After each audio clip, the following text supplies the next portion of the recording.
Predator catch number 6. Racist Predator has no remorse. Jesse. I am so sorry, chat. I am so sorry. That shit ruined my eardrum.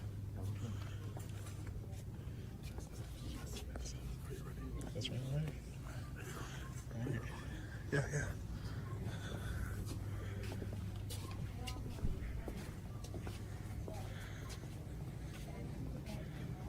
Aw, that looks racist. What are you doing here today? Just watching. What are you doing? Are you sure? Yeah. Are you sure you're not here to meet a 14-year-old boy? A 19-year-old, probably. No, he's 14. Are you sure you're not here to meet a 14-year-old boy? I'm sure. Because I have the chats. You can't lie to us. Right. Well, You want me to pull out the chats and show you if you want to lie? no, but So why did you come here today? I was looking at stickers. Because like, you came here to meet a 14-year-old. Is that right or wrong? It's right, but I mean, it's just a dollar store.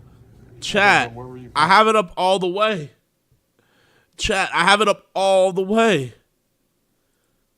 There's not much else I could do. You gotta turn your guys' shit up, man. I have the shit up all the way, chat. I What promise. I'm doing with this 14-year-old? I don't know. What do you mean you don't know? I was I mean, looking you up to made him. it pretty apparent in the chats you wanted to bring him back to your house and hook up. I didn't say that. I You said think that's whatever he was okay? comfortable with. Is this something you do often? No, I mean, But that is adults what you. usually. But you are you asking him for Okay. dick pics, ass pics, a 14-year-old? But he said he was 19 on the. No, he thing. didn't, because I have the chats. You can't lie. It says he's 19. You want to show? Do you want to show the chats? Or Sure. Because it says on the profile 19, but I told you after the fact that I was 14, You're not. and you acknowledged that I was 14. So why do you think that's okay? Because I was just meeting him. That was it. You weren't though. If His you were just parents were How old are holding you? up to him. if you were just meeting him, why did you ask him for dick pics and booty pics? Because that's what you do on Grindr. You don't do that to a 14-year-old. You should have blocked He didn't him send it immediately. anyways. It doesn't matter if he didn't send it. You don't ask a 14-year-old for booty pics. Right. Do you know that that's wrong? Yeah. How old are you? So Older. he's 32. Are you Still 32? He's 30. 30. 31? You don't I think mean, that this is age gap this is nasty, weird? dude. You can't find anybody older to hook up I with? can actually. So then why did He said, bitch, don't play me. I got the receipts. I pull niggas and little boys. It don't matter to me. But this nigga weird and he just don't give a fuck. you have all these older people? Why did you come to meet a 14-year-old? All the old people you have, and you decide to meet a 14-year-old. I'm going to meet them later. I literally was just going to meet the kid and say hi. That was Yeah, it. but that's not. This nigga said, "Don't you see this shit right here? I was gonna hit him first, then go to him, then hit him later. I had 5 today. If you were just gonna do that, why did you ask for nudes? Because I sent him mine. And why are you meeting up with random first people of in all, the I first didn't ask place? for your dudes. You just randomly sent them. I don't know why you do that. I But don't know, that's what I do. and then after I told you I was 14, you asked for nudes from me. So why do you think it's okay to ask a 14-year-old for nudes? Well, you were on Grindr. I just figured that's what you were there for. Pictures. But it's a 14. Yo, chat. W in the chat if we should make a Grindr account. You know how I can't make a Tinder account no more. Like my face on Tinder will not work. It just won't. Should we do a Grindr trolling? All right, we'll do it one day. We'll get it set up, chat. It's a 14-year-old. But you didn't look 14. He doesn't look 14. It doesn't matter. He said he was he's 14. I didn't believe it, so. Like, you You can't use that. didn't That's not care. an excuse. You didn't believe Well, it. regardless. He said just he didn't was care. 14. This You motherfucker said don't he doesn't get- look 14. Doesn't matter. Come on, He dude. doesn't. He said he's 14, He definitely and you looks asked him for 19. nudes. But I didn't get any, so. It doesn't matter. Well, oh well. So you think it's okay what you're doing? Yeah, because I didn't do anything You think wrong. you think this is okay? Meeting a 14-year-old here. You're just meeting them. It's at a dollar You weren't store. just gonna meet though. You were gonna take him back to your house and hook up I with him. wasn't, Yes, actually. you were. I have the chats. You want me to read them? I said we You might. want me to read word for word from the text? Sure, want- you can read word Okay. for word, but I mean, We'll read word regardless, for word. I didn't walk with him anywhere. It doesn't matter though. You didn't walk with him anywhere because we showed up. If he showed up, who knows what you were Have gonna you do? done this before? No. You haven't. Had this I happened to told you? you, I'm not Yeah. actually. Were I you- told were you, you- look, were you- right here. When I was I'm 14, not. yeah. You were Wait, you get were this. touched as a 14-year-old. I was touched. No, Get this. And how did I'm that- not actually 19. I'm 14. I hope you're not mad. That's what I said. to How did you. that make you feel? So where? So how did How did that make you feel? Oh, I don't know. Did it hurt you? No. So you didn't think anything was wrong with that when you were 14 and that happened to you? Why? No. Why do that to someone else's kid? I didn't. Why try to? I didn't. You were I literally attempting, met So why are him. you here? This is a real life Joker, bro.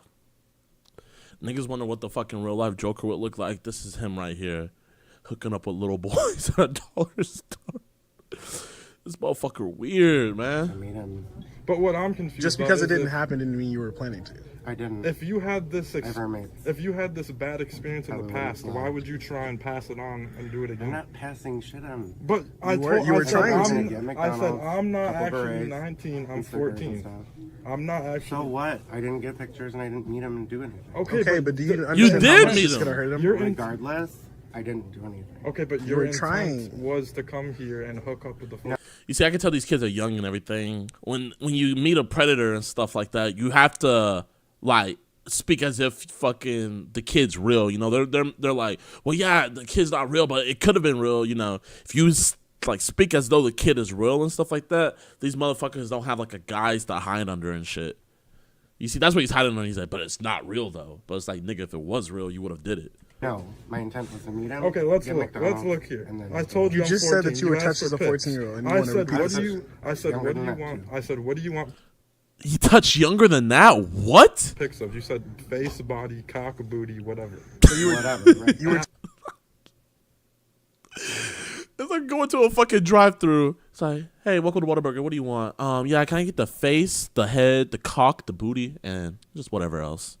That's all. Okay. Anything else to complete that order? Can I get a side of jizz? Oh yeah, we got you. Extra or just a small amount? Just a small amount.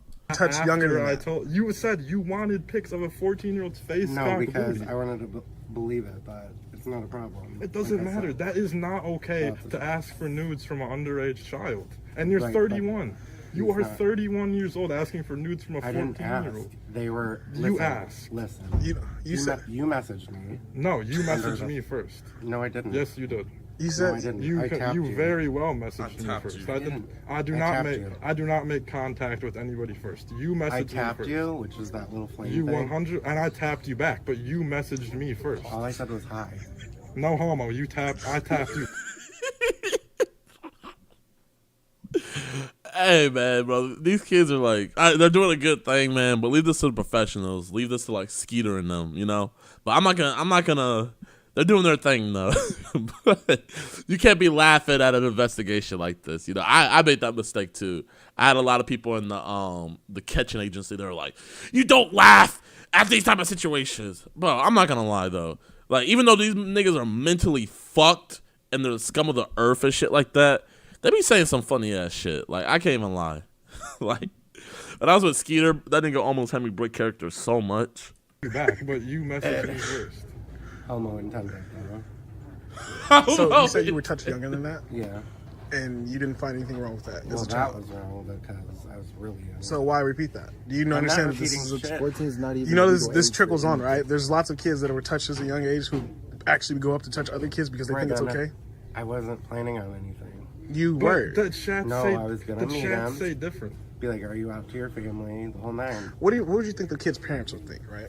I don't Fucking know. They were weirdo. ripping him off apparently. But you the proud of chat, the this? thing is, Especially since they you wouldn't say know. you were coming here to just hang out, but the chats say different. I understand what the chat. So why didn't you make like, it evident in the chats that you just wanted to hang out? Because he because said, you didn't what are we gonna make do? it. And I said, I don't That's know. not what. Okay, you how wanted would you to feel be if that was your honest with child? us, dude. If your child was coming to meet up with a 30 Yeah, this nigga ain't having no kids. it wouldn't happen. No. 'cause This I nigga's not having no really kids. Okay, but if it did happen, you would be upset, right? Yeah. You wouldn't want that to happen. No. So why would you do that to someone Listen, else's child? all I was doing was meeting him. I wasn't gonna take him home. Are you proud of yourself for This this? boy is Yeah. 'cause I zesty. didn't do anything wrong. Zesty Say ass. with a straight face that you're You actually proud walked. of You walked yourself? here. Did you not That's walk sad. here? Yes, I walked here. So you walked here just to meet a 14-year-old. Yeah, and maybe get a You McDonald's. put in all that effort. To Yeah, come I'm gonna here. go meet someone else anyway. People don't just put in that effort. Come meet somebody at a. I live Dollar really Tree. close. Are you okay? Am I okay? Yeah. Is there anything wrong with you? Not that I know of. Okay. Because I can't tell. I don't understand why you would think this would be okay. I'm not doing anything. You're meeting up with a 14-year-old child. Regardless. Let's not mention that you first wanted me to meet you at your house. So you didn't even want to come meet at Dollar Tree in the first place. You wanted me to meet you at your house. No, I didn't. Yes, you did, said 'cause where I you. have the Listen, chats. I'll read it. Bro, this is like a high school fucking bickering. Like, I didn't say that shit. It's literally in the text message. No, this is what, bro, like, this nigga just don't give a fuck. What did Alfred say? Some men just want to watch the world burn. This is what he was talking about. This is some of those men. This is just crazy. I'll read it too. Word for word. No, I didn't. Read it word for word, please. You were like, Dink said, musty and zesty is crazy. That's a crazy combo. That musty zesty combo. It's like, be one or the other. You can't be both, man. And I thought if you were zesty, like, you at least be clean, you know? Like, the zesty people I see, they're clean. They're nice, clean shaven, dress nice, look good, smell good. I'm like, yo, bro, like, what are you wearing, man? Oh, you know, this is not Hermione. Oh, man, I gotta get me some of that. Nah, this is crazy. do you want to meet somewhere? And I said, I just sure. don't understand. And you sent me your location of your house. No, I didn't. Yes, you Where did. do I live? And I don't know where you live. You sent the location. I'll and show by the the chat. school. Dude. That's As what a I victim of it, why would you want to do that to someone else? That's where I'm baffled at. I said, okay, what do you want to Hold on, do? You said whatever you're You comfortable said, where with. do you meet? Wait.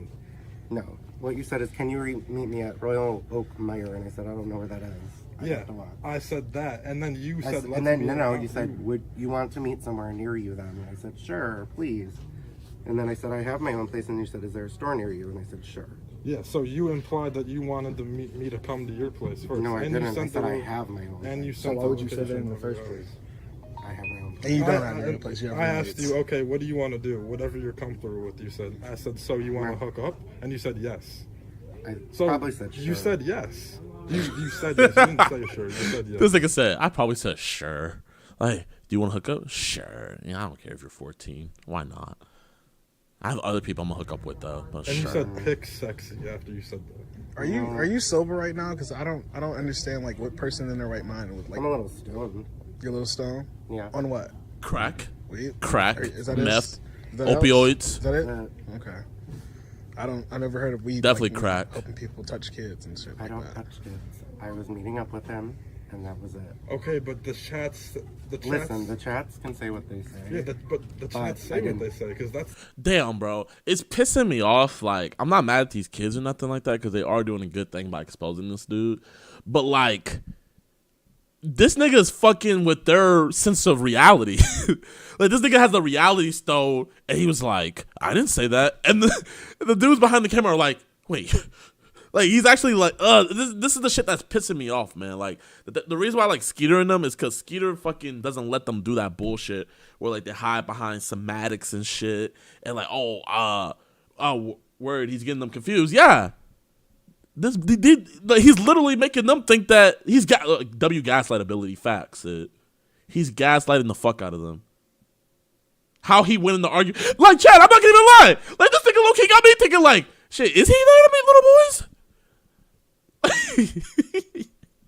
Like, this nigga is over here making me, like, rethinking everything. Just see. Fuck, this nigga won every gaslighting competition. You can't lie to us. I'm dude. not lying. We know why you're here. to meet with him. That was it. You They didn't just force trying in their to group meet them. facts. You're smiling, but it's like it's not funny. But It is. It's not- funny. it isn't disgusting. funny. I I'm wasn't gonna do smiling it. because It's just you're trying to baffling that lie. you. Yeah, I'm not gonna lie. It's very unprofessional to smile during something like this. You know, it's one thing watching and we're laughing and stuff like that. But, like, if you're in the situation, for the fucking pedo to tell you that you shouldn't be smiling, that says a lot, low key. And it's fucking sad that I'm like, even. Oh man, but I should be 1,000% against this nigga, but this nigga's telling them how to do their job, bro. That's like a crackhead telling a cop how to, like, you know, stop crime. Like, you might as well hang up the badge and the gun. Why would I bring him home to my roommates that are 40 Because and you 50? wanted to hook up with him. Why are you like bringing them home and you're I'm 31? very glad that No, a I child, wasn't gonna I bring really him hope home. a child never comes to meet you and your roommates because I They don't know what won't. you would do with them. I wouldn't do anything. That's not what. It Do you seems work? like, dude. Yeah, Where do you work? I'm a caretaker and I'm also a landlord. So And rooms. How would you This feel nigga if does those not people own any had you around property. their grandkids? Fine. You How think, would you you think feel- they would feel uncomfortable? How would you feel if the people you worked for knew why you were here today? I don't know. They'd be fine with that because they know. Do you think they'd be anymore. fine with you coming to meet a child? Yeah. Why? Because I know a lot of people that wouldn't be fine with that, and I think a majority of people would not be okay with Because I it. went through the same thing. So you That doesn't make it Yeah. okay. I didn't say I was going to do anything. So I just you wanted to think meet what him. you're doing here today is okay? I wanted to see why he You had a think what Grindr you're doing here profile in today the is first okay, place. dude? Do you think what you're Okay, doing here well, today? why? That's Why? disgusting. There's Not something. really. There's something wrong. I mean, you would need to meet somebody. If I was that something kid's wrong. father, I or would bi kill you. or lesbian. Damn. or There's something trans. wrong. It doesn't matter, dude. The sexual orientation Bro, he let his intrusive thoughts win. He said, if I was his father, I would kill you. Nobody didn't say shit. doesn't matter. You came here to meet a child, and you know what you're going to do. We know. Someone said, bro's a mixture of Ronald McDonald and Lester from I didn't do GTA. anything. Yes, you were. I wasn't. Then why did I had you ask plans for to nudes? Ma'am, just go to the next aisle, ma'am. It's not worth Obviously, it. that he has no remorse. Same. Insane. You can. Excuse Sorry, us, man. man. I'm sorry, no. Insane. Let it through. I'm sorry. Okay, I have the chats too. You showing me the chats doesn't do anything, dude. I see that you asked a 14-year-old child for nudes. No, but he. I've never seen a pedo this It doesn't fucking, matter. You like, think there's nothing wrong with you asking? feeling children for justified nude about their pictures? actions. No remorse. They're on Grindr and he was sending it. That doesn't make it okay. It doesn't make it okay, It but doesn't- they shouldn't be on an adult. Sexual chats with 14-year-old children are You not. know better. You know better though. Right, but he said he was 19 and. Okay, we got a professional in this bitch. Hey, chat! We got an enforcer now. We got someone to take over. Because I'm not going to lie, these kids were down 3-1. She joined in. They needed the help. Okay, Auntie, spit some facts, Auntie. Let's get it. In the beginning. Sexual chats with 14-year-old children are not okay by any means. Hey, well, it never went down, so. It doesn't matter, dude. She said, call the police on his ass. Thank you, ma'am. Thank you. The only person speaking some sense here. Because this nigga ain't speaking sense. And the niggas behind the camera damn well ain't speaking sense. This is just a big-ass shit show. Hey, well, it never went down, so. It doesn't matter, dude. You came here to meet a 14-year-old. Right. Even if you were just hanging it's- out. That's a So little it's at the weird. gay Undertaker. Honestly, But, it's I mean, obvious I he was doesn't just have any trying to- remorse, It's obvious you don't give a shit. I don't. and nothing's You gonna don't change. think this is wrong. And that really scares me. Okay, well. We're gonna Sorry, follow you guys. out to your car. He doesn't have, he walked. You don't have a car? We're going to be sending these to the police, just so you know. And Okay. this is going to be on YouTube. That's cool. Even send them to the police, they don't do anything. That's why that one guy got murdered in this front. Damn. Even he said the police don't do shit. That's crazy. Zesty ass walk. Bro, someone say he looked like the gay Undertaker. Imagine the Undertaker had another character and it was him. I just don't believe this shit. He really hits the pile drivers on his opponent. The bedroom pile driver. I don't know. Excuse me, man. I don't know.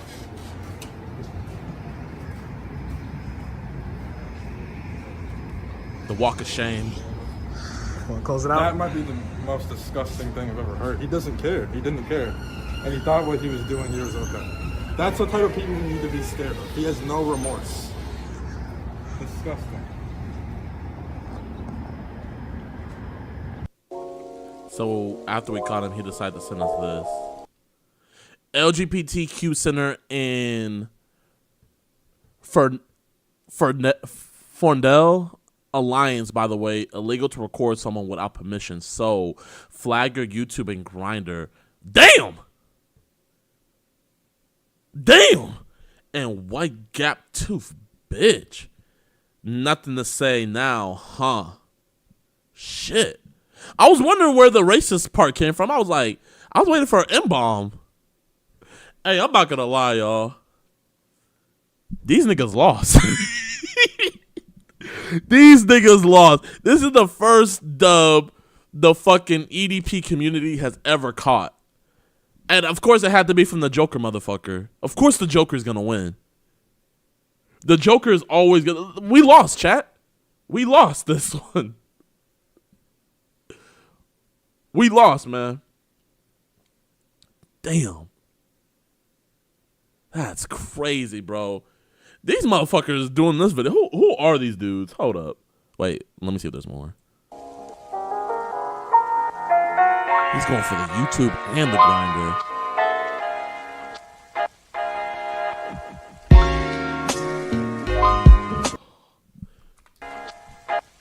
It was a 3v1, and y'all lost to this motherfucker. Y'all should be bro. Hang it up, man. Leave it to the professionals. Leave it. You got pile drived. You got tombstone pile drive by the gay Undertucker. That's crazy. Retire. If your next video is not a retirement video, I'm not watching.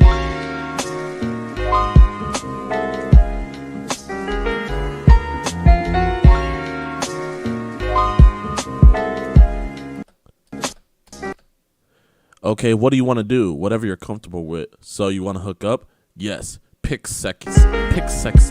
Okay, where are you? 9.5 miles. I'll have to walk. This nigga can't even spell.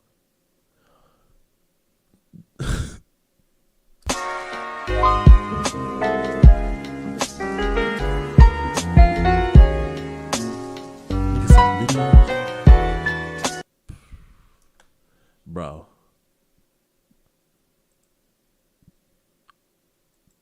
Metro Detroit.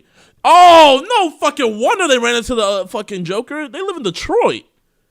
Damn, that's where I caught the one Predator. Was in Detroit, chat. Wow. Yeah, I'm not gonna lie. Yeah, these niggas haven't uploaded in 5 months. I think they retired. Hey, boys, don't get me wrong, man. You're doing a great thing, but y'all lost. I've never seen anything like that in my life. Y'all lost that.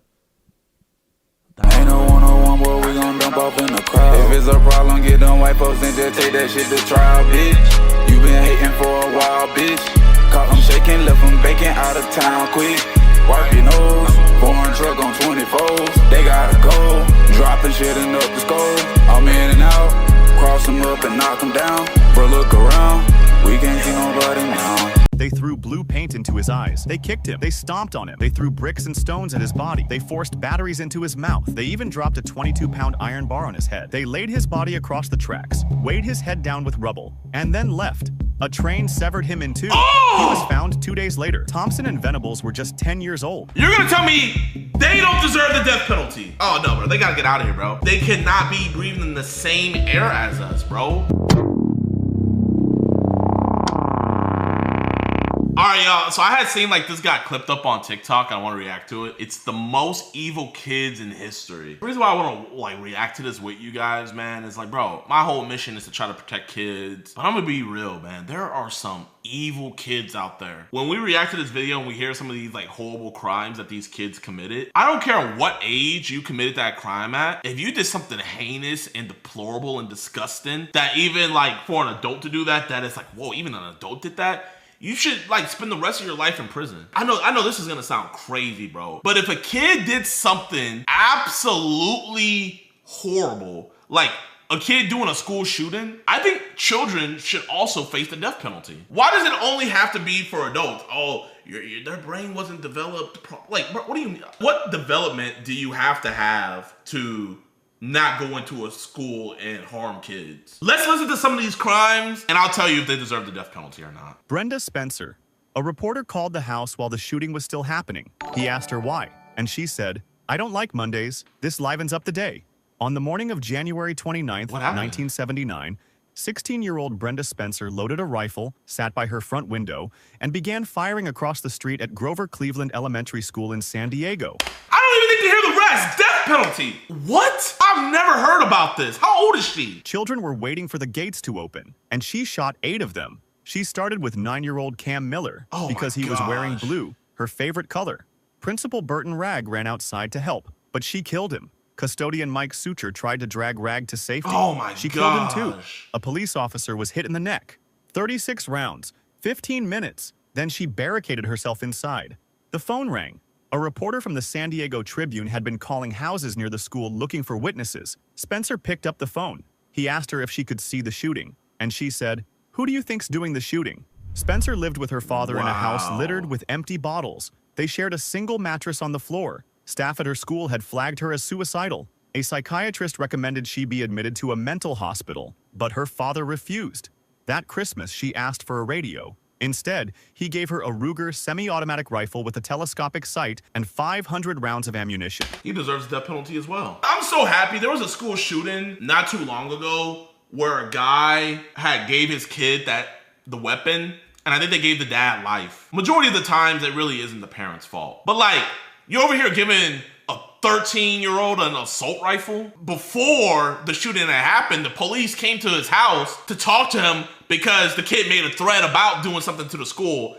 And then after you know your son made that threat, you buy him a rifle? Yeah, you should definitely spend the rest of your life in prison. How old is this girl, Brenda Spencer? 16 years. No, JiDion, she doesn't deserve the death penalty. Yes.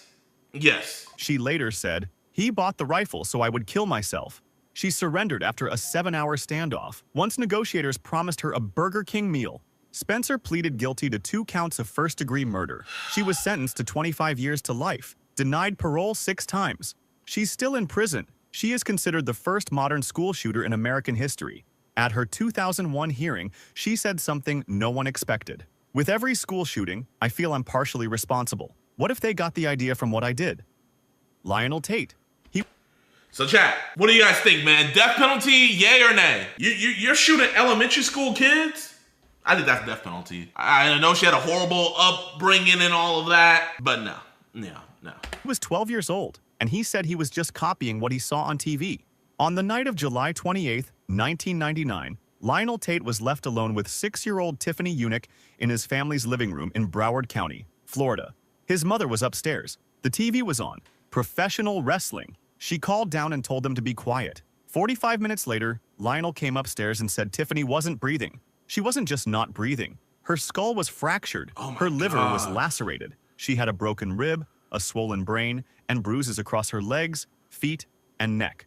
Over 35 separate injuries. Doctors compared the force to being hit by a car. Tiffany was just 6, and Lionel was 12. He said he was imitating wrestling moves from television. He didn't mean to hurt her. But no wrestling move fractures a skull, no accident lacerates a liver, and no 12-year-old inflicts 35 injuries on a 6-year-old without knowing exactly what he's doing. Oh my The jury convicted him of first-degree murder. The judge called his actions cold, callous, and indescribably cruel.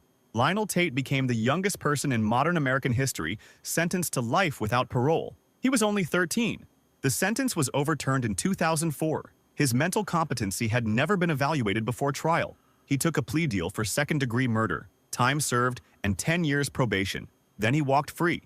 But 1 year later, he held up a pizza delivery man at gunpoint. He was sentenced to 30 years. Listen, man. In this case, maybe not the death penalty, but life in prison. Like, I don't know why people can't fathom the fact of like, they're a kid when they made this decision. We were all children at one point. We never made any decision like this. When I was 12 years old, if I was watching over a 6-year-old or something, I would never hurt a 6-year-old, let alone my sister. In that way, no. Bro, I'm gonna say life for this case. Life. I think kids should get the life penalty, bro. Some of these fuckers are evil. Like the kids that led the girl with the Slender Man.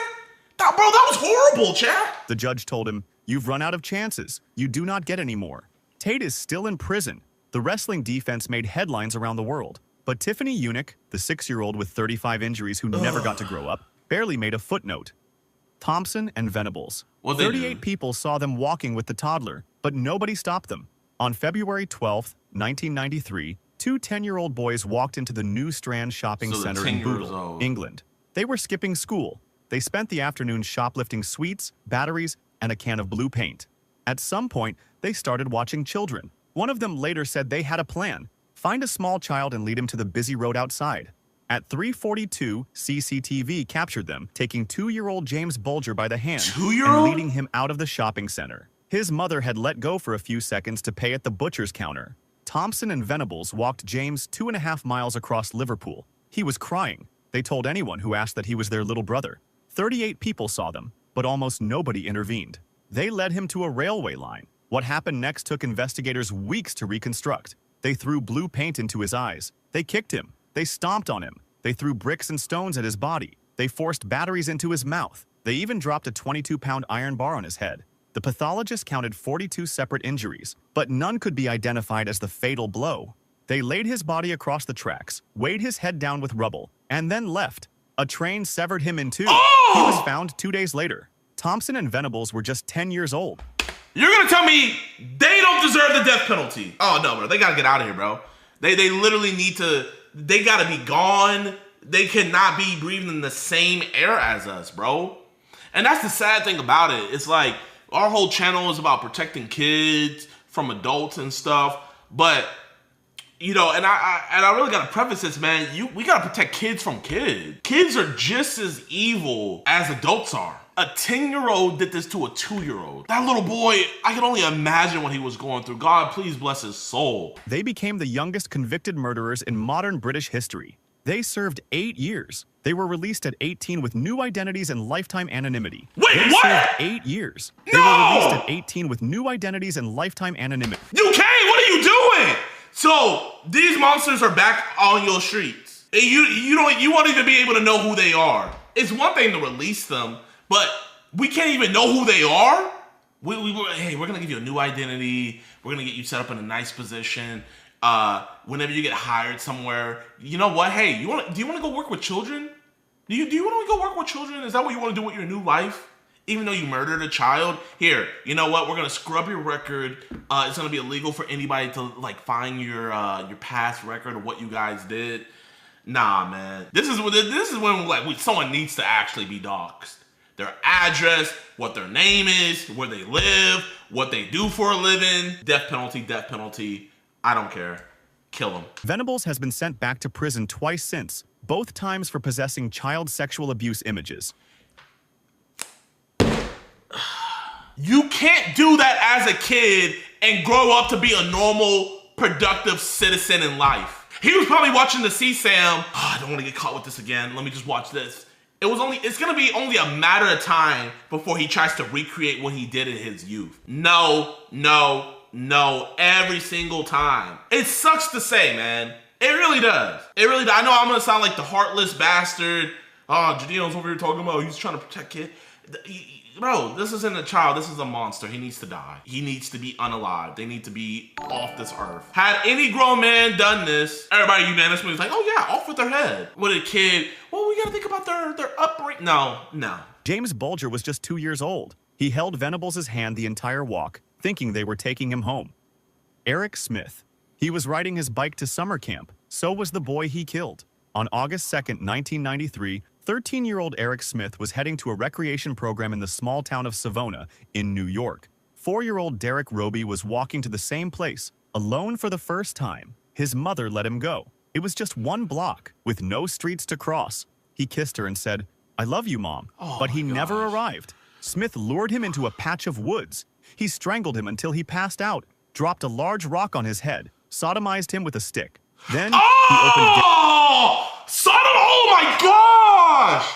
Yo! Eric's lunchbox, took out a container of Kool-Aid and poured it into the wounds. Then he arranged the body. He removed the sneakers and placed them next to opposite hands. Derek was just 4 years and 10 months old. 4 days later, Smith walked into the police command center and offered to help solve the case. Investigators said he was upbeat, happy, and didn't want the conversation to end. He was sitting in front of the people looking for the killer. His family eventually sat him down, and he broke. "I'm sorry, Mom. I killed that little boy." Smith had been bullied for years, for his ears, his red hair, and his glasses. When asked at a parole hearing if killing Derek felt good, he said, "At the moment, it did. Yes." When asked if he would have done it again had he not been caught, he said, "Yes." He was convicted of second-degree murder and sentenced to 9 years to life. He was denied parole 10 times. He was then released in 2022 after 28 years. Oh my Derek's gosh. He's gonna kill somebody again, bro. He's gonna kill somebody again. Listen, when I say they need to die, I'm not saying as a kid. When they turn 18, when they're legally an adult, that's when they need to die. Sodomized a 4-year-old boy, and he is back out on the street. Chat, Had a man did this to a little boy and they let him out, we would be calling the justice system corrupt. We would be mad. We would be livid. All hell would need to be paid. But since he was 13 when he did this horrible crime, he's a kid. You know, he's probably changed. No, man, you can't come back from something like that, bro. You can't. Spent every one of those years fighting to keep him locked up. On August 2nd, wherever they are, they still get white ice cream with sprinkles. That's what Derek called vanilla. Joshua Phillips. For 7 days, an entire city searched for an 8-year-old girl, and she was under her neighbor's bed the whole time. On November 3rd, 1998, 8-year-old Maddie Clifton walked across the street to play with 14-year-old Joshua Phillips in Jacksonville, Florida.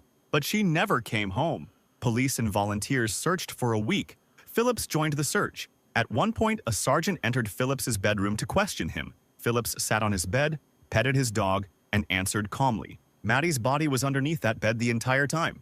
On November 10th, Phillips's mother noticed a wet spot on his floor. She lifted the base of the waterbed frame and found Maddie. Phillips said it started as an accident. They were playing baseball, and he hit her in the eye with the ball. She started bleeding and screaming. He panicked, not because she was hurt, but because his father was coming home. His father was violent and had strict rules. No children in the house, especially not girls. Phillips dragged her inside. He hit her with the bat to stop the screaming and stuffed her under his bed.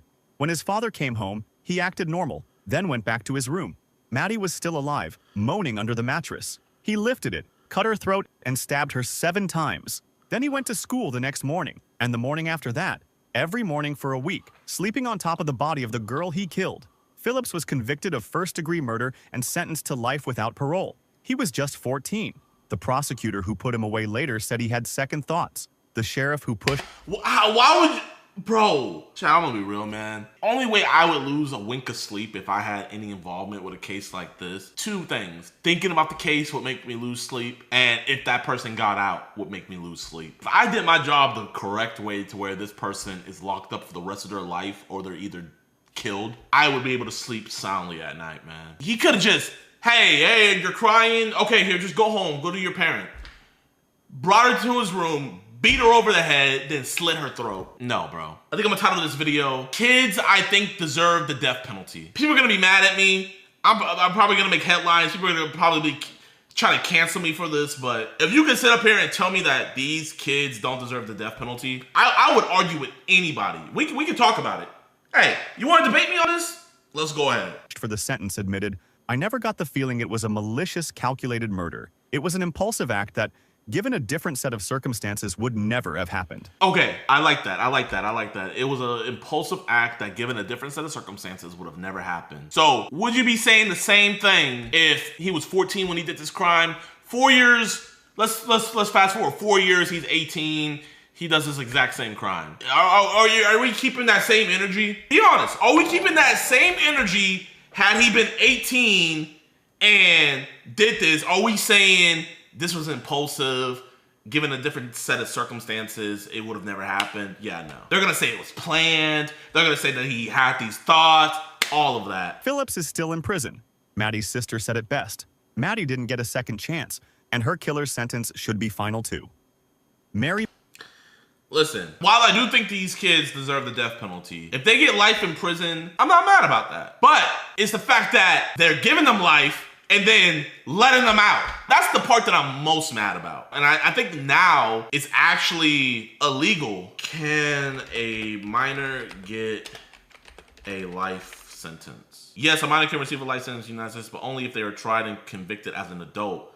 Okay, so if they're... Okay, so as a minor, they can't get life. Her mother tried to kill her before she could walk, and by the time she was 10, she was killing other people's children. Mary Bell was born in 1957 in Scotswood, one of the poorest neighborhoods in Newcastle, England. Her mother was a teenager who sold her body to survive and told nurses to take the thing away from her the moment Mary was born. She dropped her from a window, fed her sleeping pills, sold her to a stranger through an adoption agency. And what happened to Mary inside that house, behind closed doors, starting at the age of 4, was something the courts would later describe as among the worst child abuse ever documented in Britain. Mary never told anyone, but something inside her was building.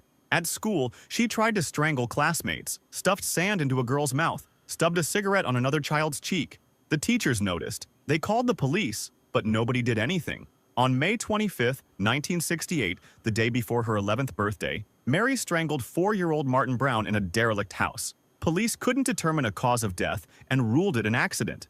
The next day, she broke into a nursery and left notes. One read, "We did murder Martin Brown, you bastard." Police dismissed them as a prank. 2 months later, she strangled 3-year-old Brian Howe on a patch of wasteland. She carved the letter M into his stomach with a razor blade. She even mutilated his body with scissors. At Brian's funeral, oh my gosh! Yo! a detective watched Mary standing outside as the coffin was carried out. She was laughing, rubbing her hands together. He later said, "I thought, my God, I've got to bring her in. She'll do another one." She was convicted of manslaughter on grounds of diminished responsibility. She was just 11. She was diagnosed with psychopathic personality disorder. She served 12 years and was then released at 23 with a new name and lifetime anonymity. What the? Oh, I'm never going to the U.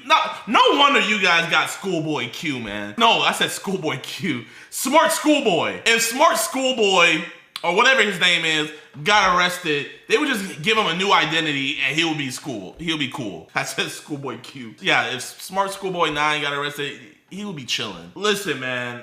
This is definitely a different case. You feel me? I think with cases like this, you got to take into account like maybe what abuse that they went through. But even with the abuse that she went through, man, that in no play, in my opinion, gives any right to what she did to those other kids. So this case, me personally, maybe not the death penalty, but 12 years and a new life, no, you can't see life again. I'm sorry you were dealt a bad hand, but we cannot trust you to be back in life. We can't.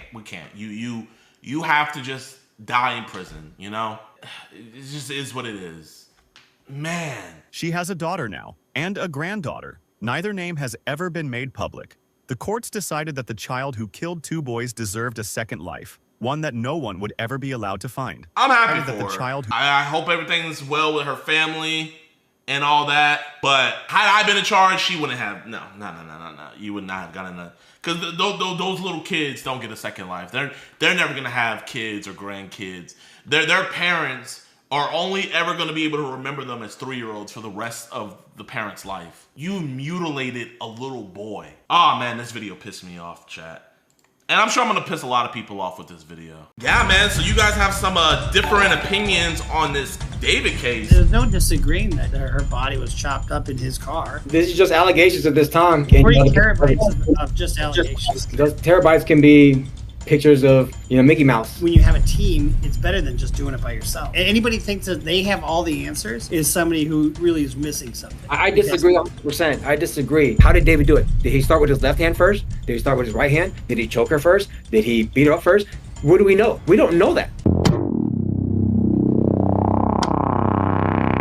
Chat, man. So this is Bruce Rivers. His team reached out to me. I actually really enjoy watching his videos. He would talk about the YNW Melly situation, and he would also react to like music videos and stuff, and like say like what can be used in court and what can't. Do you guys know who he is? But he's been talking a lot about the David Celeste case, and I got an email saying that his opinion differs greatly from Jayoma. They are both criminal attorneys, so I would love to have them duke it out and stuff. But before we ask him about that, I want to ask him about this Mason case and get his opinion on that. I can hear you, Mr. Bruce. I can see you. This is me. Nice to talk to you.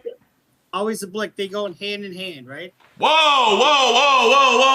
Hey, you're not the only person that know about self-defense now, okay? That's right. that was airsoft. How you doing today, Mr. Bruce? Can you introduce yourself to the audience? My name is Bruce Rivers, board-certified criminal defense lawyer. I actually try cases. I don't just show up and say, "Hey, look at my good friend that is acquitted of criminal sexual conduct, even though he diddled a kid." I don't do that. I don't put those kinds of things on the air. But I do have my own channel called Criminal Lawyer Reacts, and we've got about 1.5 million subs, just about. And but I actually try cases. I'm board certified by the National Board of Trial Advocacy and by the Minnesota State Bar Association as a criminal law specialist and a criminal trial specialist. I've been doing this a long time, and I love what I do. So when you say you try cases, what does that mean? That means you go into court. You first of all, before you get to court, you investigate a case. You go into court. You give an opening statement. You select if you select a jury, give an opening statement, cross-examine witnesses, bring your evidence in, do your closing argument, and collect your verdict. And hopefully you win. We don't always win. But there's two kind of lawyers that have never lost a criminal case: liars and pussies. Facts. If you don't lose, then you're not trying. So I had got a really interesting email from your team that you had saw my video of me interviewing Jayoma about the David case, and your team was letting me know that you had a very different opinion than him. We're not going to sit here and have a beef. I'm not having a beef with anybody. and you know, when you don't try cases, you can look through the world through rose-colored glasses. But I can tell you this: David is fucked. David is one of the things that what was that lawyer's name? Jayoma. Jayoma. I've seen him do these videos like outside the courtroom or us. Hey, here's my buddy. You know, he was accused of diddling a kid, and now he's not. You know, I mean, who puts it on there? You know, I don't want anybody knowing that I was doing that. Anyway, that's aside. But if you look at Blair Burke is his lawyer right now, right? Yes, sir. And he just got like a $3 million signing bonus or something like that for his album release, a $3 million advance. I guarantee you that's in her fucking trust account right now. The whole $3 million. I guarantee it. I guarantee she's expensive. She's very expensive. But I also guarantee at the end of this case, she ain't gonna be there. Really? I would venture to guess I don't think they're gonna have a preliminary hearing. You think they're gonna take a plea? No. He's looking at life or the death penalty. You know, I mean, he's looking at the fucking death penalty. Yes, sir. You, you know, stick a fork in him, turn him over, his ass is cooked. You know, so okay, let's just take a little bit of the jocularity out of this. Okay, a little bit, take it down a notch. If you remember, Blair Burke was just all hyped up in court, right? You know, and that the shit that she did there, you know, and I've spoken to her not about this case, but about something else. Her father and my office partner were good friends, and they were members of the American Board of Criminal Lawyers, very prestigious organization. I'm not a member of that. But she said something, you know, that whole thing she did at the beginning of this case was all for the cameras. I mean, they have 40 terabytes of information. 40 terabytes. So are you kidding me? Like they're gonna already have that prior to the prelim or prior to the initial appearance, the detention hearing? I don't think so. It never happens. But she's got to be tough, and she's a tough lawyer. She's a very smart lawyer, but you know, she's also a big time lawyer. She's also kind of more of a white collar kind of lawyer. You know what I mean? In other words, she bills by the hour. She's not like me, where you come to me for a homicide, I'll do it for $100,000 plus 25 in expenses. You know, and we go try your case. She'll bill until the money runs out, and then she runs out. That's going to be my guess on this case. I was thinking that same thing because, like, looking at this, I don't know how much you know about me, but what I do is I catch child predators. So we kind of do our own To Catch a Predator sting operations across the country. I think they're all misunderstood. You know, I'm going to take a controversial stand. No, I'm joking. I'm totally joking.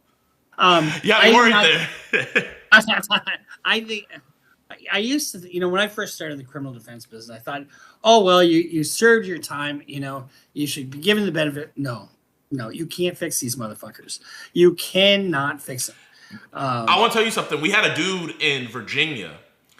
His first time on the sex registry, he exposed himself to some children. He ended up on the sex registry. Years later, while he's out, but he's a registered sex offender, he's at his hearing, or not hearing, but he's at like a meeting with his like officer or whatever, and she got a bad feeling because like he was just like real fidgety on his phone. So she goes over, takes his phone. They go through it, find a whole bunch of CSAM. So now he's a 2-time. Fast forward, I'm doing the pred catches. He hits up our 14-year-old decoy, gets in an Uber, travels all the way to our decoy to come meet her, and we catch him. So this is his 3rd time. We've caught multiple sex offenders across the nation.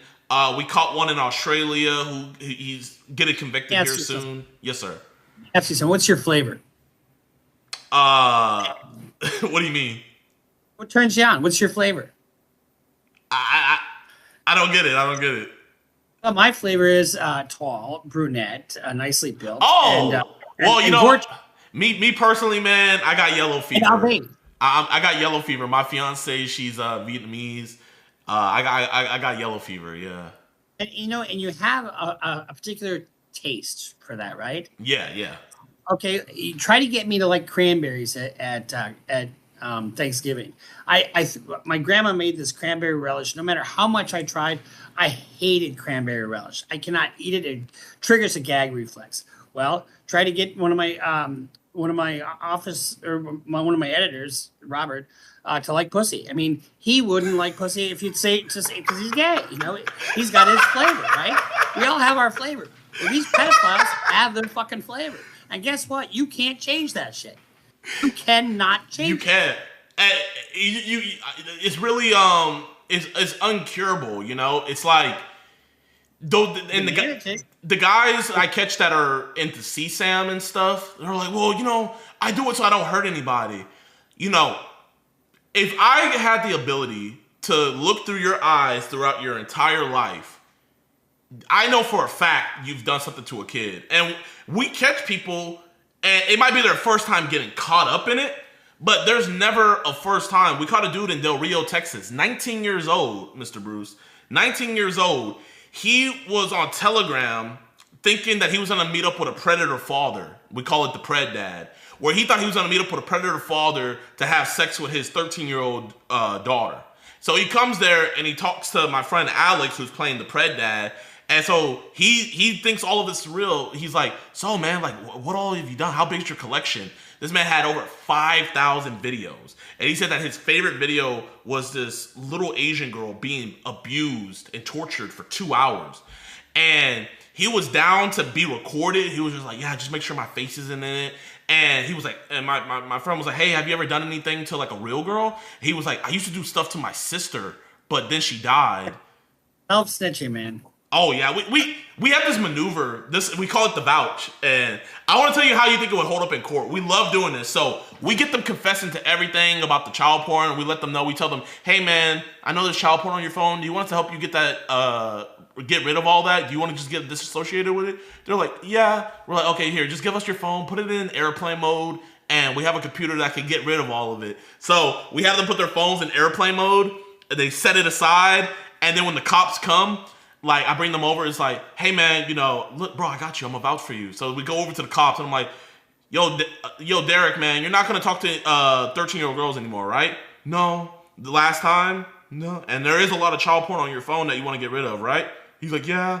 And I'll be like, can I show the officer the child porn on your phone that we're going to get rid of right now? He's like, yeah, you can show them. And then we'll show the cops it, so it's on their thing. So with a vouch method like that, like, as a defense lawyer, how hard would it be for your job where you have this guy on body cam admitting to all this stuff? Fucked. I mean, the only thing you can do in a situation like that, if they're not held in custody, is shrink their head, get them into therapy, drag the case out as long as you possibly can, and hope for at the end of it, it's a departure. Now, if you wind up getting a federal case, you're going to get them probably at least a 15-year mandatory minimum. And you won't be able to, you can't argue your way out of that. We had a guy in Tyler, Texas. He just got sentenced to 40 years. And it was all with all the stuff that was on his phone. We just had a suspicion that he had CP. We go over to his house. We talk to him. He admits to it. We asked him if we could help him get rid of it on his phone. He admits everything to the cops. And he just got sentenced. It was in Tyler, Texas. Just got sentenced. They're not to the 40. brightest guys on the planet, but you know what? They all have money for some reason. I don't know why. Well, it's because they hoard. You know, they hoard things, and they don't have a social life. Who wants to fucking hang out with a child predator? Nobody. I mean, and to bringing it back to David, like where I feel like the reason why I've been gravitating to this case so much is that Celeste is a minor. Apparently he met her at the age of 11. Their sexual relationship started at when she was 13, and you see all these different things, like with him bringing her out the country, her saying things in text messages like all we do is have sex, and now the prosecutors are saying that they found videos of the two of them engaging in these sexual acts. And so it's like when I ask other, not saying any names, when I ask other lawyers, it's like, how can you what's the word? Like, the whole thing is, to get to the murder, you have to know the whole story. Because to get to the murder, you have to know, why would he murder her? Well, he's a famous artist sleeping with a minor. So that's a huge motive to wanting to silence her so she doesn't ruin his career and have the flavor. I mean, what about that song Romantic Homicide? Yeah, that's bad. I mean, that's fucking bad. That's like Melly, Murder on My Mind. That was the very first thing we reacted to. That's where I came up with Stop Self-Snitching. I mean, what the fuck are you doing putting your murder into your music? I mean, it just is uncanny how art is imitating life, or life is imitating art, however you want to put it. But the thing about it is, there's just too many coincidences. There are too many bad facts for him. And I don't care. I think I said this on we did a reaction to David, so I know a little bit about it. But I don't care how pretty your lawyer is. I don't care how smart your lawyer is. I don't care how wealthy your lawyer is or how expensive your lawyer is. I don't care how smart your lawyer is. There's certain things the lawyer just can't do. Like, you're not going to be able to put that girl back together. You're not going to be able to take that girl out of the car. You're not going to take out the fact that it's your car. You're not going to be able to take out the fact that you bought a fucking chainsaw just before this. You're not going to be able to take out the fact that you bought a body bag and she found it in a fucking body bag. I mean, you're not going to be able to change any of those facts. Yes, sir. And if somebody opines that, oh, well, you got set up. Well, you're not going to be able to take away all the text messages between the two of you. You're not going to be able to take away all the like you said, the child porn that is between of the two of you having intercourse. I mean, you can't get rid of all that. And so not only that, but also they have the Uber where he ordered the Uber. His account ordered the Uber from where she lived to him. It's not illegal to order an Uber for somebody. Give me a fucking break. I heard that. I watched a little bit of his interview with you, and and God love him. He's trying to fight the good fight. But, grab your ankles, kiss your ass goodbye. I mean, it's as simple as that. Even if they don't get him on the homicide, they've got him on the child porn. And that's manufacturing child porn. And if you happen to send it to anybody, which if you're, as narcissistic as some of these artists are, you're going to be proud of your accomplishment of, sexually assaulting a child who can't consent legally. And it's distribution of something you manufactured. Life in prison. I mean, you can still get life, So Blair Burke will not be defending a child pornography case. I guarantee it. So that was what I had asked the other lawyer. I was asking, what point is his defense team, like, what is going to be the hill that they're going to concede on? Because they can't fight.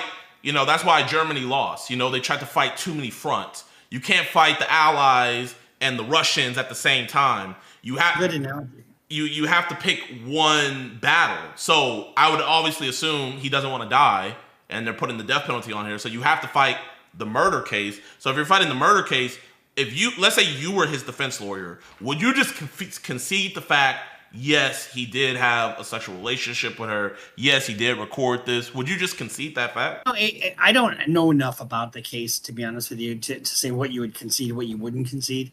There's some lawyers that fight every single little thing, and every little tiny fact. And I think you lose a jury when you do that. If you pick a few things and you fight the good fight on the main points, and And I think on this, you could just say, prove it that he did this, and without conceding anything.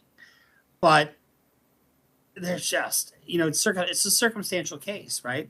Yeah. And what the law doesn't, the jury is instructed that they're not to, prefer either direct or circumstantial. The law doesn't prefer one or the other, direct or circumstantial evidence. But you start adding this all up. If they take death penalty off the table, you got to consider, especially in light of the child porn. It's like, what do you want to do here? So do you see the same thing being where they're putting the death penalty on him to where they're not really going to push it, thinking he'll fold and just say, okay, I'll take life? Maybe not, because this is the kind of case where you probably wouldn't even fucking negotiate if you're the prosecutor. All right, you want to take a deal for life without parole, and we take death off the table. That's the best deal you're going to get. And he may just say, fuck it, I don't care. You know what I mean? But it wouldn't be beyond the prosecutor to be coercive in trying to get a plea. I mean, they do that all the time. So going forward, because they pushed the preliminary hearing back, I'm guessing it's because of how much evidence it is, and they have to go through all of that. What do you? But you heard her say, we want our preliminary hearing right now. All of a sudden they open it up. Oh fuck. Let's do it at the end of the month. I guess that's fine. Just like fuck. Yeah, they weren't as antsy anymore. Mark my words. So now the prosecutor filed a brief in this case, right, to showcase the evidence that they have, and the defense, objected to that, saying, well, this isn't fair. It's one-sided. Well, of course it is. We're trying to put your fucking guy away for the rest of his life, at the very least. So, of course, it's going to be one-sided.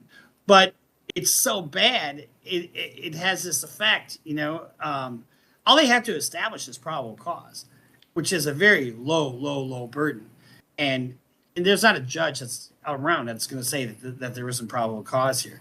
So what is your purpose of having a hearing that you're going to lose? They know they're going to lose a preliminary hearing.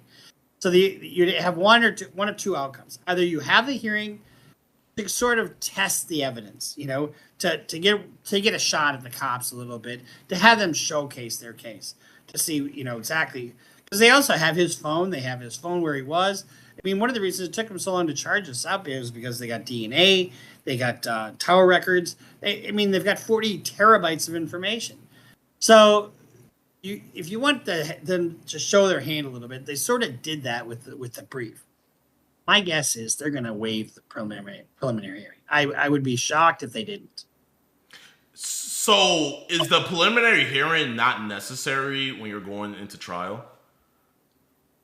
All the preliminary hearing is for is we don't have them in Minnesota. The judge reads a complaint and says, okay, that's probable cause. We'll send it on for the next hearing.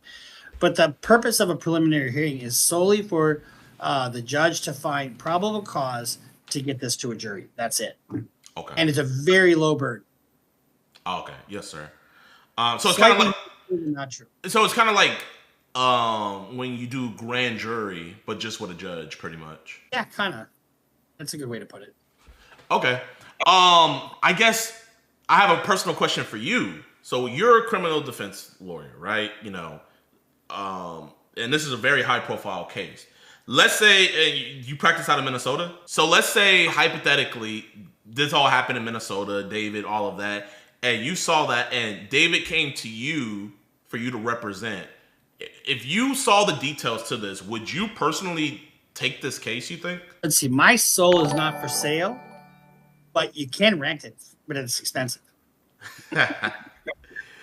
Now, would I take? Sure, I would take it. But it would be expensive, and I would probably have to put a team together on it, and it really is going to be basically a slow guilty plea, if you want me to be honest with you.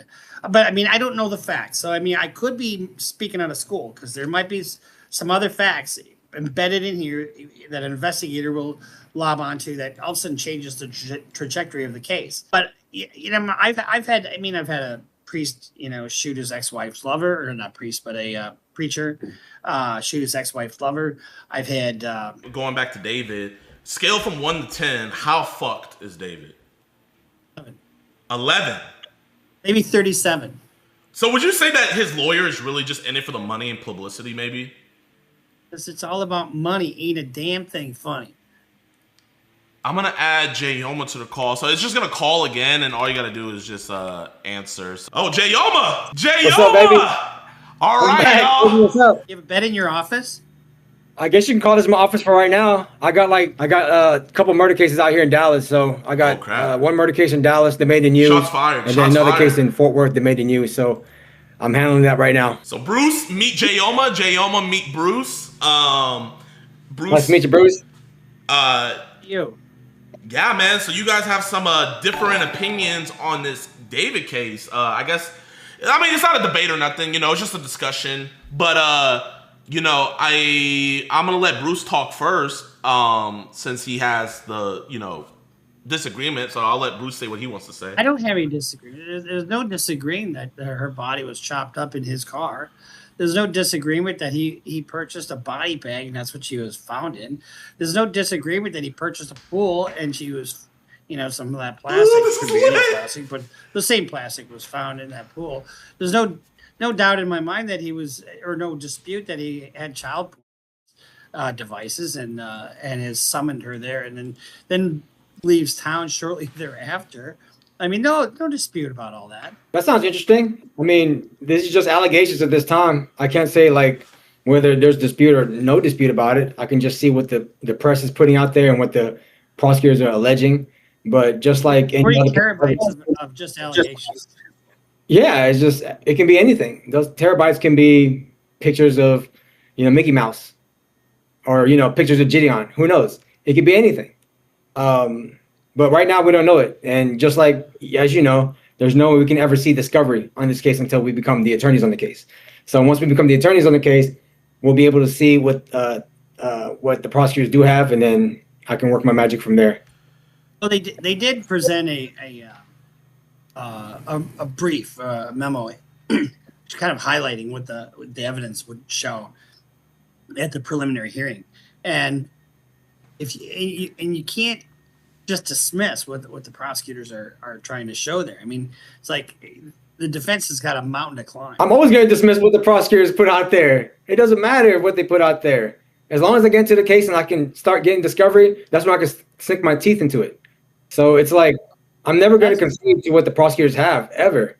I don't do that in my practice. I'm always going to fight it, no matter what they have. But you have to look at bad facts. I mean, you can't just ignore bad facts. No, I'm not. Maybe you just ignore bad facts. Maybe that's what you do. I don't know. I try to recognize bad facts when I see them and try to combat them if I can. But you got to, if the freight train is coming, you got to be able to tell your client, hey, look at that fucking train with that big light and that big smoke. It's on its way. You can't just be happy go sunshine and tell you, oh, everything's great. It's just allegations at this point. I mean, but I'm just saying from this perspective right now, I'm not hired on the case. Neither are you. Only the people who are representing him are able to see what the extent of that discovery is. It's literally just a statement, a free speech statement that somebody is making about what they have. I can say, well, we have nothing, or they don't have anything, just as much as they're saying they have a lot. So it's not until, we jump onto the case that we can see what we're actually working with. And then that's when I can go ahead and start doing my work in regards to those cases. Here. Hey, I wanted to bring up some other stuff that we talked about, like how the body was chopped up. Isn't that part of the allegations that... Yes. Her body was found chopped up in his car. I will tell you, in my practice, I've never seen like a black defendant have chopped up a body. Like that's nothing, especially American. Like I've never seen that. That's what I'm seeing for mostly like cartel stuff. And mostly LA has a lot of, it's a high cartel area, I would have to say, right? And for me to see that type of dismemberment of the body parts, that doesn't look like something outside of cartel-like. And I don't know, the way I'm putting it together is, can David at his 5'5", 140 pounds, have the capacity to do all that physically? And also, can he do that mentally? In the chest, and they die. They're not moving when you chop them up with a chainsaw that you purchased. Yeah, but that's like to cut up the body part. That's uncommon. Very, very uncommon. I have a lot of murder cases there's no body parts being chopped up into pieces. It's more like they just get left where they are. But for this to go to extend that far is very it's concerning to me as a criminal defense attorney. Have you listened to romantic homicide? How often does that happen where somebody gets chopped up into pieces? Not very often. I Not agree very with you. And particularly for this case in LA, it could be anybody that's out there. We don't know the dealings that this girl had with anybody that's in LA or in the LA area. We don't know I that. believe David's innocent then, right? I believe 100% David's innocent. And you have to, the prosecutors have to prove to me otherwise. They have to prove to me beyond a reasonable doubt that it was David and David only, that they conducted a full investigation, that they closed out every other lead, and they did it properly. If you cannot prove that, then the presumption that I have is that the body was found in a crime-ridden place. It was chopped up cartel style, and it was in LA. That right there is very, very telling. And then you're trying to convince me that this small 5'5" guy did this. It's really hard for me to believe that.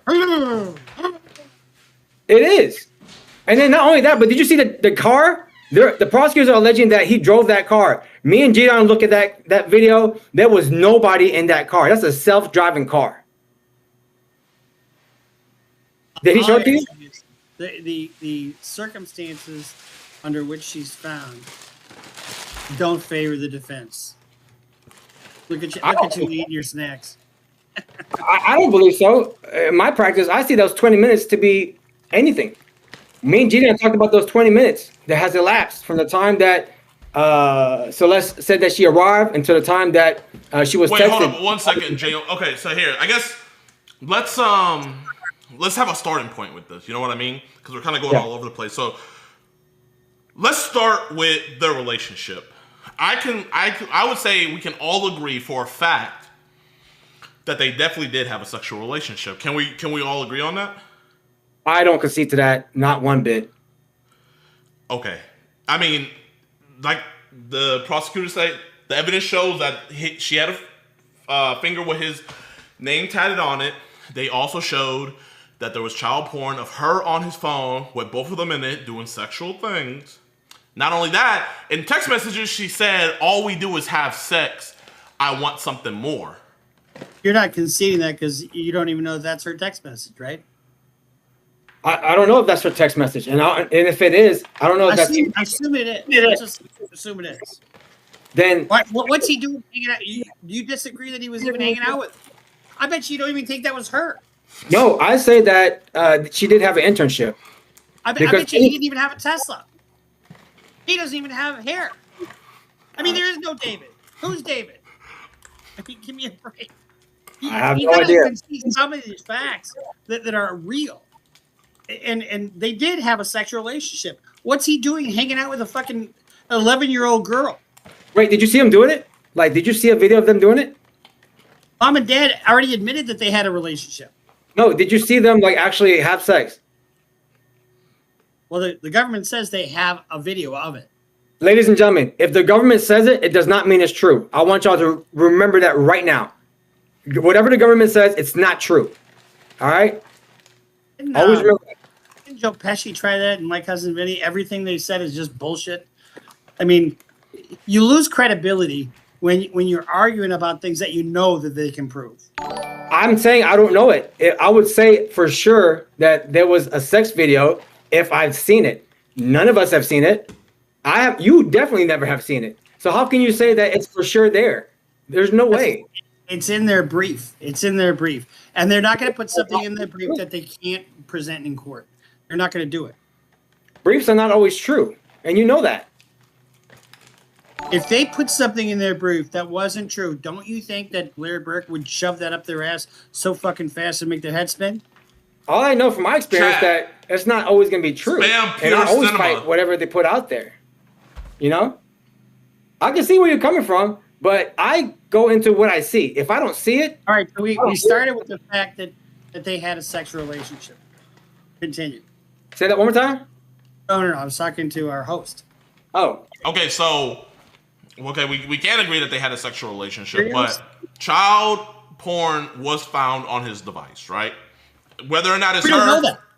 We don't even know that. We don't know that he had a device. I mean, he didn't even have legs. He didn't have opposable thumbs. I mean, I'm joking. I'm joking. Okay. So what we do know is there was text messages between them where she was threatening to expose their relationship. And then after those messages were sent, he ordered her an Uber. She gets in the Uber and travels all the way to his LA house, and now she's never seen from again. And then 20 minutes after she already arrived, he texts her and says, "Where are you?" Which, you know, obviously the prosecutors are saying that was obviously his cover-up. Is like, "Where are you? I can't find you." Even though it shows that she got delivered at 10:10 p.m., he texts her at 10:30. So, I mean, isn't that a little fishy that he's saying, "Where are you?" when he could easily see on the app that she got there at 10:10? Like, wouldn't he be ready to go get her? Either one of y'all, either one, yeah. Absolutely. But I mean, if those facts exist, which we don't know that they do, but we kind of guess that they do. I mean, you look at the big picture, those facts that you just talked about are not good for the defense. I mean, then why would you? And they've also got her phone stops at a certain point. You know, I mean, stops when she dies. If that was the case, how can you? What happened to her in those 20 minutes? What happened to her? Do we have video of it? Do we have a camera of it? Do we have a witness statement saying what happened to her? Do we have a confession from David himself saying what happened to her? It's silent to that. And remember, this is LA. This is not like the best place, the Hamptons, or any nice place out there. This is LA. Okay? And extortion is really, really big out there. Listen, we don't know her dealings. We don't know her personal life. We don't. We just see pictures of her. And I'm not taking that away from her. We see pictures of her. She's smiling. But we don't know her transactions with other people. We don't know her ties with other groups of people. We don't know if she has wronged any other person out there. That's out there. And the prosecutor has to prove me otherwise. But even if she wronged somebody else, how would she end up in David's Tesla? How would she what? If she wronged somebody else and they wanted to kill her, how would she end up in his Tesla? The prosecutor has to prove that to me. Like these questions, the prosecutors have to prove it to me beyond a reasonable doubt. And that's a doubt. Like I think what you're saying is, regardless of how this all shakes out, they've got to prove their case, right? The prosecutors have to prove every fact for every element of the offense, right? Yeah. Understood. But when we look at this, we also have to. I mean, we're just talking heads here, and as talking heads, we can look at the circumstances and they say what you want to. I mean, you agreed to represent him for free, right? I would, but he hasn't contacted my office, so if he does, I'm down for it. Why would you do it for free? That's just I mean, it's just a mountain task that would take up your whole practice. I'll tell you this. I'll tell you why. I'll tell you why. I do it for the love of the game. I like to win. And when I go to trial earlier, I think, did you say that you joined other attorneys? Y'all work together on trials? I have, yeah. Okay. I don't do that. I do everything by myself. I'm in total control of my trials. I don't have anybody else interfering with me leading. I'm 100% there. I don't need anybody else. Well, when I teamed up with another firm, I got my client $35 million on a products liability case. And they did the lion's share of getting this thing to trial. I tried the case, and we got $35 million. So I do the same thing, but, you know, sometimes when you have a team, it's better than just doing it by yourself. You know, and absolutely. Anybody thinks that they have all the answers is somebody who really is missing something. I disagree 100%. I disagree. Being with a team, you have to share who decides what. I don't do that. I'd rather be 100% in control of the voir dire, of the cross, of the directs, of who witnesses that are going to testify, and the communication with the court and communication with opposing counsels. That's what I do.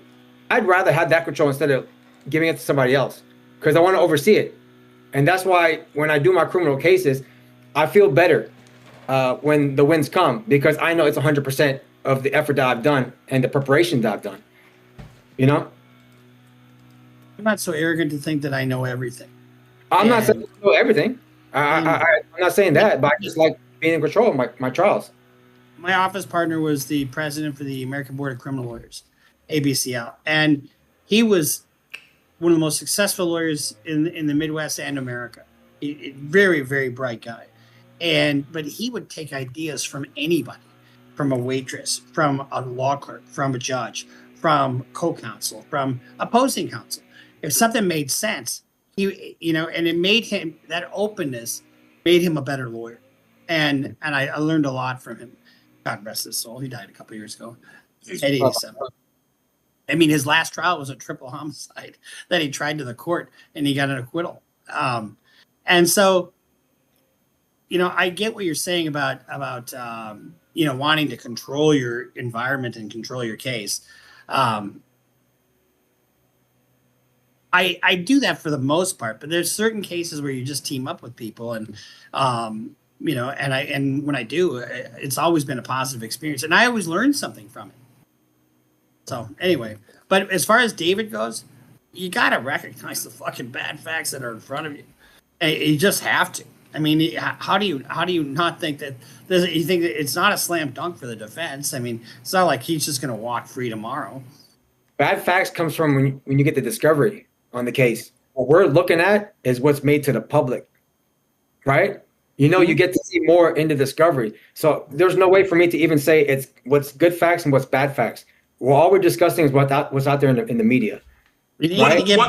One thing I want to put out there is Bruce believes that his lawyer Blair Birch, right? Is that how you say it? Yeah.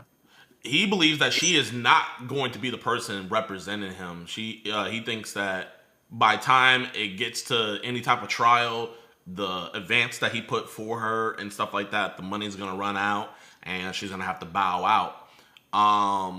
And I was going to say, with that being said, with him not going to have that mega lawyer on his side anymore, with what Bruce thinks, that could possibly leave the room open for you to, pursue the case or whatnot. But wouldn't you think that if she thinks this is something that could be winnable, that she wouldn't be pushing back the preliminary hearing and things like that, and also now trying to seal all this different stuff because she's realizing how bad it's making her client look? I think that's you. It just depends. Defensive strategy, nobody knows what's going on in the mind of a defense attorney, especially like me. Like sometimes I go to trial and I don't really prepare for it. Like, to be honest with you, I don't. I feel like it's like a fight, and I just roll with the improvisation that I have. Like at my last trial, I didn't really prepare. Like I just went there and I did my cross examinations. And I like to hear the evidence like the jury does for the first time in court. How do you not prepare? No, because going into jury trial is like a fight. You can literally prepare and say, if he throws a hook, I'm going to do an uppercut. It's not always going to be that way. And you have to see how you're going to do in your improvisation when it comes to new evidence that this witness is going to testify to, if they say something that you can capitalize on, and any evidence that the prosecutor is going to twist into their favor. So that's what I say, like, to not prepare. It's more like you have to be fluid when you go to trial.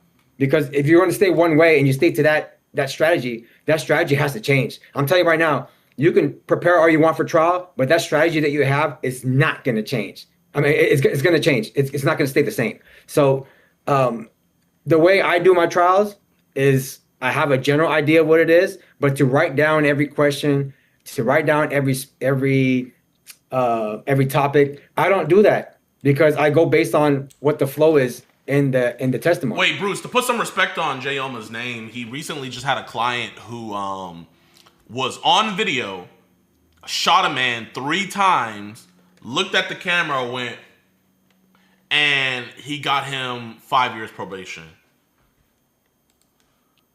Got acquittal. It's on camera. I know, but not in. You didn't get him acquitted, right? No, it's on camera. It's was literally. Was the other guy firing back? No, the other guy was unarmed. Unarmed. Well, good for you. I mean, you got a good result for your client. Shouldn't you get good results for your client? Yeah, that's what I'm saying. Like, you do the best you can with what comes out in trial. Did you have an agreement with the prosecutor? No. Actually, the prosecutor didn't want to make an agreement. They were looking for 20. They didn't want to. I asked them if they wanted to, but they Is that said no. California? What was that? California? Texas. Texas. Are you based out of Texas? Yes, but Why did I you think know, you were out of California? we can practice in different states. There's a Pro Hawk Vice, as you know what that is. Yeah. You can jump onto a case out of state, and yeah, Right. and Fantastic. yeah. I mean, So it was really, really good because my client did go to. He was in jail because they found him guilty, and they made him stay there for the weekend. And immediately, I didn't prepare for punishment. I just went there and went with it, and I did a real good job. And now he's free. He has to serve no prison time at all, and that's where I feel like being more fluid in trial and not 100% preparing rigidly. I didn't mean that you should write every single question out. There's lawyers that do that, and I think you do lose something when you do that. But you gotta read the police reports, and you gotta do your investigation, and you have to have your witnesses lined up. You gotta prep for trial. You just have to. I just don't operate that way. Like my law firm doesn't. We don't. You don't I mean, I respect their way of doing it, and I respect other attorneys the way they do it. But my way is more like improvisation, and it's good for me. I Maybe can for say other- he did represent. I had a personal case where I was being charged with contempt of court, and I was trying to give him the rundown about it and tell him. He was like, "Nope, I don't want to hear it. Nope." He was like, "I do not want to hear it." And it was the day of the court case, and that's when he finally got the whole rundown. And yeah, so he does 1000% rock that way. You know, I mean, you know, I got no jail time, so I got good results. Yeah, I didn't know much about the David case until we did our last interview. So everything that I said during that last interview was like how my mind thinks. I didn't write down what I'm going to say based on what happened on this case. All I knew was the girl died. And JiDion, you filled me in on every piece of alleged evidence that's out there. And then whatever I said was more like how my mind thinks. And pretty much that's how it is. Wait here. With this being such a mega case with David, would you at least, let's say he got you right off the bat, would you prepare for him at least, or would you just do it the same way you do? No, I'll review the discovery, which is the alleged evidence that's out there. And then I'll say, I'll make my like small notes, like the offense report, what they're alleging, who is the witness. And then I just go with it. You go to trial, you don't know what the witness is going to say. Nobody knows what the witness is going to say. The prosecutors are going to say, we're going to call John Arbuckle to the stand. You don't know what he's going to say. You don't know what he does. Yes, you do. No, you don't. No, you don't. A witness can say anything on the stand. Well, I do. When I read the police reports and I read the transcripts of what they said, and if they say something different on the stand, you jam it up their ass. No, I'm talking about what they say on the stand is not 100%. You know for sure what they're going to say. Because details are different on what's in the offense report and what they say in trial. Details are different what they say on the stand and what they said on different interviews. Does that make sense? So it's not 100% like a robot, like you know what they're going to say. It's not. Everything is literally You know the tenor of what somebody's going to say. You know the story that they're supposed to tell. You know that. You know it going in. Because there's usually a transcript of a prior statement. And when you get that prior statement, if they say something different, well, then you pounce. They don't often have transcripts. And so you don't have like audio recordings? No, they don't have like in-court statements. They don't have in-court statements that I can use to impeach them. For the viewers, impeachment is like when you lie on the stand. Impeaching is like to show that they're lying. Right, and then that affects their credibility. Just for the viewers that's out there who's watching, who wants to know what impeachment means, it's actually something that's really, really important in trial to show like this witness right here is not credible.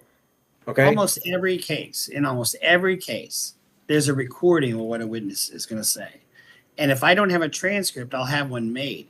And so I know exactly what they've said in the past. So if they get in court and they say something different, then I've got that transcript. I can show them. I said, well, you said this then, right? And now you're saying something different. Were you lying then or are you lying now? I mean, it's just that's cross-examination 101. But anyway, there's different ways of doing things, and you do your way, and you do have to have some fluidity. I agree with that, and I don't write out my questions. I usually have an outline of where I wanted to go, but I'm not married to it as the case goes on. Be sure to You know, vote. if you overpromise and underdeliver, you're going to get fucked. I can see that, but I mean, I have my own ways, and like I learned through law school, I don't really like every lawyer is different, and you're going to beat yourself up if you're going to try to compare yourself to this lawyer that you look up to, right? So it's more like you paint your own picture, and you work with how the way you do your cases, your strengths and your weaknesses, you work with that because everybody's different. So back to the David. So the pool, there was a pool used that the prosecutors are saying that he placed her body in, and that's what he was using to A, chop her up, and B, keep like blood kind of like off the floor and stuff like that. And that same pool that he bought on Amazon is linked also on her body where the embedding is there, and they've matched the two, showing that it's the same pool. Also with him buying shovels, him buying chainsaws, all of these different things, wouldn't the circumstantial evidence show that he killed, then dismembered her body? You can go this time. Yeah, I'll go Bruce. But wouldn't that show that? 100%. And I'm going by, if you just go by the brief that they filed and look at the list of evidence that they say they have, and you have to kind of assume, for the purpose of our discussion, that they're not lying in their brief. I mean, if they would lie in their brief every single time, how long do you think it would be before they were disbarred? Not that long. But there are cases where there's prosecutorial misconduct, and they're not that.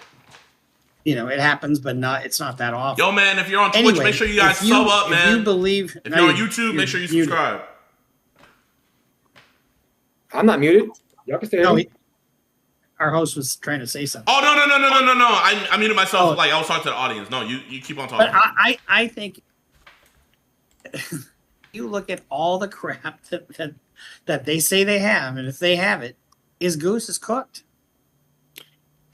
All right, ladies and gentlemen, the statements made by the prosecutors, it's literally their statement.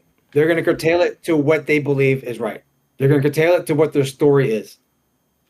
You don't hear anything from the defense. I'm the side of the defense. And what I'm going to say is the prosecutors are only pointing out what they want you to see. My job is to get a light and show everything that surrounds it. Did David only buy those things? Specifically the chainsaw and that little inflatable pool? Is that the only thing he bought? Or were there other things? Did David even buy it? Wasn't it under a different name? Like a female name? It was like Victoria Martinez. Yeah, how do we know it's literally in the custody, care, and control of David? We don't know that. It's just, if you just listen to the prosecutors, of course you're going to go, duh, it's a guilty. It's easy. That's because you're listening to one side, right? There's always two sides to a coin. So my job is to acknowledge that, is not just be one-sided and say, well, there's other things that we have to look at. And the way I'm looking at it is, we don't know exactly what other stuff they have that allegedly David bought. There's maybe some other things. And we don't even know how the manner in which David did it. The question I have is, how did David do it? Did he start with his left hand first? Did he start with his right hand? Did he choke her first? Did he beat her up first? What do we know? We don't know that. But I would leave it up to the prosecutors to prove this case beyond a reasonable doubt to answer those questions for me. That's the only time I'll choose guilty. But until then, there's so many different stories to this. Okay, but it's one thing you said choosing guilty, but if you were defending him, how would you defend him from not being guilty with those evidence being stacked against him? The way I defend him? Yeah. The way I defend him is like, do we know that if it actually came from David? Do we know if David is the one who actually went on his phone and ordered those things? When did they arrive? Do they have David's fingerprints on it? Right? Did you do an investigation for somebody else to have done this? As far as we know, David has a lot to lose, okay? He does. And he's a target because of that. He's open to being a target. And the manner in which the body was cut, it doesn't seem like an ordinary citizen would do that. That's so telling. I can't get that out of my mind. This is not even American. I don't see this as an American type of crime here. This is so foreign to me. Like I'm not doing this for rage bait. I'm really. What about the Jeffrey Dahmer? What about Jeffrey Dahmer? I mean, he like cut up his victims and like used someone's skull for soup. I thought he put them in a soup. He consumed them. Like I mean, or he cut them. Like he cut them up. He would chop them up, put their bodies in the freezer, and one person he like melted their skin and muscles from their face, kept the skull, and he used the skull as a bowl and would eat out of it. Wait, isn't Jeffrey Dahmer white? Yeah, but you said that doesn't seem American, and I was just showing like American. Right, it doesn't seem African American. This type of chopping up of the body does not seem very African American like. So then we hang the jacket on his manager. On whose manager?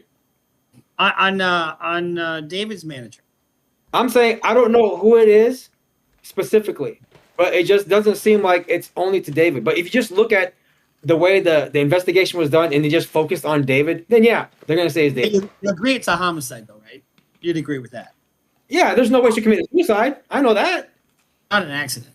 Yeah, no, definitely not. Okay, all right. I just want to make sure we at least agree on something. The way this looks like, it just based on what we're all seeing in the media, the way this looks like is it was done calculatedly. It was done specifically to make everybody look at David. The cutting of the fingers was the most telling to me. When I uncovered that with JiDion at the last stream, it just made me think so much that if you really didn't like somebody, you would just kill him. But the cutting of the fingers is like to show, oh, this is the one that has David's name on it. Let's cut that, so then they can always look at that. That is. Yeah, so it seems like the manager had the same motive. I don't know about the manager. All I know is that this doesn't seem like. Look, I have a lot of cases, like I do, and the African American clients that I have, I don't see anybody chopping up bodies. Okay, I usually see drive-bys and leave the body there. That's all I see. I'm being real. Beat them up, leave them there. There is no we're gonna. I mean, you might get robbed. You might get robbed at the same time, get beat up or get shot. But there's never like we're gonna cut him into pieces. It's more like, nah, dude, I ain't dealing with no blood, dude. I don't that, man. Nah, man. And ascribe it to a particular race. I just don't think you can do that. No, it's something. I'm not ascribing to a particular race. It's just something that it's uncommon, right?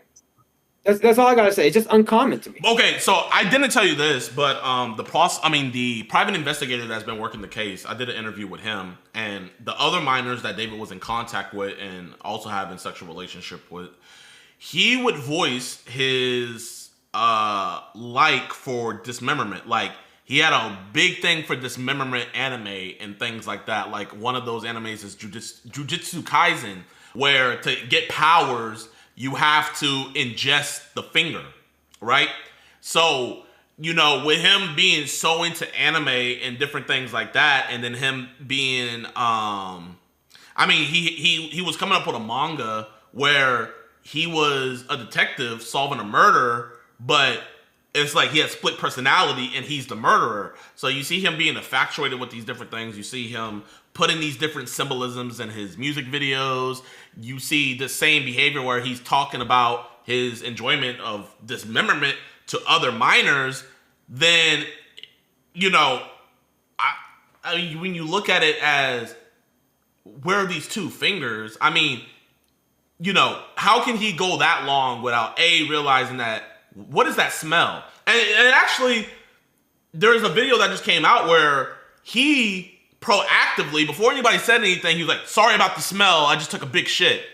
And when he said that, his car was outside. And that David said that? Yeah, David said that. No one said anything about the smell. He just proactively was like, sorry about the smell, it stinks. He was like, I just took a big shit. And the stream clip's out there, and they're saying that that's when the body was out in the front.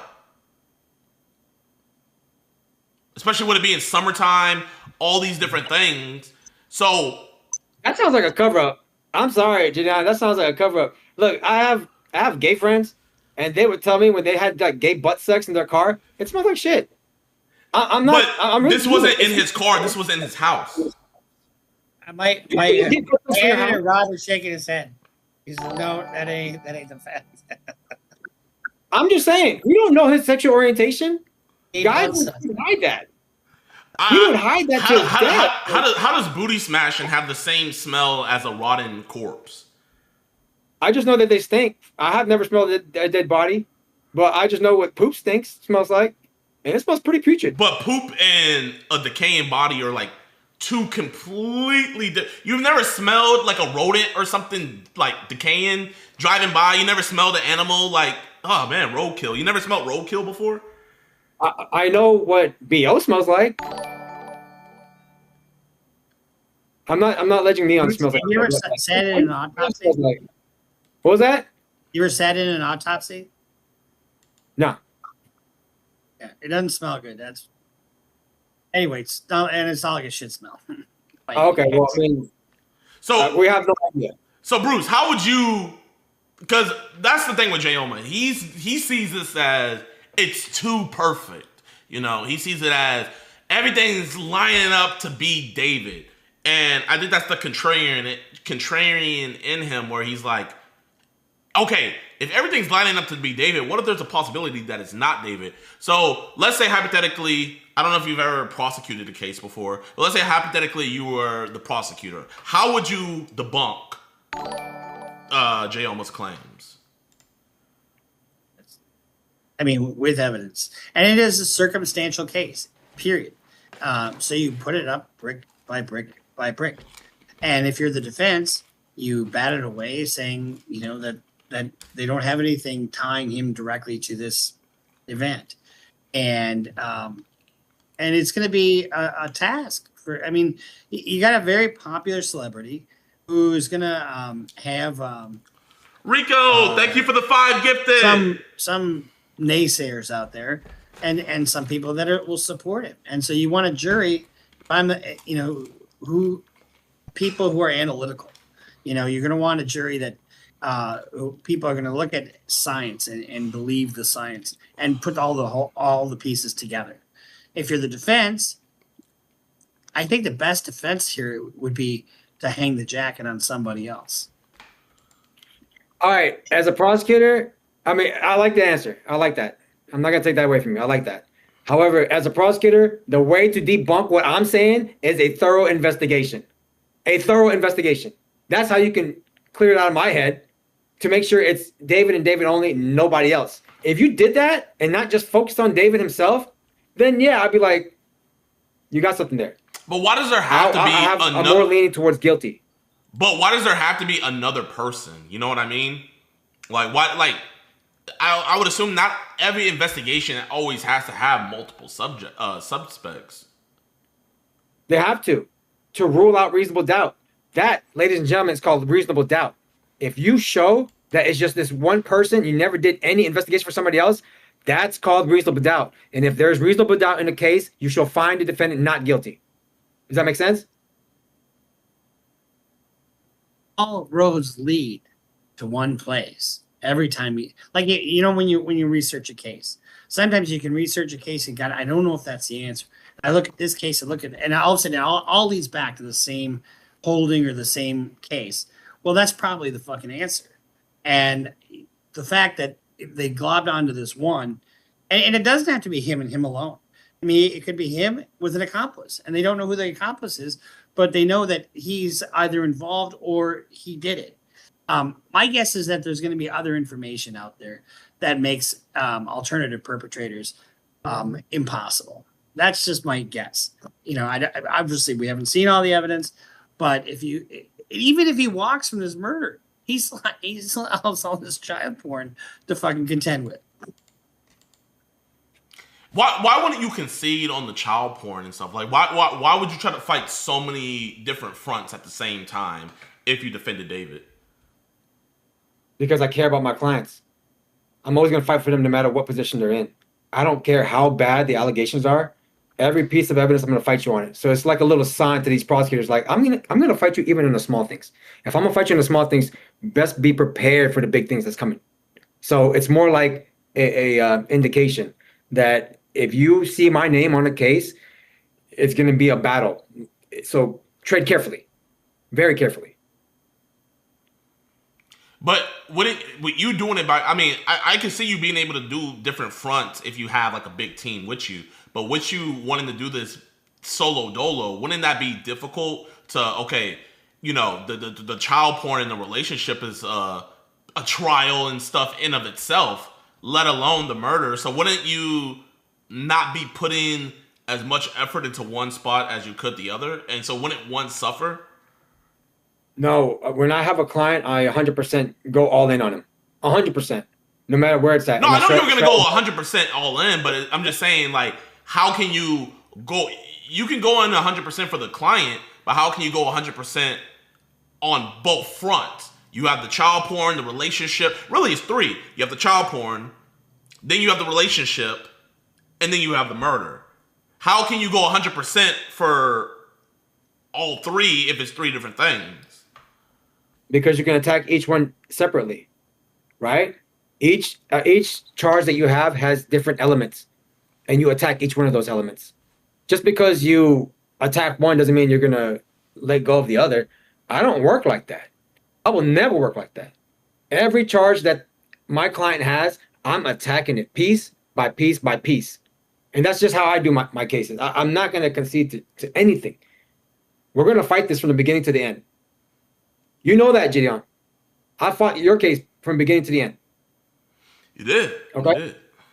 And I did all that shit on the fly, just like that. What I tell you, Neon did that shit, right? He did that shit, and I said that within 2 seconds of hearing it. You see, I'm always on your side. No matter what, I'm always gonna be on your side, and that's what my clients like about me. So I guess like with you guys both being criminal lawyers, why isn't this something to where you guys are both agreeing? And I'll let Bruce go first. Or actually, I'll let you go first, Jayoma, because I let him go first last time. Why do you guys think you guys aren't agreeing on this when you guys are both criminal lawyers? Because we're both different lawyers. You can be in the same field, but the way you put your cases together are very, very different. Bruce said he works with a team. I don't. I do better. I do better working alone. I learned that when I was in mock trial. I did not do well when I had a co-counsel at all.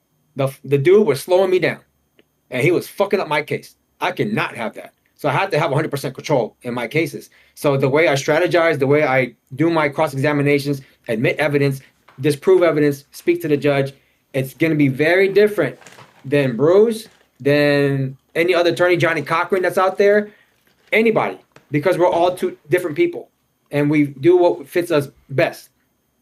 Bruce? I'm not auditioning for a job. That's why we disagree. The thing about it is I'm taking what the prosecutor says as fact. You know, I'm not saying that they're lying. I'm looking at their brief, and I'm trying to look at the train that is coming David's way. And as far as working with a team, you know, I have a paralegal that usually sits with me at trial. I have an associate that sometimes sits with me in trial. But, you know, a quarterback can't run an offense by himself. But he can make the pass to make the touchdowns.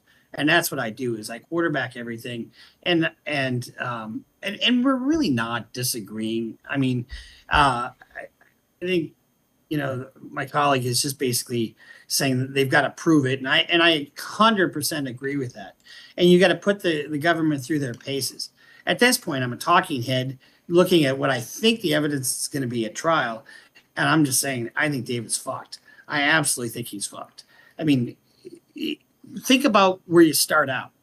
You know, if we're arguing, you know, there's three parties in every case, right? There's the rescuer, there's the perpetrator, and then there's the victim. And the rescuer is always the jury, right? And in this case, you try to make David out to be the victim, and it's the government that's the perpetrator, right? And so, and it's difficult to do this when you're dealing with the subject matter that we're dealing with. A dismembered teenager, you know, that's where we start out. A dismembered teenager that was found in the trunk of his car in a body bag that was on his Amazon. You know, I mean, and she was at his house apparently. So you're starting out in a hole. You're starting out, but homicide cases are actually easier than crim sex cases to fight, because people like to go, oh, there's a murder. Ooh, what happened? Let's find. But you have a crim sex case. They look at your client and they say, oh, what did he do? I mean, there's a real difference in handling a homicide as opposed to a crim sex case. So I don't think we're really disagreeing too much. But I do think we might have different approaches. I mean, I have experts. I've got my investigator that I use, and I investigate cases. And if the government has some evidence, I don't go by the fly. I get my own expert and combat them that way. So it's just a different style. I agree.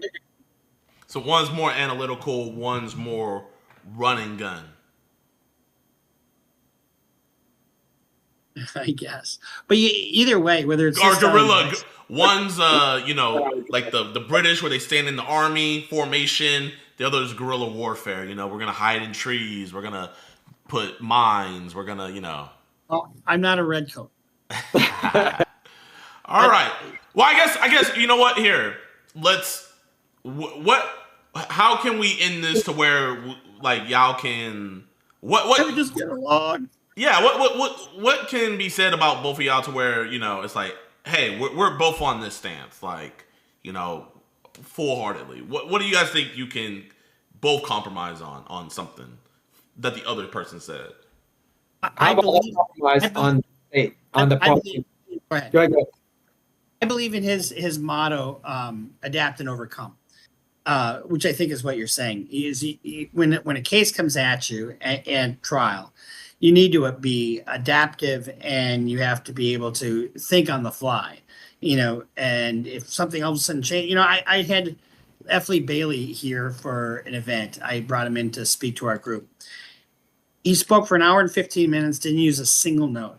And I find when you don't use notes and you're just got eye contact and you're just having a conversation with the witness, the jury is riveted with that. And so from that standpoint, I think that's what you're kind of talking about with your style. Yeah, that's what I do. How about this? Let's agree to this.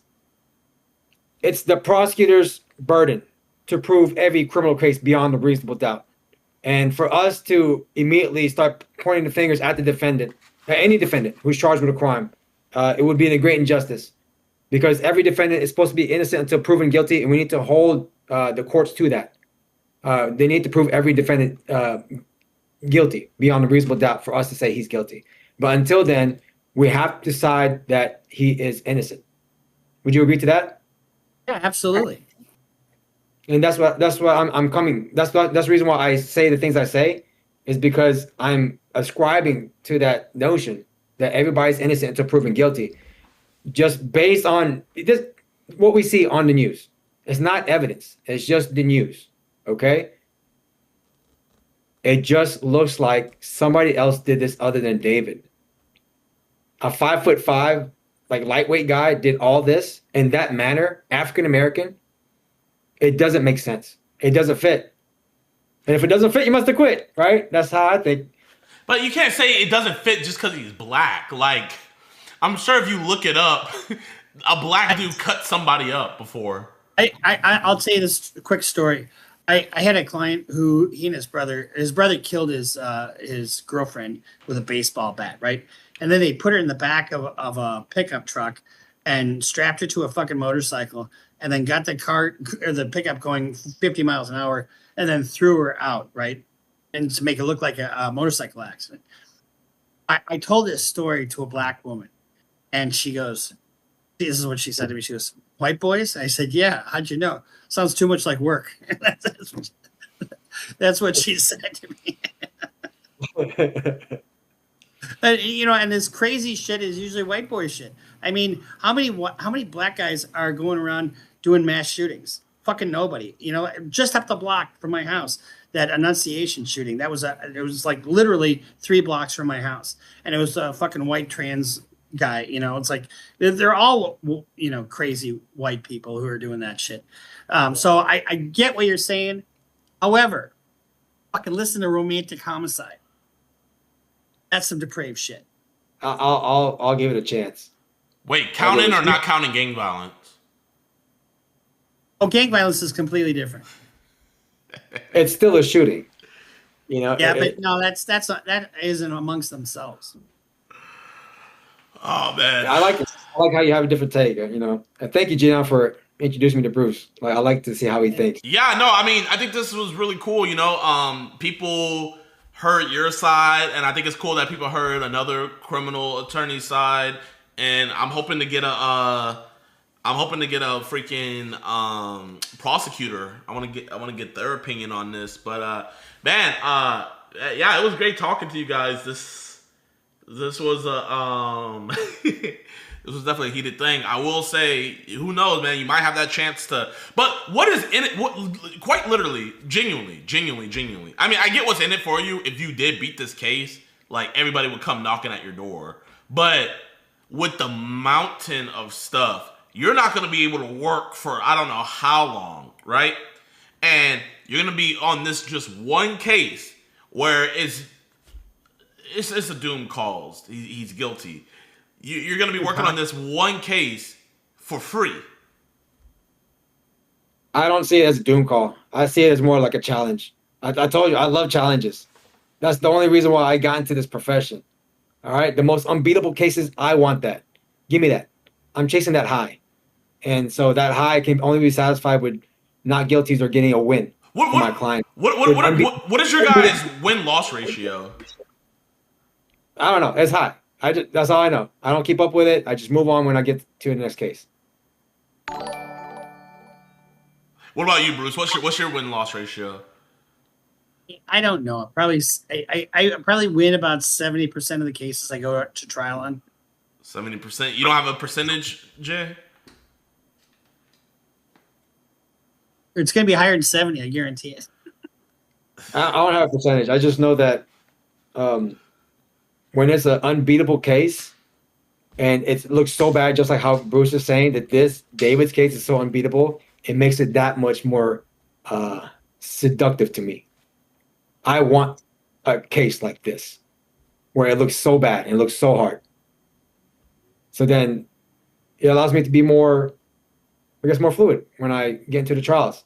And you have more fun like that. You get like a high when you uncover a case through each witness and you cross-examine them, you get rid of evidence, you bring in evidence, and you see how the prosecutors react when things don't go their way. That's a high that I get as a defense attorney. Bruce, do you get the same high when you see that? There's no greater feeling than an acquittal. I mean, especially one minute your client's looking at 25 to life, and the next minute they walk out that door a free person. I'm sitting there doing waiting for a verdict on a murder too, and my client leans over and says to me, he had the biggest forearms of anybody I've ever seen. He says, "If it's guilty, I'm jumping over this bench and whooping that prosecutor's ass." And I'm like, "What?" The prosecutor was just a prick to it. Hope you like prison food, you know, that kind of shit. And I'm just like, and what am I supposed to do? Am I supposed to tell somebody? I just figure, well, he gets a couple licks in, the prosecutor deserves it. Well, lucky for that prosecutor, he was acquitted. And I just remember my palms were sweaty, my heart is beating like a mother, and then that not guilty is just like, oh fuck. Bruce, be honest. A couple months later, he calls me and says, "Hey, what's the penalty for counterfeiting?" You dumb fuck. You just beat a murder case, and now you got popped for counterfeiting. Bruce, be honest. Whoever that individual is, did he actually do it? No, and I proved that he didn't do it. And oh, so you guys are all the same, bro. You guys are all the same. He was alleged to have handed a gun to somebody and said, "Air the place out." Now, the guy who originally shot at the guy testified against my client, saying that that's what happened. And then I brought there was 11 cameras at this bar, and you could never put them two together throughout the whole night. So we went through every single second of that video, and that's what they hung their hat on. Dang, all on that one statement. Yeah. doesn't fit. Go get the gat. Air the place out. Would you say that's your most impressive win in your career? No, I've had his pictures up on my wall, but I've had a lot of other ones. It just doesn't matter who it is or how it is. When you get an acquittal, there's no fucking greater feeling. Jayoma, have you got an acquittal for a murder? No. Right now, the murder cases are still set. They're going to be set for trial. It's coming up. So whenever I post it, you guys can be free to watch it. So I have murder cases in Harris County, Houston, Texas, Dallas, and Fort Worth. So they're coming. And it looks really good. Really, really good. All right. How would you know? You don't prepare. I'm teasing. So, I mean, it's on the news. Like, some of the murder cases are on the news. So, I mean, I wish you the best of luck. Thank you. It's fun. It's more fun than well, actually, they're all fun. Even child sex cases are fun as well. What the fuck is fun about a child sex case? They're all going to the government and looking at the exhibits over and over and over and over and over and over, and change your pants and then go back over and over. No, I'm joking. It's a good field to get into. Oh man. On those cases, if I ever get, I haven't really done one of those in a long time. But hold on, Gideon, let me ask you a question, Gideon. You ready? Up? Yeah. Would you convict a person who is 5'5", lightweight, and there's a video of him allegedly driving a car, but that car has nobody in it. Okay, prosecutors were saying that the dead body was in there, right? And we clearly saw that there was nobody in there, and that this guy, he's African American, okay? He chopped up a body and cut the fingers that had his name on it. Doesn't that? Could you know what? That? Me personally, I'm gonna be real. Okay. After listening to you and Bruce's argument, with that, if I didn't know about this man having a sexual relationship with this girl since she was 11 years old, taking her out the country, if I didn't know that this man had child pornography on his phone and actually had videos of the two together, if I didn't know that he bought 2 chainsaws, a shovel, and a floaty to dismember her body in, if I didn't know that her body was found in his car and all I had was the evidence of him being black and, that doesn't just fit the quota for a black guy. Black guys don't chop up. That's more cartel stuff. Shout out Jose. Me personally, I would, excluding all that, I would vote not guilty. You take away all the evidence, then he's not guilty. It's all interesting, but we'll see what happens in this trial. It's something good to watch. I do want to mark my words. Blair Burke ain't going to be there at the end of the day. I mean, we could also say the same thing about his fucking manager, right? I mean, who stands to lose? How much money does the manager have to give back if all of a sudden this comes out and David's tour is ended?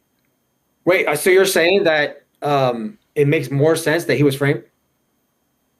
I'm saying that's plan B. Does it make more sense that he was framed? Makes just as much sense. Just as much sense? So when one hears two stories, one consistent with innocence, one consistent with guilt, the presumption of innocence has not been overborne, so you have to go with the story that favors innocence. I see that. All right, gentlemen, it's been a slice. Thank you, Bruce. Appreciate you. Jayoma, thank you. Make sure you guys go subscribe to Bruce Rivers on YouTube. Make sure you guys go follow Jayoma on Instagram. I appreciate both of them. I do want to hit you guys up. Maybe not together in the future, but as more things come out in the future about this case, I would love to just hear both of your guys' takes. And Bruce, I really want you to react to one of my videos, man. I want to see a video. And bro, if you react to one of my videos, I'll react to you reacting to my video, bro. Like, all right, I will. See it. And Jay, let's team up. I think it'd be a fucking blast to try a case with you. Oh, if we're gonna team up, I'm leading. I have to lead. I have to. It's just that's how I operate. That's just how I do shit. things. Don't get these two in a room. No, it was nice meeting you, Bruce. That's very nice meeting you. All right, y'all be safe. Peace. But he says, I can't do shit with a daughter. Can't teach it shit. Can't put it in sports. The do I need with a girl? Drop a GoFundMe link. There's my response to it. This is what he has to say about life that he brought into this earth. If sympathy is what somebody's looking for, do a GoFundMe, bitch. I'm gay. It's just that simple. Go take care of your daughter, Dale.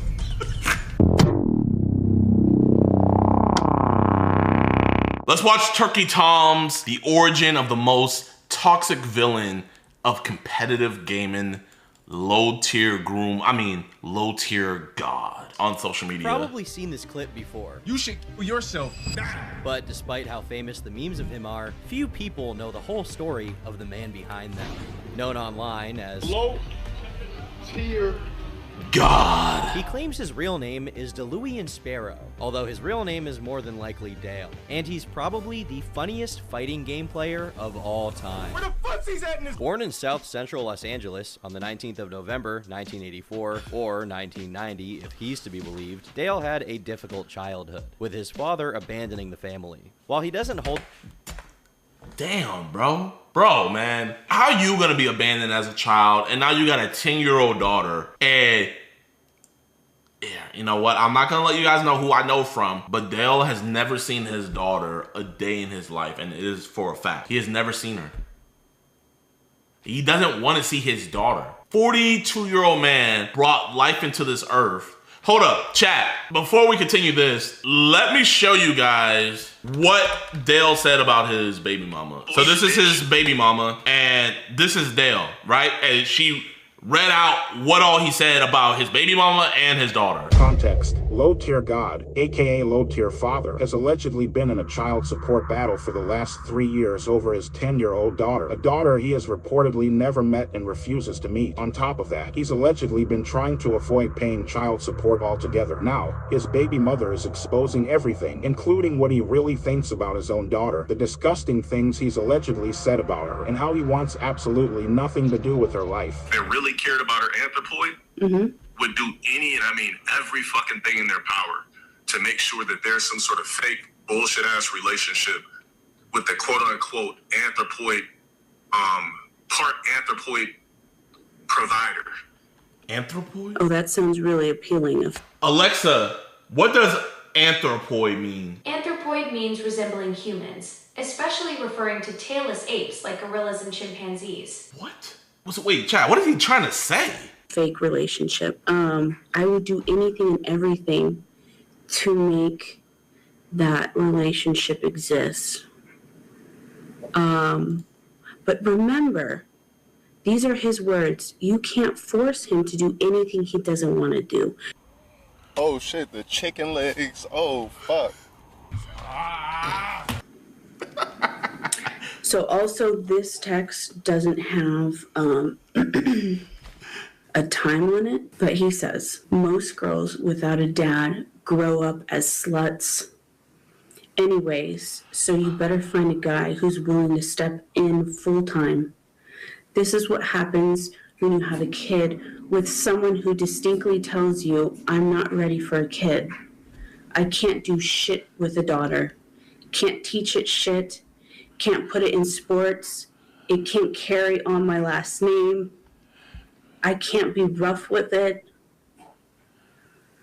The fuck do I need with a girl? This is what he has to say about life that he brought into this earth. And I did not know that he was abandoned as a child. I mean, that explains a lot. Like, I would say this the opposite, man. You know, my brother, his dad wasn't in his life like that, but my brother, like, you know, he's very involved in his family's life, you know? I would think if that happened to you, if you're at least a decent human being, you would want to step up. And I'm sure there's people watching the YouTube video, or there's people watching the stream right now. Let me look. Be honest, y'all. Have any of your guys' dads abandoned y'all? Have any of you guys in the chat grew up without a father? If you grew up without a father and you have kids now, or if you grew up without a father and you want kids in the future, aren't you gonna step up? Aren't you going to be better? Isn't that the point of bringing kids into the world? Is so that your kids pass you? Literally nothing when you die. There is nothing that you bring to the earth, or there's nothing that you can bring to the grave with you. The only thing that you own after you die is your kids. Your wife can get remarried, your house can get sold, your cars can get sold, your wealth can get redistributed, all of that. So nothing on this earth will be yours except for your children. Your children will always be yours forever and ever and ever. And the fact that he's saying this, oh man, it's disgusting. Having a girl is pointless. They grow up, get fucked, and erase your legacy. Had it been a boy, I would have been excited, but hell no. So you tell this kid that's oh my God. It's not even that he didn't want to be a dad. He doesn't want to be a girl dad.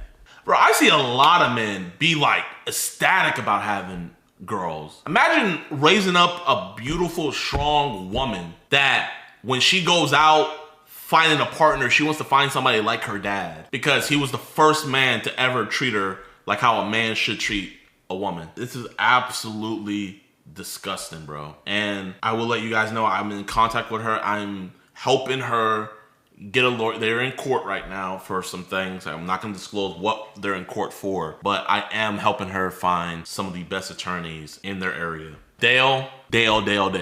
Listen, man. You might hype mog me.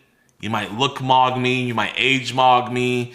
You might muscle mog me. You might pred mog me. But one thing you don't mog me in, two things you don't mog me in is my resources and that bank account. You don't mog me in those categories, Dale. And also, the third one is heart. I got more heart than you, Dale. Dale Wilson. I have way more heart than you. And I know what you guys are in court for. So I want you to know that we're going to make sure that she finds the best attorney. supposedly is mine when she gets older, everything that I just said. So when I say that he's been like this, he's always been a piece of shit. You know what people should do? That hop on the internet looking for sympathy, out crying, praying to God everybody's on their side about shit. Is he talking about his baby mama? Start up a GoFundMe. Instead of bitching, moaning, and crying and trying to clout chase, just start up a GoFundMe. So your baby mama's clout chasing by reading what you said about your own daughter? Dale! It should be that simple. If there's anybody that wants to sit back, make a whole sympathy video, jacking off, crying, saying XYZ, make a fucking GoFundMe. Let niggas turn your sympathy into a bag. Why do the sympathy shit with no GoFundMe? Exactly, the Cinnabon shit got over 100K. If I'm gonna drop a sympathy video crying and trying to make the world feel sorry for me and I'm a worthless nobody, I'm looking for clout, I'm looking for notoriety, I'm looking for people to be on my side, I'm bashing somebody else. Just do a fucking, just come up with a GoFundMe, my nigga. Like, the fuck? Wow, bro. Imagine doing that with no GoFundMe.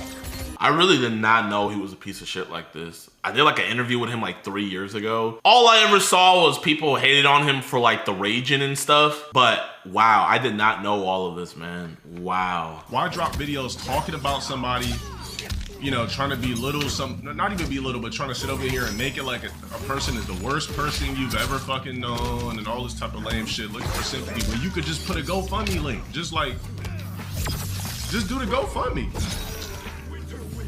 Like, what are people trying to do? What are you trying to accomplish here?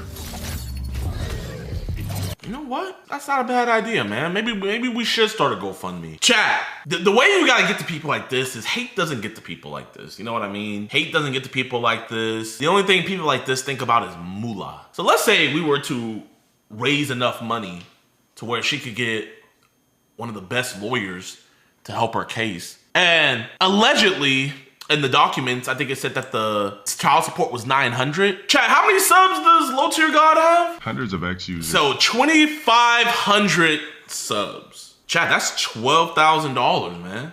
That's just off of sub. That's not counting the VODs, money from YouTube. The point that I'm getting at, chat, is hypothetically, what if that child support went up? Because she got one of the best lawyers. Hypothetically, hypothetically speaking, just a thought. Just do the GoFundMe. You got the sympathy shit, you want to make it for... Lost 4,000 subs in the last 3 weeks. Full-blown video, talking about this, talking about that. Do the GoFundMe too. Be smart about it. Hey, chat. That's my response to the people that kept saying respond to the Twitter shit. My response is very simple. If there's somebody that, I don't even know who the fuck that person is, by the way. But if there's somebody that can sit there on their ass, drop a whole video talking about XYZ and making up all this random shit, bitch, just fucking do a GoFundMe. Like, if sympathy is what somebody's looking for, do a GoFundMe, bitch. Like, turn the sympathy into fucking money. Don't just sit there on your motherfucking ass and not do nothing. Turn the sympathy into money.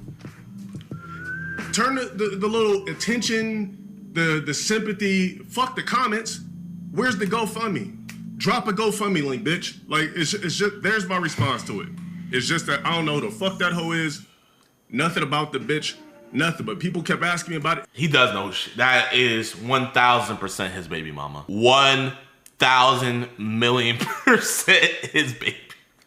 Like, chat, man, that is his baby mama. They have a kid together. That kid is 10 years old now. And he's deflecting like this, man. I couldn't imagine talking about the mother of my child like that. Even if we broke up, I couldn't imagine talking about her like that, especially on video where my kid could see it.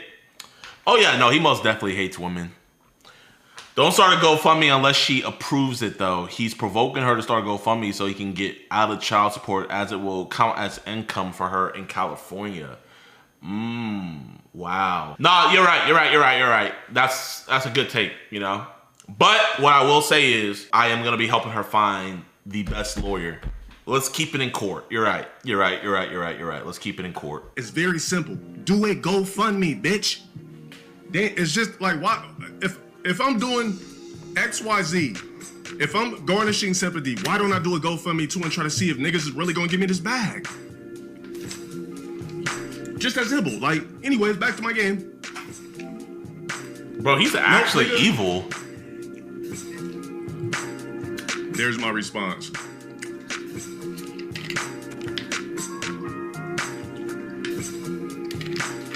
Just do a GoFundMe link.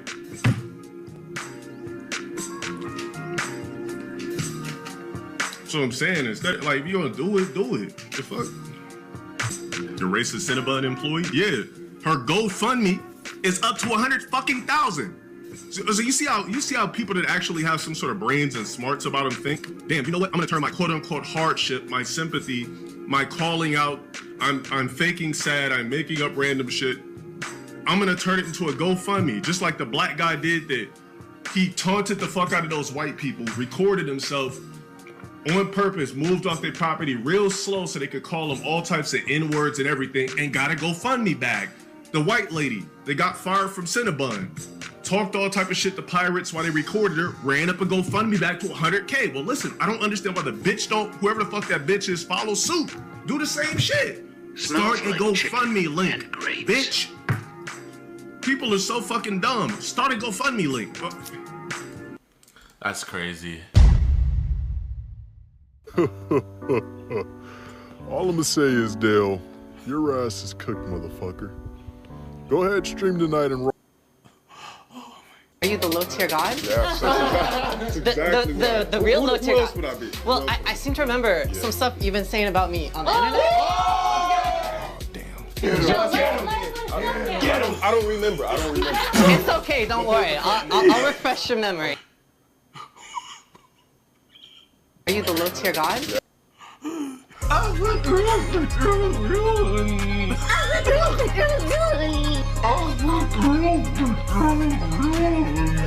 Bro, I just need the memes, bro. It's cool to be a white knight. White knights are just inexperienced men. That's all. That's fine. I used to be a white knight too. I used to be that guy in chink armor, want to save hoes. Captain Save a Hoe, nice guy. You know, before the era of Delon Sparrow. You know, when I used to be Dale Wilson. right? Since everybody want to call me that, you know, I used to be that guy.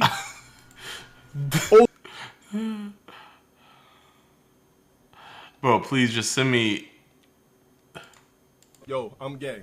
I'm gay. I'm coming out the closet. I'm doing this. I'm doing that. I'm gay. I think it's sexy as I'm gay. It's just that simple. Yeah, I'm gay. I'm gay. No, I'm gay.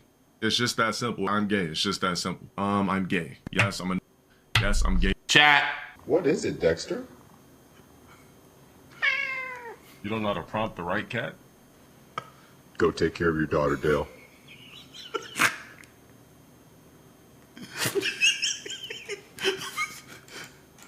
Let me say something! Low tier gosh is on the list! She was 17, Dale! I won't even catch up to the spectator anymore. I fucked it up. If the court would have revoked her bond, a young man named Zachary Kenny might still be alive. Were you the one who got her bonded out the first time? Yeah. Bro! Jayoma, you quite literally killed a man. I didn't kill anybody. I represented diligently. I did well on my client's behalf. If a school shooter went into a school, killed 30 people, should he be let out on bond? If that was my client, I'd argue for him to be out on bond. Just because if you're charged with a crime does not mean you should be paying the price for something you're accused of doing. What's good, Jay? Hey, what's up, dude? What's going on? What new case are you working on? Dude, like I was out in Japan, and I was like picking up a bunch of there's a couple murders, continuous sexual abuse of a child, assault of a child, like aggravated sexual assault of a child. So. And you're defending these pieces of shit. Oh. I'm defending people who are charged with crazy crimes. So. Okay. With the sexual abuse of a child, is it on video? I can't say. Yeah. But there's some stuff out there, and you know I'm gonna do what I do on my cases. You know I love doing this, JiDion. You know that, right? Like you love defending pedos. I love defending people who have a charge, no matter what it is, including you, including anybody. Okay. So you're putting my contempt of court in the same category of a dude hurting a literal child. They were all accusations. Is there any physical evidence tying them to this accusation? Yeah, there's always evidence. Physical. Yeah, but there's ways around it, and the only way you'll find out is when you see me in court. That's crazy. How many chomos have you defended? I defended a lot of people who are charged with crimes. I don't know if you can call them chomos. How many alleged chomos have you defended? There's a lot of people. It's a lot. It's a lot. It's like a magnet. Like once they see what I can do on one guy's case, it's like the whole community knows and goes, "Hey." The whole community, the whole chomo community. Dude, don't you know? Like if you do well on like a person who shoots people, like a gangbanger, and they tell all their friends like how good you are, then they'll all come knocking. So pretty much like it's like a word of mouth thing. So you got chomos giving word of mouth to other chomos? I'll have people who are accused of crimes, especially of that type of crime, and they let other people know how good I am. So then when they get the same crime or when they get charged, they know who to call. What do you mean? So they're running around with groups of people that are getting accused of the same crime. I don't know. I just know that my business, the way it started is, first nobody knew me, right? Nobody knew who Jayoma was. And all it took for me is to take just a couple cases. And once I started doing my work on that, it's like when you make good results, it's like 10 to 20 more people come. And they say, I have the same problem. Help me out. I don't know. Just like you. I did your case. Did you tell somebody, dude, he's pretty good? Like, so... You telling other people is the same thing other people do when I represent them. I represent diligently, and I do my job well. Oh my gosh, bro! Please stop defending chomos. They don't even pay good. I know you're not making no good money from no chomo, bro. No, I defend. It drives me. It's not the money. It's the challenge. If it's something easy to win, it's like I'll take it, but it's not. It doesn't do good for me. It's when it's like on video or when there's like a lot of evidence. That's what makes me keep going. So it's like my challenge in life is like to win the unwinnable cases. So then people can look back and say, damn, there's no way. And there is. It's me. I do think we're going to see you one day do a high profile case. I feel like that is definitely on the horizon. But bro, you got to start practicing. You can't just say, I'm going to wing it in freaking trial. That's crazy.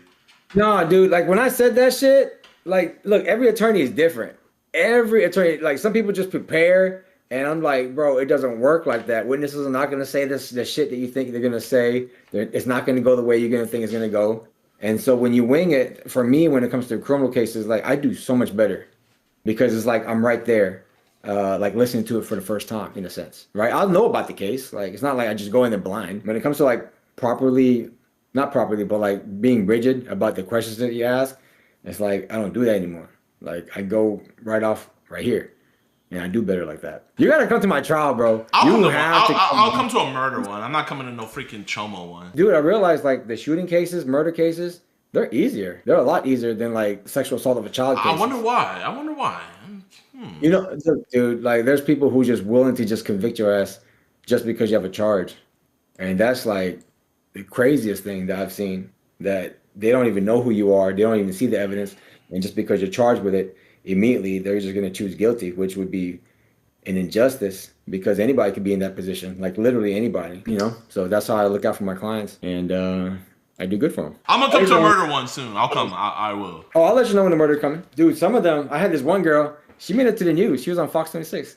She was on the news, and she allegedly stabbed her boyfriend like with a knife in front of a bunch of people. Some of it was on camera. The dude died. Like right there, right on the scene. I can't. That's who you're representing? I'm representing him. Wait, like, hold up. What's her name? I can say it. It's on the public. Her name is Lisa Vanglar. It's on the news. Oh, I see her. Yeah. Oh crap! You're representing her. Let's watch this case, y'all. Tuesday's murder of a young man. This is like a continuous prevented client. If action so was like I taken realized if I get dismissals and I do well for my clients, like they'll just keep doing the same thing, and they just keep calling me whenever they get in trouble. And I tell them, dude, you can do whatever you want in this world. Just make sure you call me if you ever get in trouble. And they follow that. Accused killer. That 30-year-old woman violated her bond conditions several times while free from jail on injury to a child charge. Fox 26's Randy Wallace. Oh my God! What did she do to the kid? All right, so let me give you a background. I had her in Galveston, so I had a case with her. It was like a drug case, and I got that case dismissed like quick. And then she liked it. And then after that, like she picked up another charge, which is that injury to a child. The allegations are that she punched that child multiple times. She beat on him. She just passed out while after she beat on him. And then they had allegedly they had like a bunch of like markings on their body. She allegedly neglected them. So then I jumped on that case. So while I jumped on that case and I'm attacking it with the prosecutors, she was ordered to do a drug test, and she tested positive, and she just didn't show up to court. And then all of a sudden, like within 2 weeks, hell no, less than 2 weeks, she allegedly murdered her boyfriend with a knife. And so like when that happened, I was like, I'll jump on that case. So immediately, like within a couple of days, I was on it, and now I'm fighting those two cases.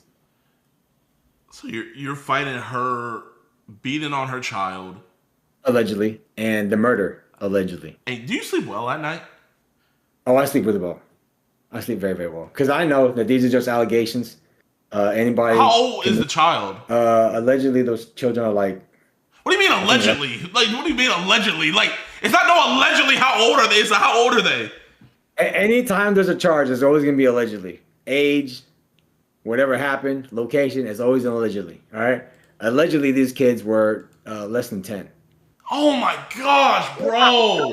Oh my gosh! What do you mean less than 10? How young is less than 10? 8 or 9. Is she still in jail?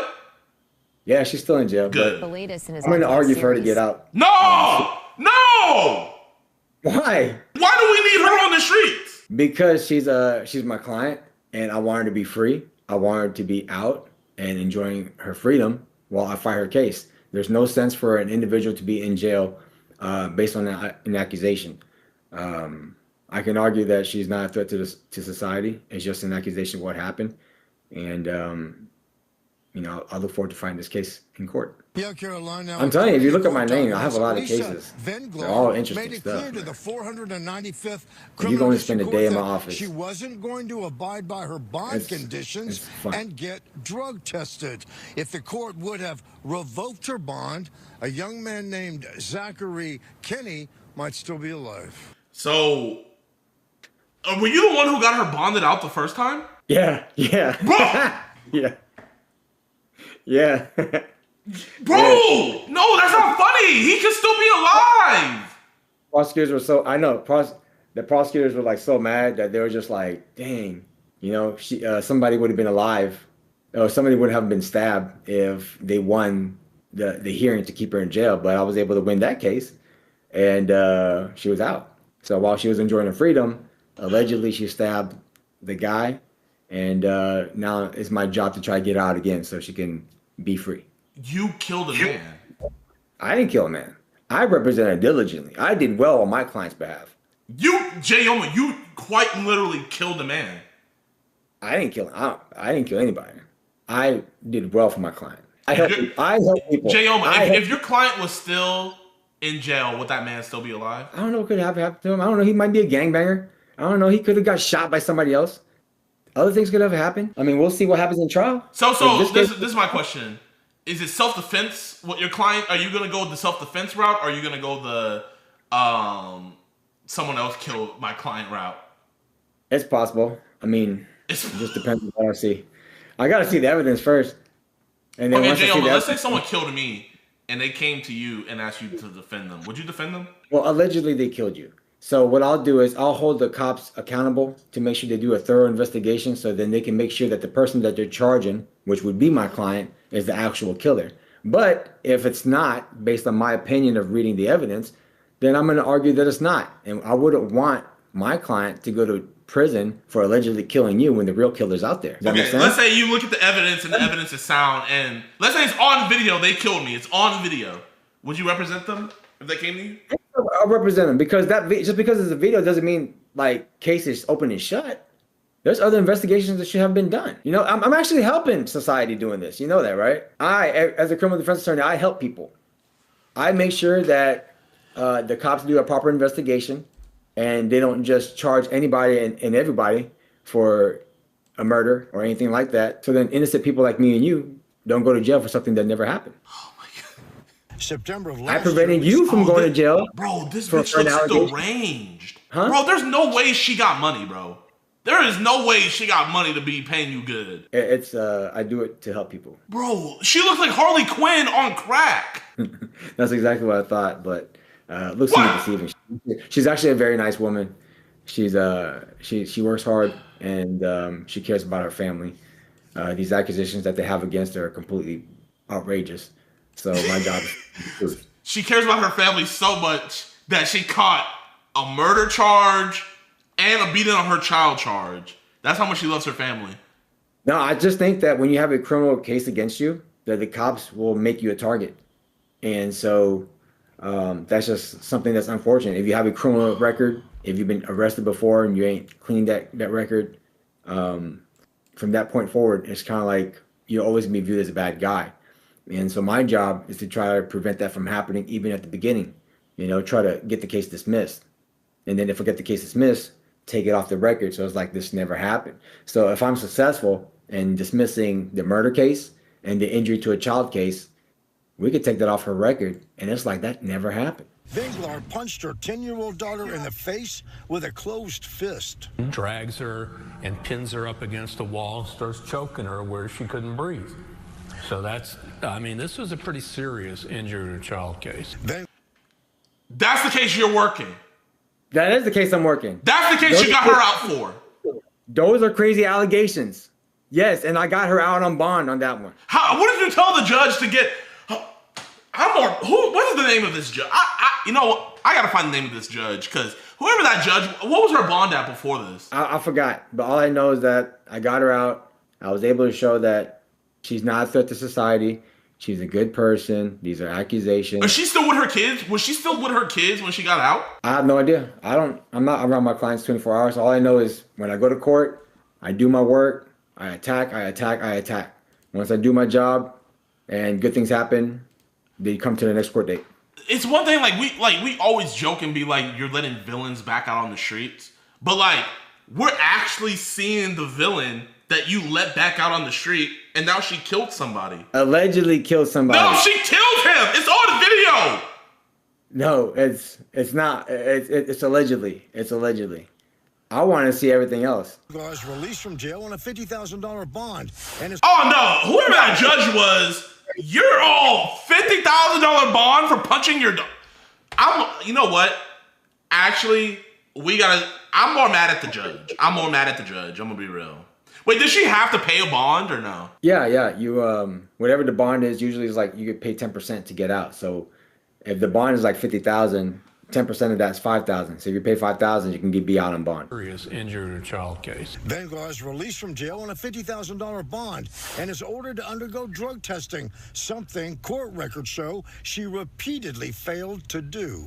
They actually revoked her bond in late December for failure to do a drug test. And a few days later, it's reinstated. Yeah, and as we see this all the time, your bond gets revoked, then it gets reinstated, and she's back. That was me. Venglar I did that. I got her free, and she was very happy. Can you not like read the room? Wouldn't you be happy if I got you out on bond and the prosecutors were trying to keep you in jail the whole time, keep you away from your family, keep you away from making content? Do you think her daughter's happy? Eating? Her daughter? Yeah. I don't know about her daughter. I don't know if she's happy or not. I mean, I would believe that she would be happy that her mom's out, so then she can provide for her financially. Her mom you think she would be happy that her mom that beat on her is back out on the streets? Allegedly beat on her. Allegedly. Please use that every time there's a charge. Allegedly. Just because you get charged with it doesn't mean you did it. This is crazy. It's like you let her. She murdered somebody because of you. I help people. Was also out on bond in Warden County for evading arrest. There's no documentation indicating that Harris County was aware. I'm representing on that case too. What case? I'm representing on that case too in Warden County. What is she being charged with? Evading arrest, like running away from the cops, allegedly. Bro, like, what is her net worth, bro? What is her net worth to where you're gonna just have her on retainer like this? I don't know. All I know is that if I do good on one case, they're gonna keep coming back for their future charges, and they'll bring 10 more friends. Oh my gosh. Wharton County. Otherwise, that would have been another bond violation for being charged with a new offense. On March 30th, Venglar was ordered to return to the 495th court. The court tells her, go get a drug test and immediately return after you do that. Venglar didn't return to court, becoming a wanted fugitive instead. 2 weeks later, police say she fatally stabbed Zachary Kinney at this apartment complex near Reliant Stadium. Ms. Venglar, the allegations are simply that you stabbed this complainant, somebody you're familiar with, according to them. You had suffered from some assaults from him in the past, but there was nothing indicating that he was assaulting you at the time that you allegedly stabbed him in his arm. He later died from his injuries. There were multiple opportunities. So she stabbed him in the arm. Allegedly. What does the video show? Like, not saying it's your client in the video, but what does this video show? There's allegations that it's on video. Right now, I'm wearing the full video from the prosecutor's office, so I can do my work. So you haven't seen the video yet? Not the full video. Have you seen the video of like the stab happening? No, I'm waiting on that. Venglar is scheduled to appear in court tomorrow. She's currently being held with no bond set. Reporting live from the courthouse. Yeah, that's crazy. That's crazy. No bond set. I was like, what? So you argue for the judge to let her out? Yeah, of course. I always argue for my clients to get out.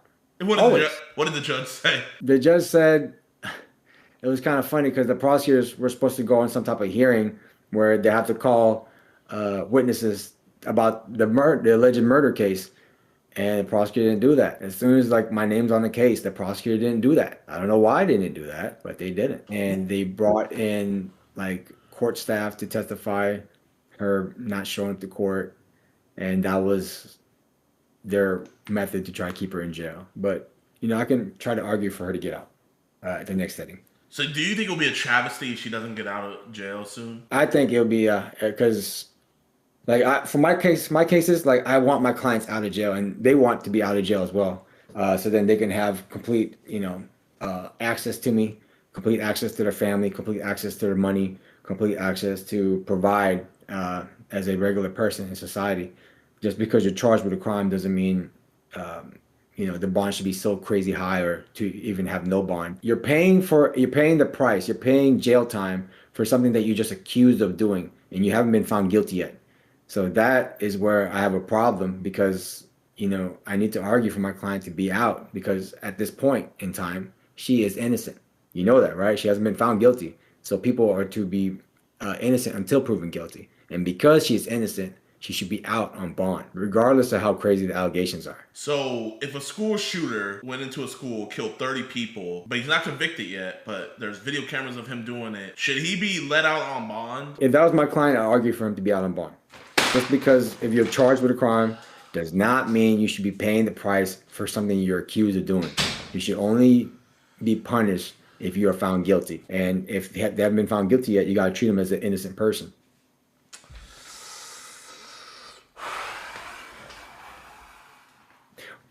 JiDion, let me ask you this. If you were my client and you were charged with some crazy charge, would you want to be out of jail? Would you rather be in jail? Bro, it doesn't matter. Like, if I was charged, whether I did it or not, anybody would want to be out of jail. Right, because jail sucks. People steal from you there. People will touch you and assault you there. People will make their way with you in there. They'll bully you for your food. It's hell. And that's not a place for somebody to go who hasn't been found guilty yet. It's, you know what I mean? So do you think jail shouldn't even be a thing unless you're found guilty? I think that there's different measures that can be taken to allow a person to be out of jail to ensure the safety of the community. Wait, hasn't right? she ran away from court and not shown up to court dates multiple times? Yeah. So you want us to let this woman out when she has a track record of not showing back up to court? There's always some good reason for that. Sometimes people just miss court because they plumb forgot. Sometimes people miss court because their alarm was not set. Transportation issues. Like people can have transportation issues. In my experience, a lot of my clients who hire me, who had another attorney, have told me their attorney gives them the wrong date or just doesn't keep up with them. I keep up with my clients. I tell them, hey, you got a court date, you better show up. I text them the day before, show up to court. And wait, why didn't she? You were her client, right? She's been your client. Did you text her before? Why didn't she show up? No, there was other people. I'm talking about other people who have hired me. I'm talking about her specifically. Why didn't she show up when you texted her? Sometimes people don't show up because they have transportation issues. You know that, right? Places like Texas, it's you need a car to get around. It's not like New York where you can just get on the subway and go to court. But if you need a car and you don't have a car, life is very difficult for you, especially if you don't have much money. Jayoma, bro, how much do I have to pay you to just drop this woman's case, bro? Hey, I have a duty to my clients, and when I sign onto a case, my job is to attack. Jayoma, I will give you $100,000 if you drop all your Chomo cases in this woman. I can't do that, man. My clients need me. And they're not chomos. They're people who are accused of crimes. Stop doing that. Because you could be charged with a crime. You could be charged with, those type of charges. Should I call you a chomo? No. I believe in being innocent until proven guilty. So until then, the world can call you a chomo, but I will never call you a chomo. I will call you my client. And you will see what happens. Is she your friend? I would say my clients are my friends. Wait, hold on. So this is your friend. Man, look at that photo. Doesn't it look like she got beat up? She looks like she got beat up with Fuck, I hate you! Doesn't it look like she has a busted lip? I hate you! Her hair is pulled. She looks really, really bad. That looks like a victim of domestic violence right there. Doesn't she? Well, you know what? I would expect some punches on her face when, she's literally stabbing somebody. Definitely he would punch her if he stabbed her. What I want to know is how are you so sure that she stabbed first? What I want to know is how are you so sure that the other person didn't have a weapon? Did he have a weapon? About to find out. There's so many things that we don't know yet. What is the likelihood that you're gonna get her off? Well, I believe in myself. I'm gonna do Are you guys taking this to trial? I don't know yet because there's different ways to attack it before trial. I try to make cases get dismissed before trial because trial is where you're risking life. You know what I mean? That's where there's no more negotiation. There's no more talking. It's all, we're going to go for not guilty, and they're going to go for a maximal the conviction. So in the she's maximum. facing life in prison. It's possible. Wait, what kind of murder is she charged with? Is it first degree murder? No, there's no first degree. It's either just murder or capital murder in Texas. So capital murder is like, yeah, capital murder bumps it up to where like without parole is the so regular murder you're looking at 99 years in prison. Regular murder, okay.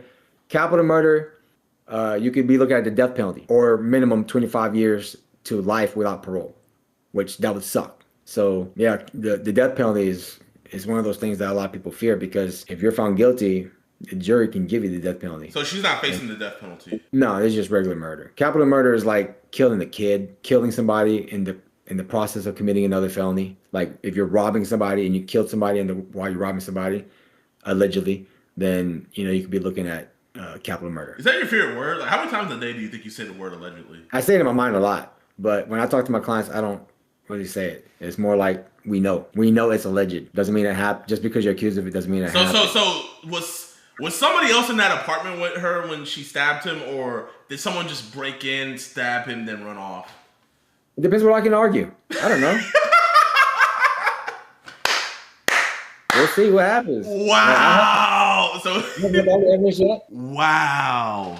You know I do what I do, dude. You know that. Wow. When's the next court date for this monster, allegedly? You mean my client? I don't know. I know it's probably like in about a month or 2 months. I'm gonna go to court and tell her next time you see her. Tell her I said that she's a very rough 30. Man, I just hope that her black eye is healed. Okay, I'm hanging up. No. Because Jayoma let her out of jail. Her being let out of jail led to someone dying, allegedly. Y'all saying it gotta be the money? Chat, bro. Do y'all think this has money? This is the apartment complex she was living at. Do y'all think this has money? He's just doing this for the love of the game. You platform these kinds of people. I love when people say you platform these kinds of people. Like, chat, man. Does the BBC ever get shit? Would the BBC get shit if they did an interview with Putin? Would the BBC get, or would NBC get, or Dateline get shit if they did an interview with freaking Netanyahu or Kim Jong-un or any of these people? Would anybody be mad? This is reality. This is the real world. I denounce it. I'm not out here being like, oh man, this is the greatest thing ever. I'm not out here doing that. I'm calling it out for what it is, but it's also reality. You guys are mad at me, but if I didn't put this to you guys' attention, you guys would have never known about this. And to be fair, I do see both sides, right? I do see both sides. Like, chat, man. Genuinely. And I pray that none of this happens to anybody in here. Anybody in here or myself. But if we were ever accused of child molestation, if we were ever accused of murder, any of those crimes, wouldn't you guys call Jayoma or somebody like him? Put a W or L in the chat. Get a real lawyer, not a clout chaser. You're saying clout chaser, but this shit's not clout. Like, he's really representing her. He's not like, oh, she needs a lawyer. He's actually doing this. Like, the thing about Jayoma, I think that is a lot, like, he says what a lot of defense lawyers won't say. He says the quiet part out loud. He's actually honest. And, I mean, as much as we can hate on Jayoma, how much of a shit job do you have to be doing as a prosecutor to fail to keep her? She literally has a history of bailing out, and you can't argue better for the fact that she needs to stay in. And how shit are these prosecutors and how shit are these judges? That's how I look at it. Friendly reminder, JiDion has likely done more harm to children than Hulu. Than 10 Hulos combined. Predator hunters. Which is why the police say, hey, please don't do this. Please just That's what the police say. Please don't do this. That's what the police say. Do it. Just like that of law enforcement. But that's the thing. We don't work under the directment of law enforcement. Law enforcement doesn't tell us to do this, do that. That's the beauty of it. That's why it can be used. And the funny thing that they use this as 561 predator poachers. Delray Beach, that's where he gets all his convictions from. This dude is so dumb. Yo, what's good, YouTube, man? Welcome back to a brand new video. Make sure you guys hit that like button, subscribe, and share. Also, follow us on Kick, because at 100,000 followers, we will be giving away a Tesla. Now, I saw this video pop up on my For You page, and I've been busy doing catches and IRL streams, so I hadn't got a chance to do a desktop stream in a fat minute. But since I'm home and I got the time now, I want to watch this with you guys, man. I didn't watch all of it, but I saw the first half and I was like, oh my gosh, like we can't be real. So this dude said JiDion is ontologically evil. I don't even know what that means. Alexa, what does ontologically mean? Ontologically means relating to the study of being or existence. It's used when discussing the nature of reality and how things exist. So JiDion is existent evil? Like what? Okay, without any further ado, let's just see what he has to say. Science, you think that is bad? You think this universally agreed upon bad thing is actually bad? A thing no one contests at all? So brave. Stunning, but also brave. It's really... Oh my gosh, bro. I hate the TikTok voice. I'm gonna be real. I think the TikTok voice is worse than the Cali girl voice. It's just like, they do the same thing over and over again where they move the camera around a bunch, zoom in, zoom out. They try to talk like there's they talk like pseudo-intellectuals, and they say like bunch of freaking big words that they probably don't even understand. It's just like, oh my gosh, bro. And they all look the same. You can argue against the imaginary. You can argue against people who don't exist. You can argue against imaginary people who aren't arguing things and then win the argument and then be hyper-moral against imaginary people. And that's a good thing. That's great, because if you are, a ontologically evil, like, a cretin like JiDion, you can then use that to, like, launder your reputation while you're very much intimate friends of John Zerka. Friendly reminder. While you're very much... I am not intimate friends with John Zerka. Like, I'm gonna be real. I've probably talked to Zerka 6 times in my life. Like I'm keeping it a full buck. I've talked to this man 6 times in my life, man. So like, I know he says that, but we never spent every night talking about Jesus. I'm just keeping it like a full stack. Intimate friends of John Zerka. Zerka so I'm evil because he thinks I'm intimate. How are you gonna say I'm intimate friends with somebody? Oh my gosh, this is, yeah. Friendly reminder, JiDion has likely done more harm to children than Hulo. Run that back. Than Hulo. Evil, like, cretin like JiDion. You can then use that to, like, launder your reputation while you're very much intimate friends of John Zerka. Friendly reminder, JiDion has likely done more harm to children than Hulo.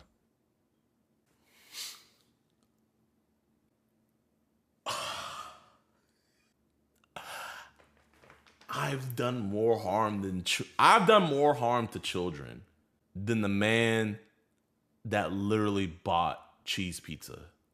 Nigga, what are you on, bro? Like, what are you smoking, man? Like, please let us know as a society what you're smoking so the rest of the society can stay off of it. Because what reality are you in that you can say with a serious face that I've caused more harm to children than the guy buying cheese pizza? More harm to children than Hulo. Than 10 Hulos combined. Predator hunters.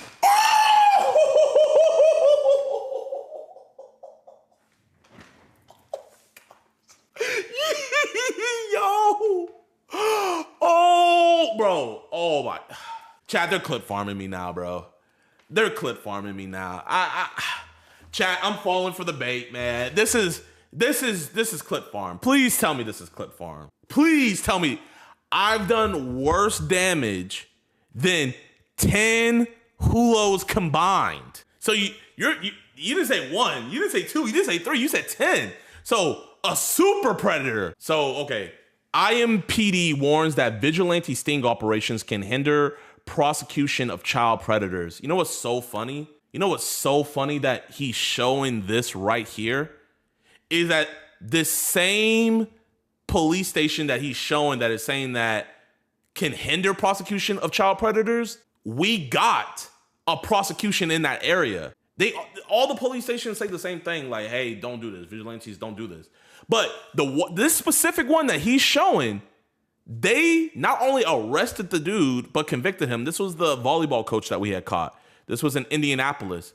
So his proof text saying that I'm worse than Hulo, whatever, is, oh my gosh, this is crazy. The dude literally got convicted in this screenshot that you're showing in this area. You are, wow. And they always have been. So, enough, Twitch streamers aren't detectives. They aren't the thing you need to go to university for. And so, when non-detectives do detective things, the outcome is often significantly different.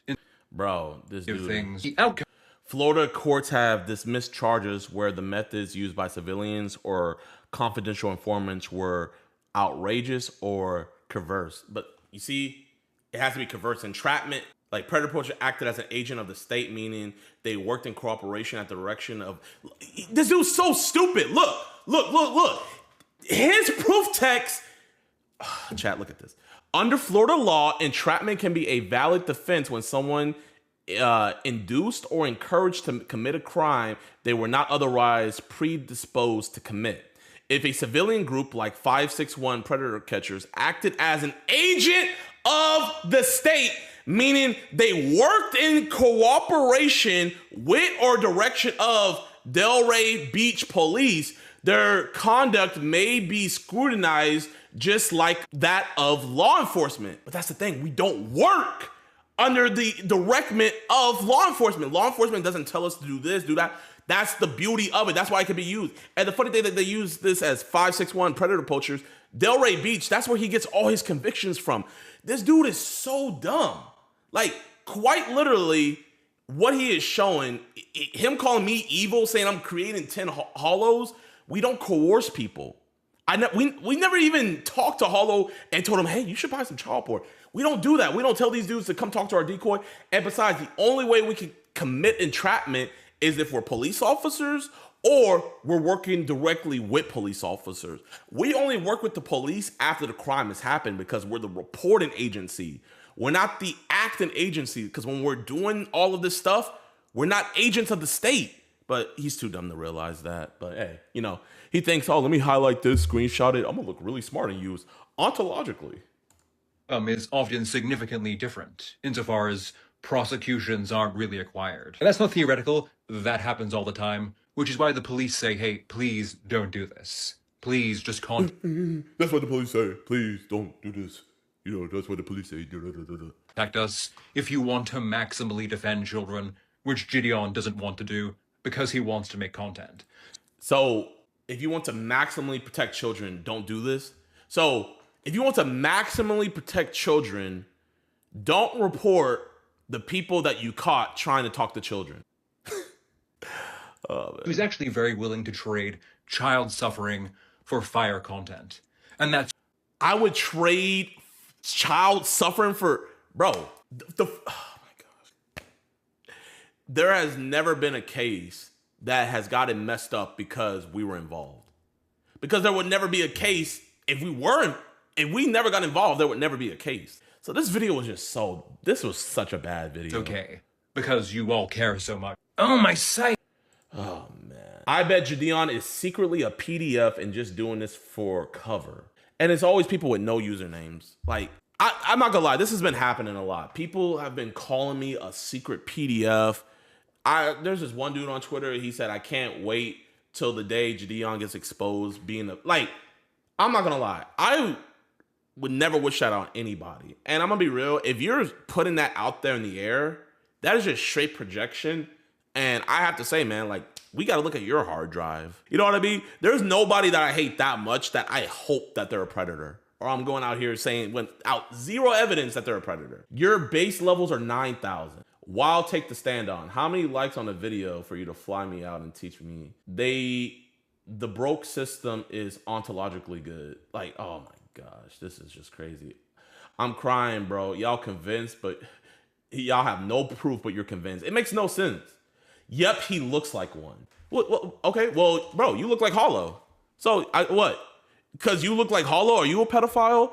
olive oil, like, bro, man, it's not even. okay. It's like worse than haters, chat. It's worse than haters because it's like these people are straight up defaming my name because they don't like me. I would normally agree, but the police search Hollow's phone and what do you mean I would normally agree? You see, like, this is what I hate the most. I hate it when he says internet detectives. I hate it when we got these internet lawyers.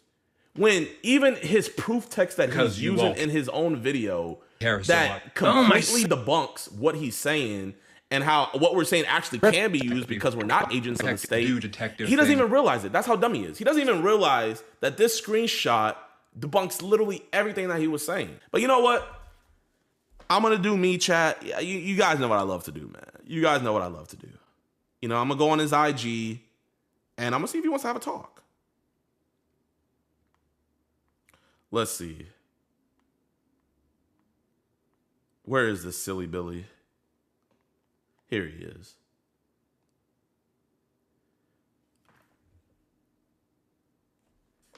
Yo, saw you made a video about me, and I was wondering if you'd like to have a conversation. Hold up, I'll send him an email. We'll be professional about this.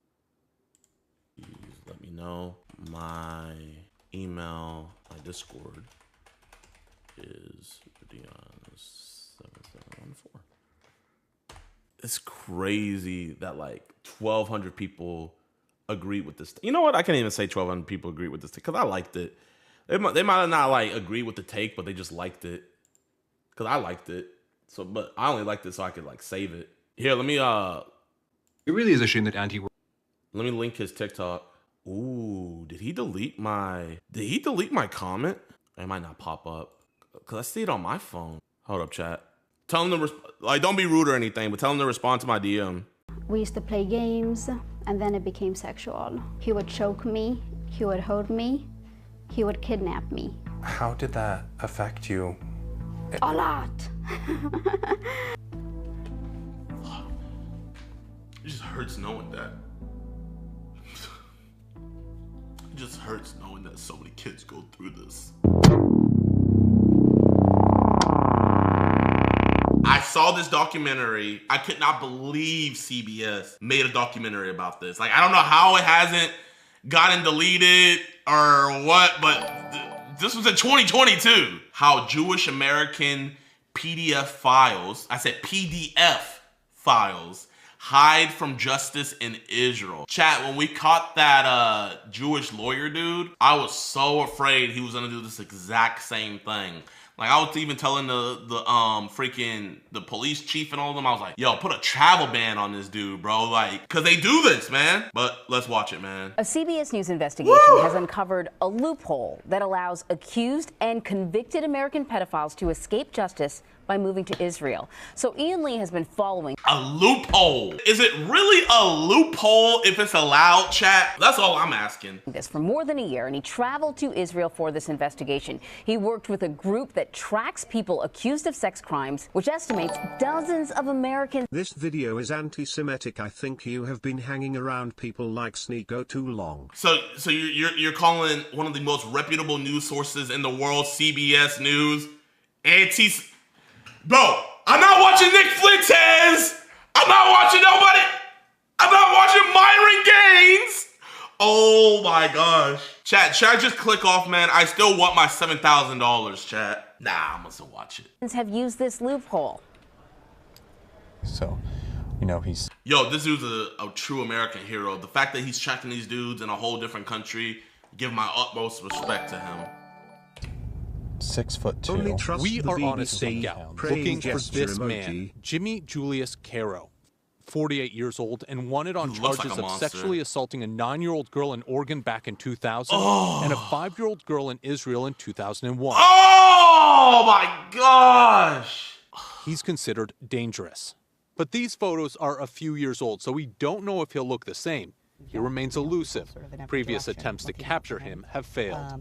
Obviously, the fear that he would somehow figure out that anyone's looking for him and bolt. He just called his number. Shauna Aronson got a tip that Caro's expected at this clinic near Tel Aviv. Who's going to call the She's police, with JCW, Jewish Community Watch, an organization that hunts down accused. Oh, she's the girl. Yo, this girl is a true hero. Okay, my bad. I thought it was a guy doing it. This girl is a true hero for doing this, man. Pedophiles who flee to Israel from the U.S., exploiting a process called law of return, whereby any Jewish person can move to Israel and automatically gain citizenship. The ease with which pedophiles seem able to use this law as an escape route haunts victims like Mendy Hawk.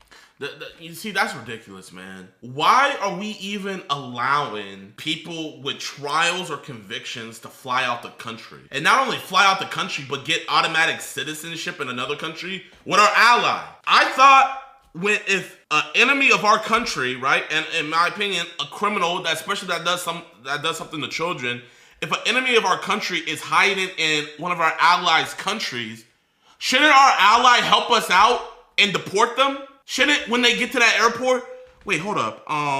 You have this on your record over in the U.S. Yeah, we're going to detain you, and we're going to call the U.S. Embassy, and we're going to get to the bottom of this. Boom, bada boom, ship them right back. Shouldn't that be what's happening, chat? Don't we have that type of relationship with Mexico where if one of their guys comes over here, we deport them back, and then they arrest them? Or if Mexico has one of our guys, they deport them back over here and we arrest them? Why do you think Jeffrey Epstein was so close with Israel? I don't know all about that, man. We might have to find some videos about that. I don't know too much about that, but I do know about this. Who says he was abused from age 8 by a teacher at an Orthodox Jewish school in Los Angeles. So your class... JiDion, you are also forgetting a lot of Jewish people get framed and are innocent due to anti-Semitism. Look up the Leo Frank story, he was framed. Bro, these are, oh my god. Tell that 5 and 9-year-old girl that bro was framed. Tell this man right here that he was framed. Escape route haunts victims like Mendy Hawk, who says he was abused from age 8 by a teacher at an Orthodox Jewish school in Los Angeles. Do you so know your who classroom Peter is Nagel right is? here? How does it feel being back? I was very anxious and, stressed coming back here. A lot of memories coming through my mind. Memories of his alleged abuser, Mordechai Yom Tov, who taught him Hebrew studies when he was just 8 years old. So in the beginning, he would just rub me like outside of my pants, and then I would say about 3 to 4 months later, he started going like in. Reaching down your pants? Yeah, it's reaching down. Why did you feel like you couldn't tell anyone? I was scared, I was ashamed. I just didn't know what people would think of me, of the whole situation. Yom Tov pled guilty in 2002 to sexually abusing and committing lewd acts against 3 other boys. He served jail time, but when he was released, he violated his probation and, according to JCW, fled to Israel with help from individuals within the Orthodox Jewish community. JCW tracked Yom Tov down and confronted him with a hidden camera in Jerusalem, where he admitted to illegally fleeing the United States with help and using a fake passport to enter Israel. I was supposed to stay for 5 years in the same city.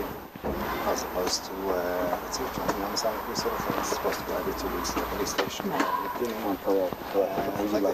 I left within a week later. He had this message for his victims. I'm very, very, very sorry. The other person in this video is Mayor Seawald, the founder of Jewish Community Watch. He tells CBS News Yom Tov's case isn't uncommon in the Orthodox community. Bro, whoever those people that helped him forge papers and get him over to another country, you're just as sick as him.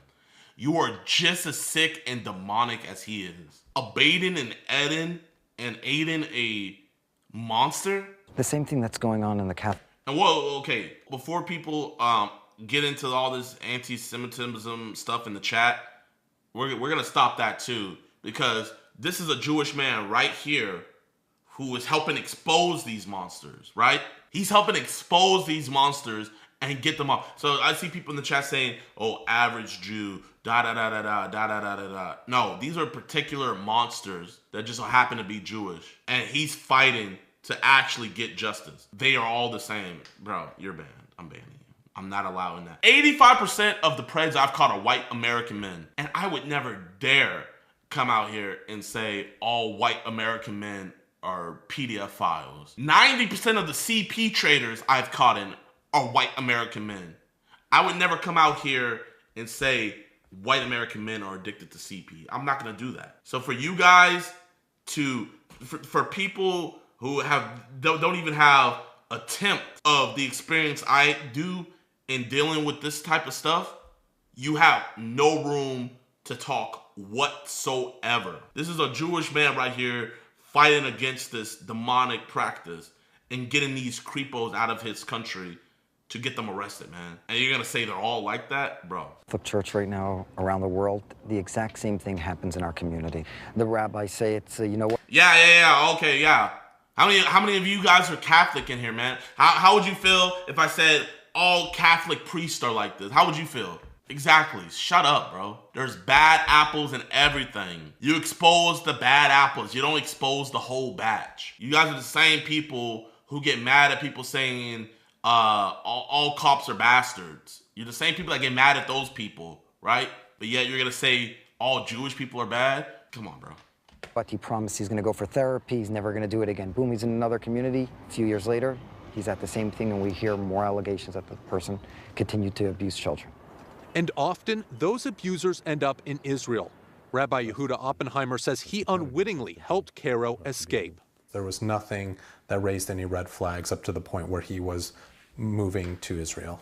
Well, I wish I could say that, but unfortunately I can't say that. So he had violated his parole, and now they were looking for him. He said that there was something in the past that had happened when he was young, but nothing had ever happened since. I've changed and I'm a different person now, but you gotta help me. I felt that I could trust him. So I wrote him a Jewish letter. Americans get unnecessary hate. The leaders of Israel are the realists. Caro is accused of abusing more children when he got to Israel.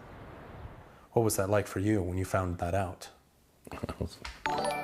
Who punched to the gut. I was late today. I always Rabbi come in when I Oppenheimer work, says but the today was a reason busy he came morning. forward is to shine a light on the process of accused pedophiles fleeing and help ensure it doesn't happen again. Back at the stakeout, an ambulance pulls up and a man steps out. It's Caro. That was definitely him. Oh my God. Okay. The police are called and eventually arrive. His days on the run are over as he's led away. Did you assault the girl in the United States?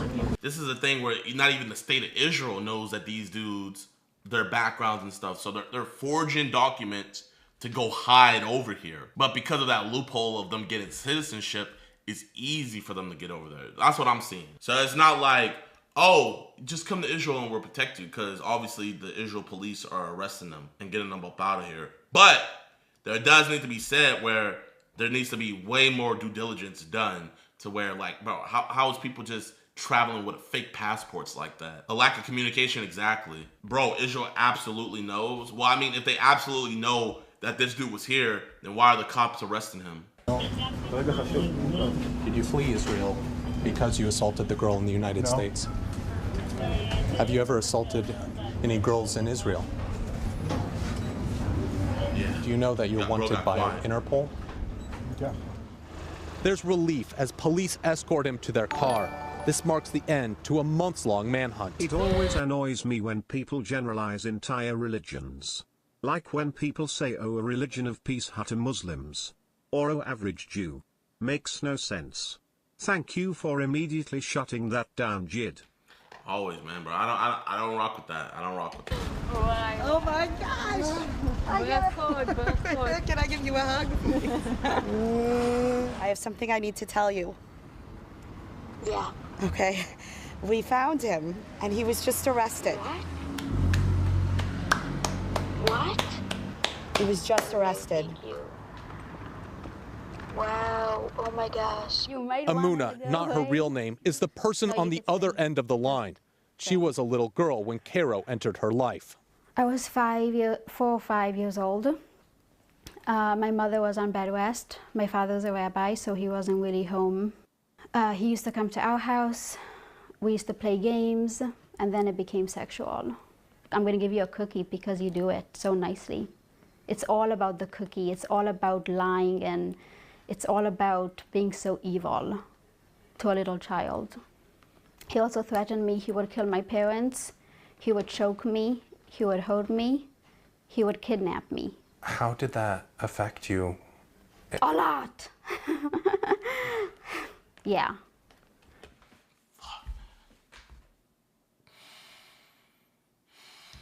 It just hurts knowing that.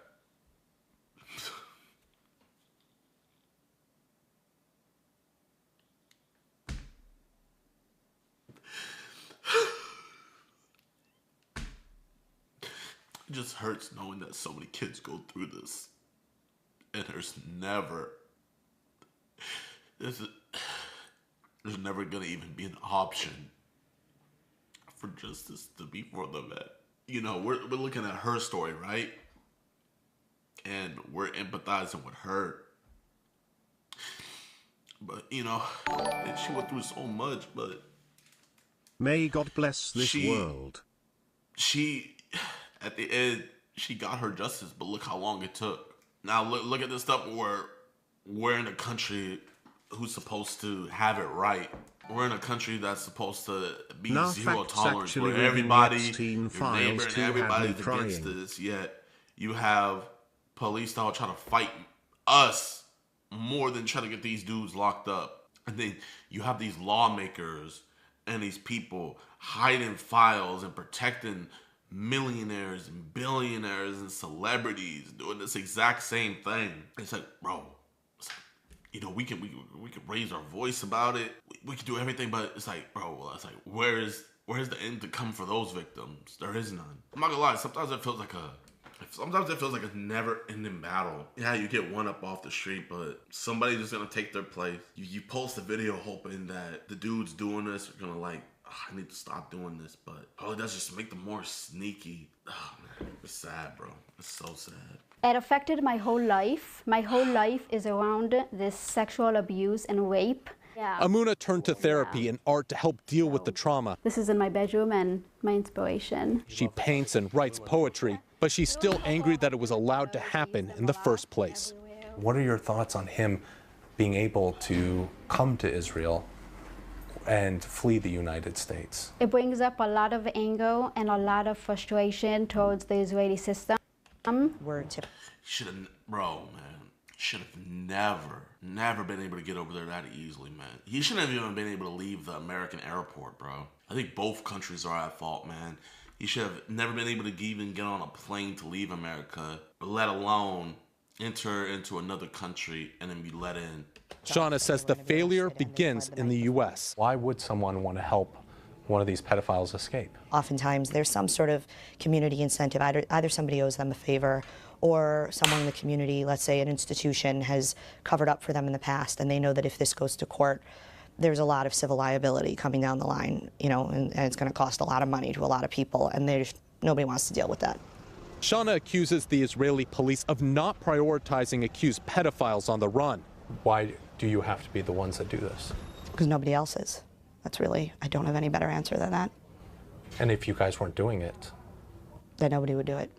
Israeli police told CBS News that, quote, the police coordinate closely with the Ministry of Justice and worldwide police organizations in order to find suspects overseas. Today, Caro faces charges in Israel, while back in the United States, the district attorney's office in Clackamas County in Oregon told CBS News they are working with federal authorities to secure his extradition. But Mordechai Yom Tov remains at large.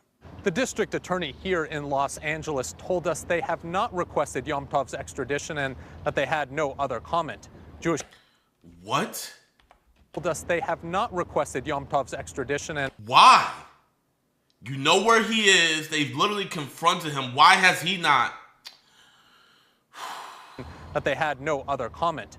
Jewish Community Watch says that is the problem. If American officials don't try to get accused pedophiles from Israel, then they simply escape justice and leave children at risk.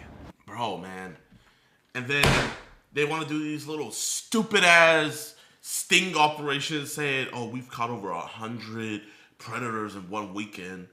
But how many of the judges gave them probation like our guy did? The U.S. Department of Justice declined to comment on specific cases, but praised their relationship with Israel's law enforcement, adding sex offenders have been successfully extradited in the past. Days after Caro's arrest, Omma confronted him at an Israeli police station. I was scared. It was good. It was good to confront him. It was important for me to have that closure in my life. The healing process will continue for Omma, but for many like Mendy, the lack of justice means the pain continues. So there are two things JCW says could help close this pathway. First, better background checks on people moving to Israel, and second, more willingness from U.S. authorities to pursue the accused. So it certainly seems like law enforcement, both here and in Israel, are sort of busy patting themselves on the back on how well they cooperate with one another. But Jewish Community Watch seems to be doing most of that grunt work, that on-the-ground investigating. Why do they say, the group, why do they say more pedophiles aren't being apprehended? So it's very complicated when you leave the United States and go to Israel. First, they say that once these people are wanted, that they need to go to Interpol and have that international arrest warrant put out for them so that the Israeli authorities can then start looking for them. Extradition is expensive, and a lot of these jurisdictions just don't have the money or manpower to really pursue them. And then when you get to the Israeli side, JCW says that they need to be doing more background checks on these people. Sometimes a simple Google search will bring up, especially if it's an Interpol arrest warrant, will bring that up, and so that they can then know this person is dangerous, they should not be let in, or if there is an arrest warrant out for them, that they need to go and pick them up. And JCW says that there just isn't the priority to go and pick these people. Because they don't care about pedophile. Nobody really cares about pedophile until it happens to one of their own. They care more about drugs, and that's what they care about, drugs. They're gonna make money off of that. A guy touching a child, like, bro, yeah, you'll get some good publicity, get him arrested and stuff, but you're not really bringing money back into the state like that. They want to do stuff that brings money back to the state or back to the country. That the police don't have the resources there to go and look for these people as well. So it really does fall on JCW to track them from the United States to Israel. That's unbelievable. Does JCW also sort of believe that aside from law enforcement, there are sort of other elements of the community that need to work on this? Yeah, and that's another big part of this, is that a lot of the times these people have help. And help within the community, people that... I'm trying to figure out, there's got to be some powerful people if they could help you make fake passports and all that and get you into another country without being detected. That has to be some powerful people, bro. Help them flee to Israel. Sometimes, as we saw with Yom Tov, he had help, according to JCW, to flee the country through Mexico and then get a passport, a fake passport there to immigrate to Israel. So these are elaborate schemes. They are, and they need a lot of people to pull off. And they say that there needs to be a conversation within the community about not protecting people. And that's where what's so important to have Rabbi Oppenheimer, come forward and talk about this and say, this is something that is happening, and we need to address this. And and he said, the one important thing is if someone comes to you, don't be that God gives you the strength to continue doing what you do. I hope that he watches over you and protects you. Stay blessed. Appreciate you, man. Thank you. What are your thoughts on the current conflict between the US and Iran? All I gotta say on that is we don't need to be over there. That's it. That's all I gotta say on that. But man, this journalist right here, man, who's this journalist? I don't know who did this story, man, but Ian Lee, man. I give you 100,000% props for doing this, and I'm gonna give 100,000% props for CBS. I'm gonna give 10 million props for that group in Israel that's catching these dudes, and I'm gonna give 10 billion props to that girl for confronting her abuser and finally getting justice, man. So I see a lot of people looking at this as this is an Israel problem. Oh, of course it's Israel. How I look at it as this was an America problem, because I'm seeing America being lazy, letting these dudes go over there. America's being lazy and not writing out extradition warrants to try to get these dudes back over here. Because if they put out that extradition warrant, then Interpol is going to put it all out there. Then they have to go arrest this dude. In fact, they know where these dudes are, but America's not taking the initiative to get these dudes arrested because it's too expensive. It's too much. It's like, oh, it's too much to get that one dude over here. Let's go bust Jamal for 2 ounces of coke, and let's give him 50 years. That looks better on the headlines more.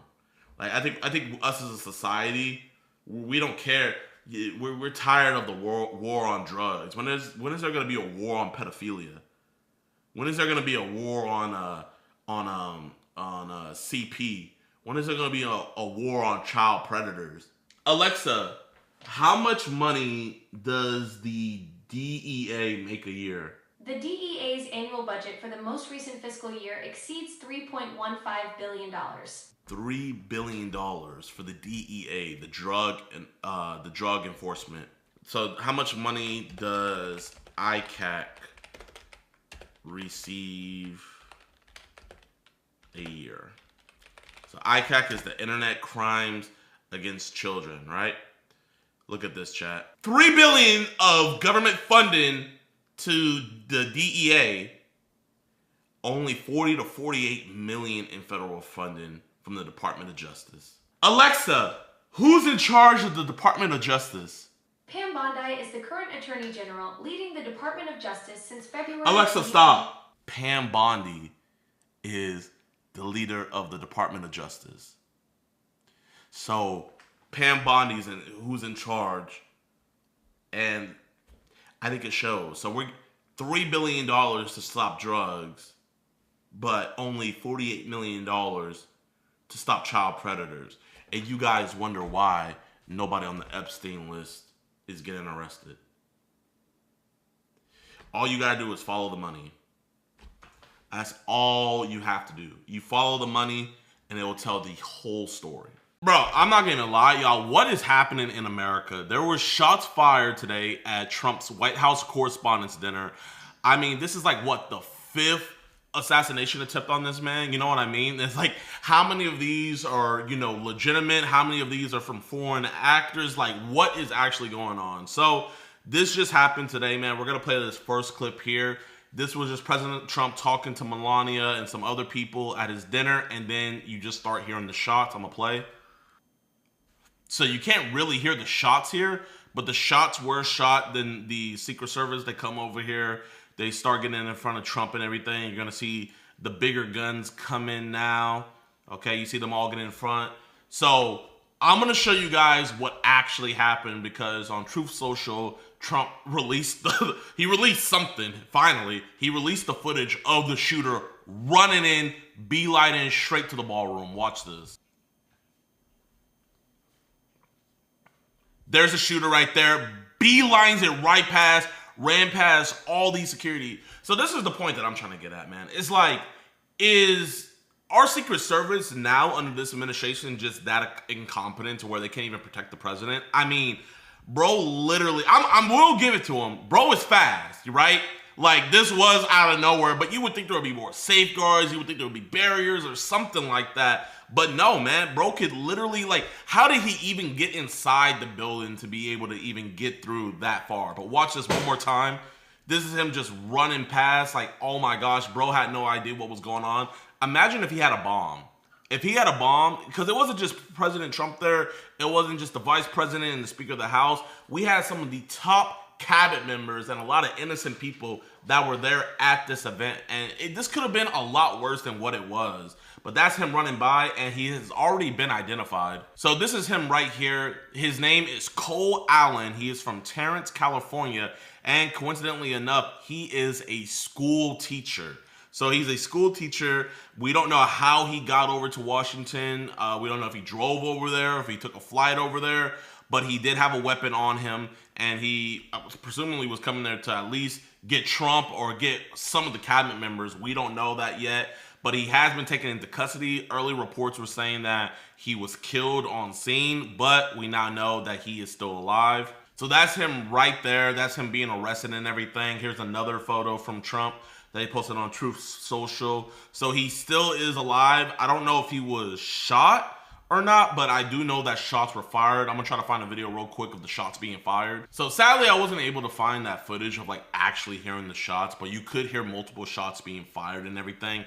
But I also want to show you guys this clip I saw. This is a woman that was there at the Correspondents' Dinner, and she commented on how there was like a big lack of security and how really easy it was for even just members of that were invited to get in. So I'm gonna play this real quick.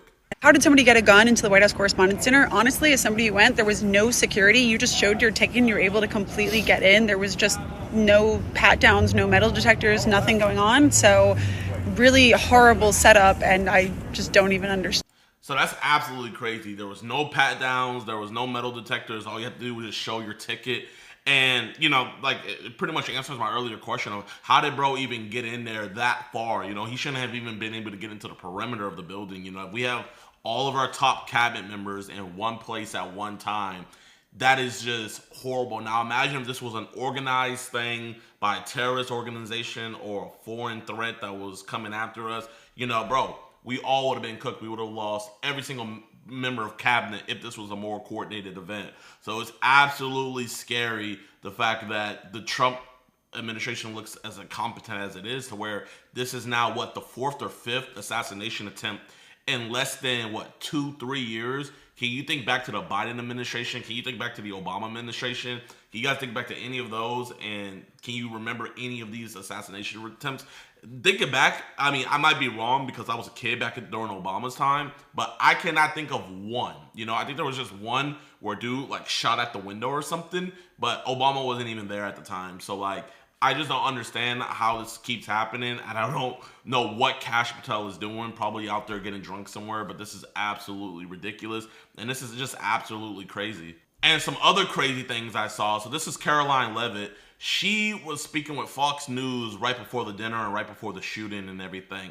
And she had this to say, and I find it crazy, her choice of words, you know? And I think a lot of people are like looking at this and they're saying like, oh, this shows that it was staged and everything. You know, me personally, do I think it was staged? This one particularly, no, because the suspect's still alive. You know, if he was dead, who knows? But with him being alive, you know what I mean? Like, a dead man can't tell secrets. You know what I mean? So let's listen to what she had to say right before the shooting happened. This is absolutely crazy foreshadowing.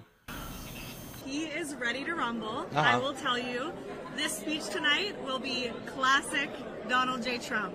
It'll be funny. It'll be entertaining. There will be some shots fired tonight in the room. So everyone should tune in. It's going to be really great.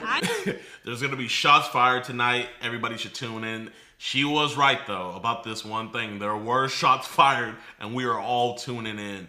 And then lastly, this is another thing I wanted to show, where Erica Kirk was also there in attendance, and she was seen crying leaving the venue. So I just wanted to play that real quick for you guys that might have not seen this. I just want to go find So I mean, you know, it's obvious, you know, why she would be emotional, what all happened with her husband and everything. So just a crazy night, crazy circumstances. And, you know, like I said, me personally, I'm not a Trump guy, but you know, we got to use our voting power to just vote these people out. You know what I mean? Let's not go into anarchy and start killing, because all it's going to do is just cause chaos. And also it's just going to cause other people to see people as martyrs or see their side being more right, and then them wanting to, you know, vote more people that they like that are in that sphere into power. That's just me particularly, man. But this was a crazy event. Let me know what you guys think down in the comment section below. Bro, America this is crazy. I just got a DM on here from a girl that said, "Good morning, James. I know you'll probably never see this, but I'm really struggling right now. Here's a GoFundMe link. Any donations help. You know what else would help you? Getting another job." Imagine like what he's saying like behind closed doors with other rich influencers. It is just so fake and so plastic and so gay. What's good, YouTube, man? Welcome back to another video, and today we're talking about our favorite gay man. James Charles is in some big trouble right now because he went on some stupid rant because one of his fans hit him up asking him for some money, and he was basically like, "You're broke, get a job." But I actually want to take this another route. You know, the reason why I want to take this into another route is James Charles has allegedly, in my opinion, been caught multiple times talking to underage boys. Nothing's happened at all. And you know what's crazy? I feel bad for EDP sometimes. You know what I mean? If EDP was a gay white man, he would still have his YouTube channel. But you know, sadly, he's treated how predators should be treated. I don't get why James Charles has not gotten the same treatment as people like EDP. I always wanted to put that out there. Like, just Just weird. I never understood that. But before we get into that, man, let's make sure you guys hit that like button, subscribe, and share. And let's see what Mr. Charles has gotten himself into. We're gonna watch Charlie's video of this. I've never reacted to a Moist Critical video that didn't have anything to do with me. So it's gonna be weird, but I'm gonna do it. I heard a name today that I haven't heard in many moons. Had me feeling like Robin Williams when he crawled out of Jumanji asking what year it is. That name? James Charles. I just got a DM on here from a girl that said, "Good morning, James. I know you'll probably never see this, but if you could just take 1 minute to read it, would really mean a lot to me. I'm really struggling right now because Spirit Airlines just filed for bankruptcy and I have lost my job. Here's the GoFundMe link. Any donations help." I'm sure they do, sweetheart. I'm sure they do. You know what else would help you? Getting another job. I'm gonna be real, man. I'm gonna be real. It is an annoying thing getting DMs from people you don't know just asking you for money, right? I can be real. I'm not gonna be on no virtue signaling thing like, oh man, you know, every time I see that donated, it hurts my heart. I'm gonna be real. I'm gonna be real. But you know what I would never do is I would never just make a video making fun of somebody that is down on their luck and asking me, you know, for money. I would never do that. And you know what's crazy? I'm not saying this to be on no high horse and stuff like that, but you guys have sent me GoFundMe donations before, and I have donated to those because, bro, I'm just thinking about it vice versa, man. Like, you guys have made me a millionaire. I'm not beating around the bush or anything.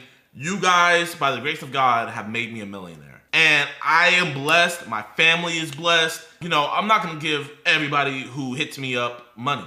But bro, if I see something and it touches my heart, you know what? Yeah, I could do that. But even if it doesn't touch your heart, making a video about it, making fun of the person who just lost their job, you're an a-hole, bro. You're subhuman.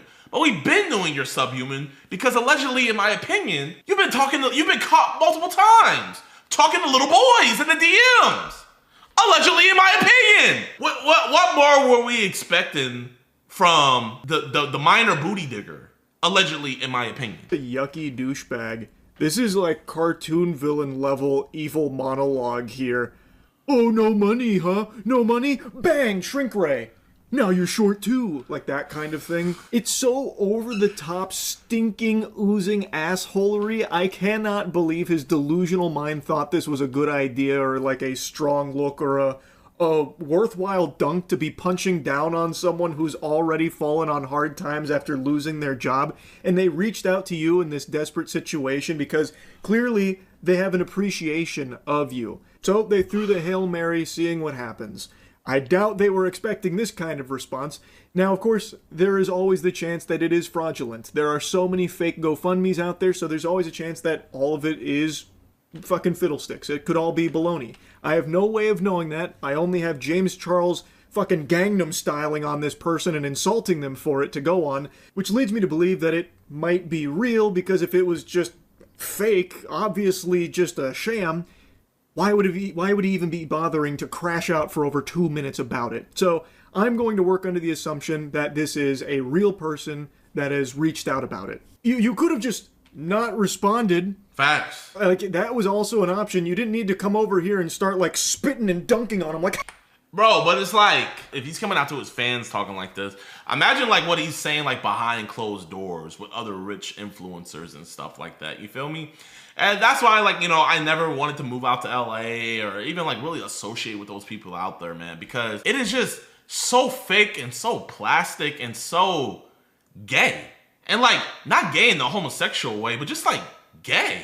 Like, James Charles, that was a very gay thing to do. And I'm not talking homosexually. How dare you even message me asking for help? Are you out of your fucking mind? I'm James Charles, goddammit. And is there anything ickier than someone that has a job like James Charles telling someone else to get a job, preaching that they need to get a job?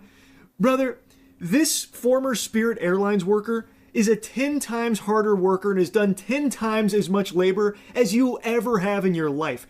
James Charles' entire career has been just farting out dog shit products and posting cringe videos, and he couldn't even do that without also trying to sext minors. So... Oh, so he admitted it. You're a pedo! I don't gotta say allegedly in my opinion anymore. You are a pedo, bro. And you have the audacity to make fun of somebody else? Were you mad that it wasn't a freaking little boy in your DM? You see, if it was a little boy asking for a bike so he could ride his bike to school, I'm sure you would have been all over that. Hello, brother. Hi, brother. How you doing? Oh my gosh, can I help you? I can give you a makeover too. How dare you try and tell an actual hardworking American to go get a job as if you've done anything worthwhile and you've done like actual work. You got the easiest fucking job in life. You got dealt a very lucky hand, bro. This is so tasteless. It's so crude. Coming from James Charles of all people. So you've never been in a desperate financial situation. Great. Group hug in the shower tonight, James. Glad you've never gone through a financial struggle. This person is. And they desperately tried to reach out to you, and there's no obligation for you to try and, like, save them or anything. Obviously, there's no expectation of that, but they tried anyway because they're feeling in a rough spot. So they tried. I never get mad at a player shooting his shot. And I know for a fact James Charles, a small part of him, wanted to like show that person's profile. But he was like, oh, that'll probably be too much. I won't do that. But I'll just talk shit. And now you're insulting them and publicly trying to humiliate them for it? It's just so gross, bro. Yeah, try that. Because in the time that it took you to copy and paste the same fuck-ass message to myself, who you don't follow, by the way, and probably 100 other influencers and celebrities, you could have applied for 100 other jobs, but you didn't because you're a lazy piece of shit and you're entitled. Wow. And you think that influencers and celebrities should fund your life for you. You think influencers and celebrities should fund your life for you? Bro, I'm sure if no cameras, everything off, you think your followers and your subscribers should fund your shit lifestyle. Yeah, bro, I'm pretty sure when you drop a new palette or whatever and it flops, how could they let this flop? James Charles, let's see what amazing products you're putting out. Let's see. Oh man, you're putting out some amazing videos, man. Like only eating from Facebook Marketplace for a day. Just to shop my makeup brand painted by James Charles. Right? How's Painted doing, James? Are you still expecting your subscribers to fund your shit lifestyle? Why would I ever help you? There's no way the word entitled just left his lips. Right? No, I must have misheard that. There's no way he said that. James Charles did. Hold up, chat, man. Bro. Okay, my chat's calling me out. They're like, yo, you watch some of the videos, okay? Chat. I went on the videos earlier because I heard about the situation. I just wanted to see what the comment section was saying. I am not watching no James Charles videos, bro. As you guys can see, all the videos I had looked at are like the top ones, bro. You see? It was literally the first one because I had just looked to see, hey, what are the comments saying, okay? So no, I have not been caught. He didn't use that word against somebody else, did he? That had to be an audio glitch. I'm gonna assume that there's no way his vocal folds would even let the word entitled leave his lips. Oh my god, the lack of self-awareness would probably cause his fucking head to combust. So I'm not even gonna bother touching on that one, holy. So let's instead look at the other stuff he said. He really highlighted that this person doesn't follow him. Who gives a fuck? There's plenty of people that I watch their stuff and engage in their content without subscribing to them or following them on socials. Facts. That's pretty normal, actually. Bro, I mean, some of my favorite YouTubers, it's just like, I just trust my page to bring me back to them. There's so many creators on TikTok, I love their content. I've never hit the follow button. And it's just like, fate just has it be where they just come back to me. Like, bro, I'm probably like that for some of y'all. Some of you guys watching right now are probably not following or subscribed, but I pop up and you watch. But you really should hit that like button and subscribe so you never miss one of my uploads. So then he's using that to say like, oh, you must have sent this to like 100 other celebrities. Based on what, man? You're just making an assumption. You're just taking a guess. You don't know that. You could be the only person they reached out to about it because they really admired you and thought that maybe you could be that helping hand. Which again, there's no obligation for him to do, but why go this hard against them? This is fucking diabolical. And you have no idea. if they've sent out job applications or not. Why are you speaking as though you're certain they haven't? They very well could have 100 job applications out there right now. The Spirit Airline layoffs are still pretty new. Getting a job right away is not like this, bro. I don't know how out of touch you are with reality and what's going on in the world around you. It doesn't happen lickety-split like that. So in the meantime, they are out income. And I imagine as a Spirit Airlines employee, they weren't rolling in dough, able to afford fucking mansions and stuff. They're probably wondering where next month's rent is going to come from in the meantime in between jobs. So they reached out to you in the interim. That would be my guess. You have no clue if they've sent out job applications. Facts. It takes a while. You're not a fan. You don't even follow me. You've never supported me. This is your first time DMing.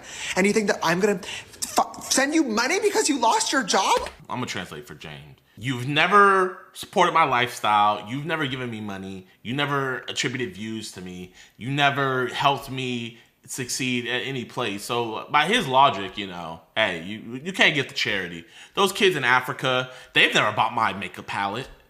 So why the fuck should I buy them an apple? Did buy my makeup palette or my concealer? No. So why should I donate to him? That's his logic. Oh my God, welcome to the real world, sweetheart. People lose their jobs every fucking day, and you're white, pretty, and able-bodied.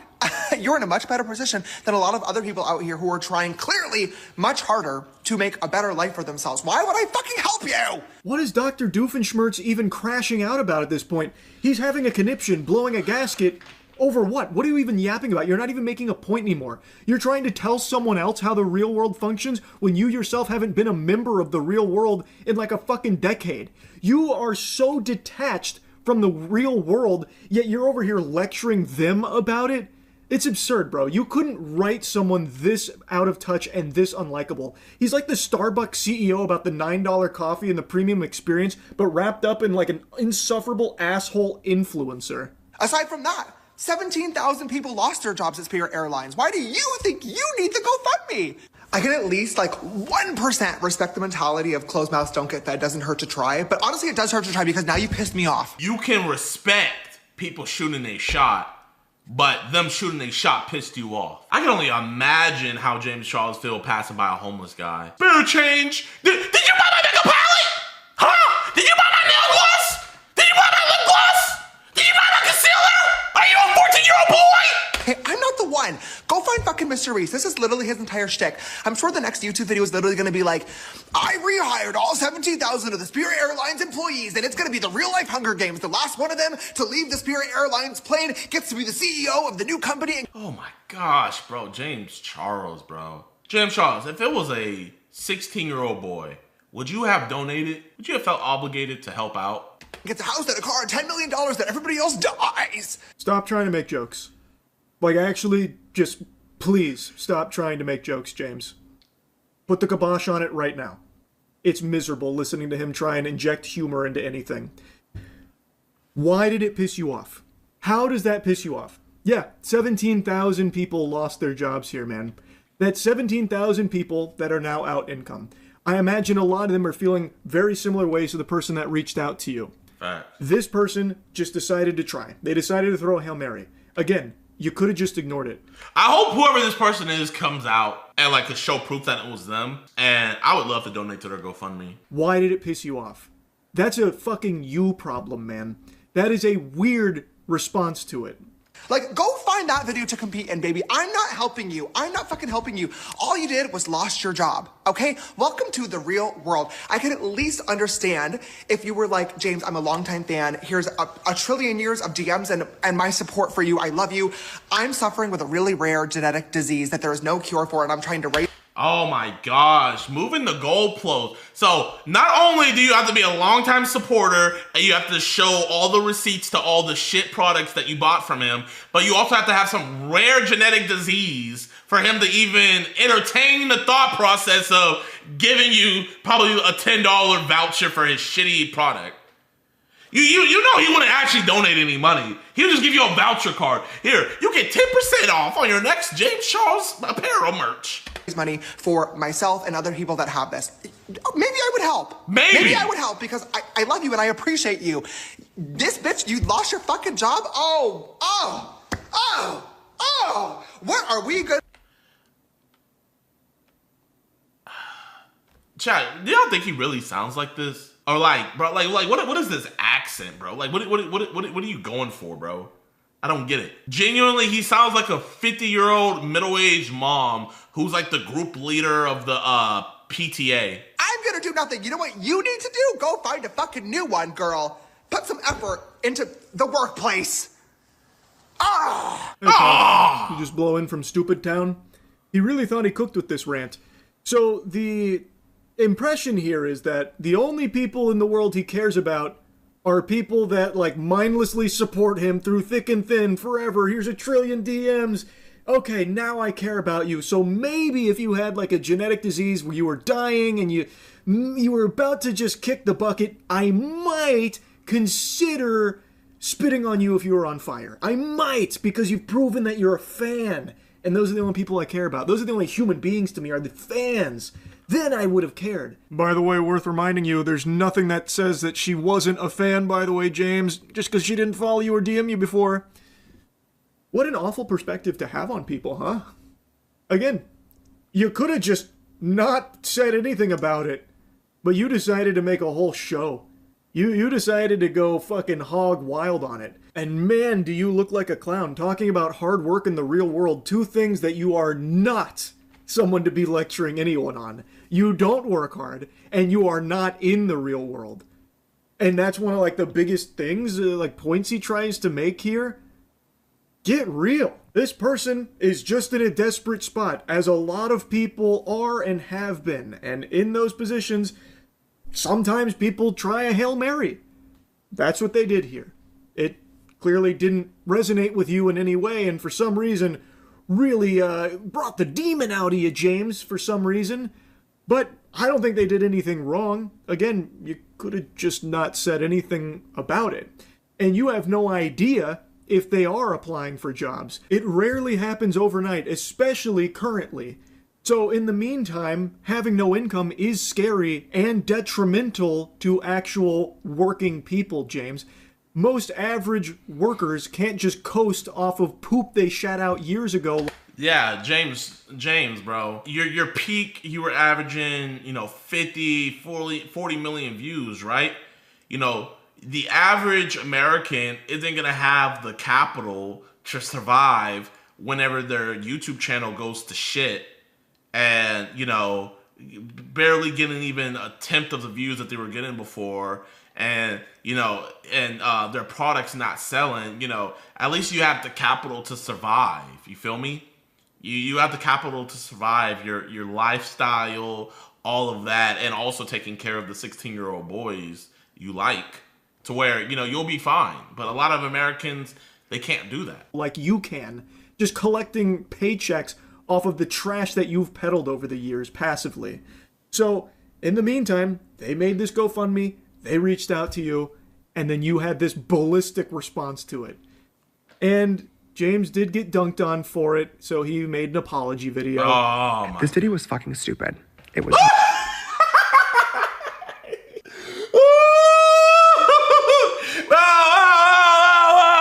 Where's that energy? I'm not seeing no nail clicking. I'm not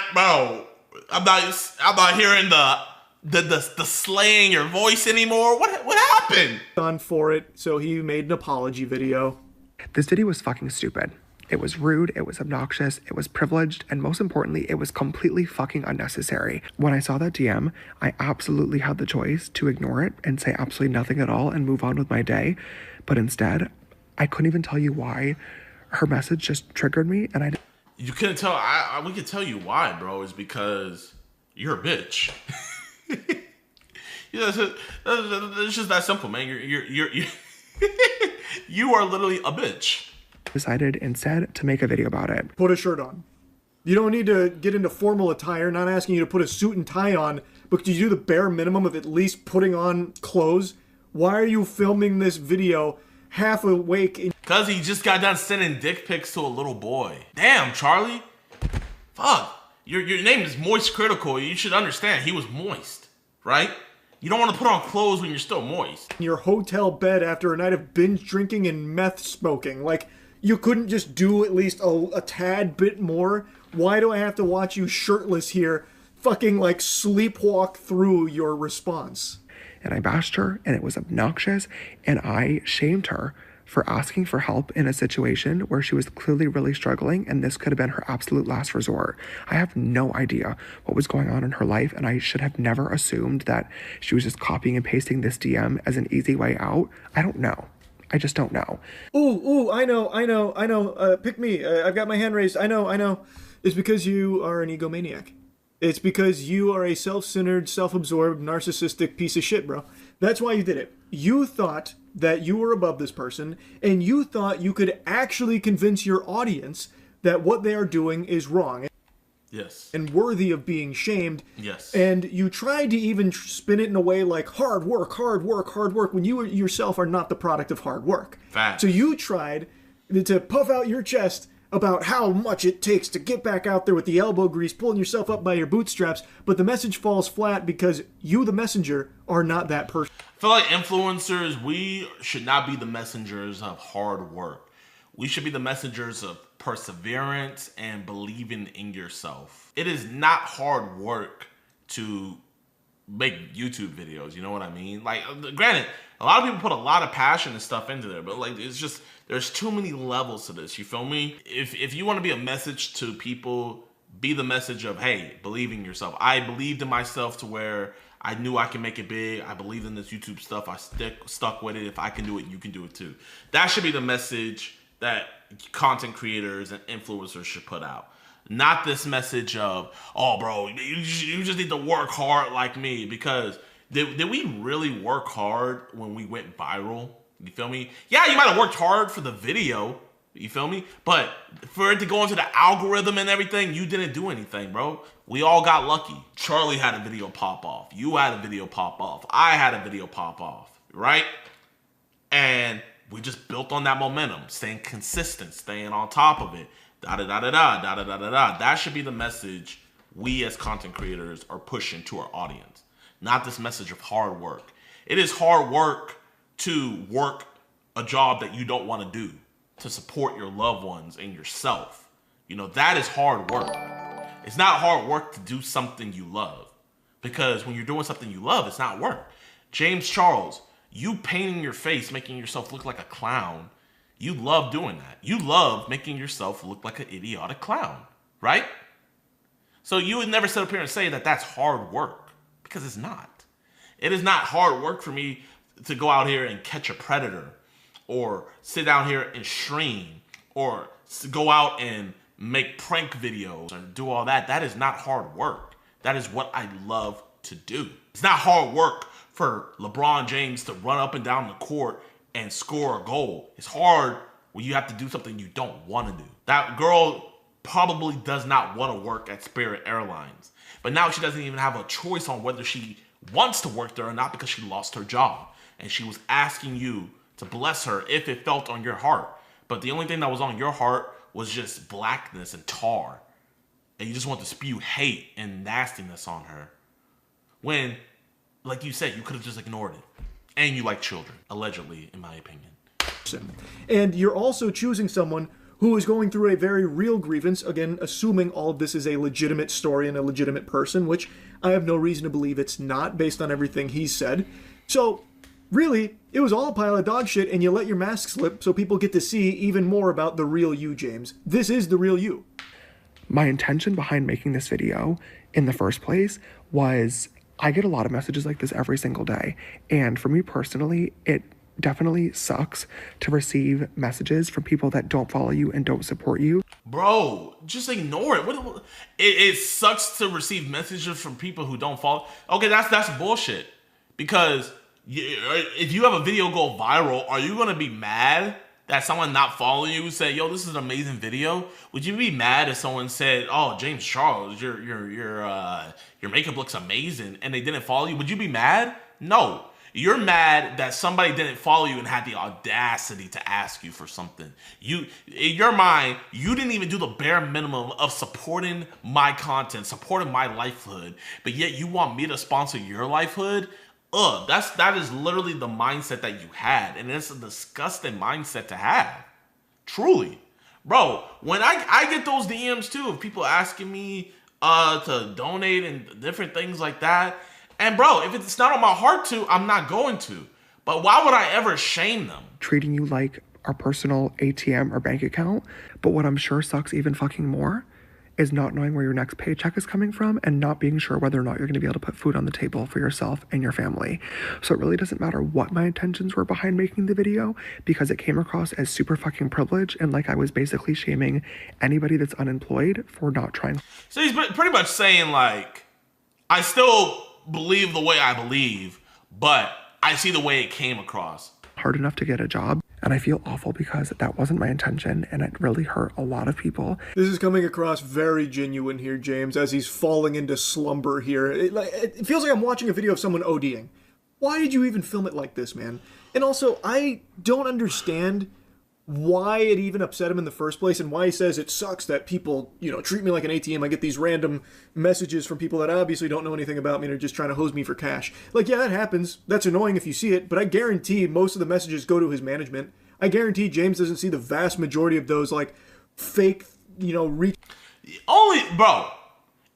only person who can even have this, like, the only person I would say who could ever have that mindset is MrBeast, and he can't even have that mindset.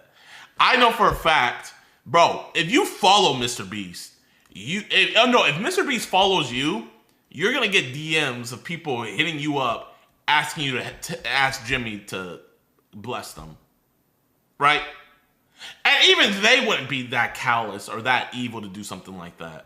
Reaching out for money type things. It's not like a telemarketer call. Telemarketers get a direct line to you, they call you, then they treat you like a little piggy bank for their trash product, and you know what happens there? You hang up. Here, these messages go into the fucking void. You'd have to go out of your way to find these like spam, scam, like fraudulent things. Like, it just, I don't understand why he's making it seem like, oh, it's so hard being me, James Charles, where people reach out and they don't even care because they're asking me for money.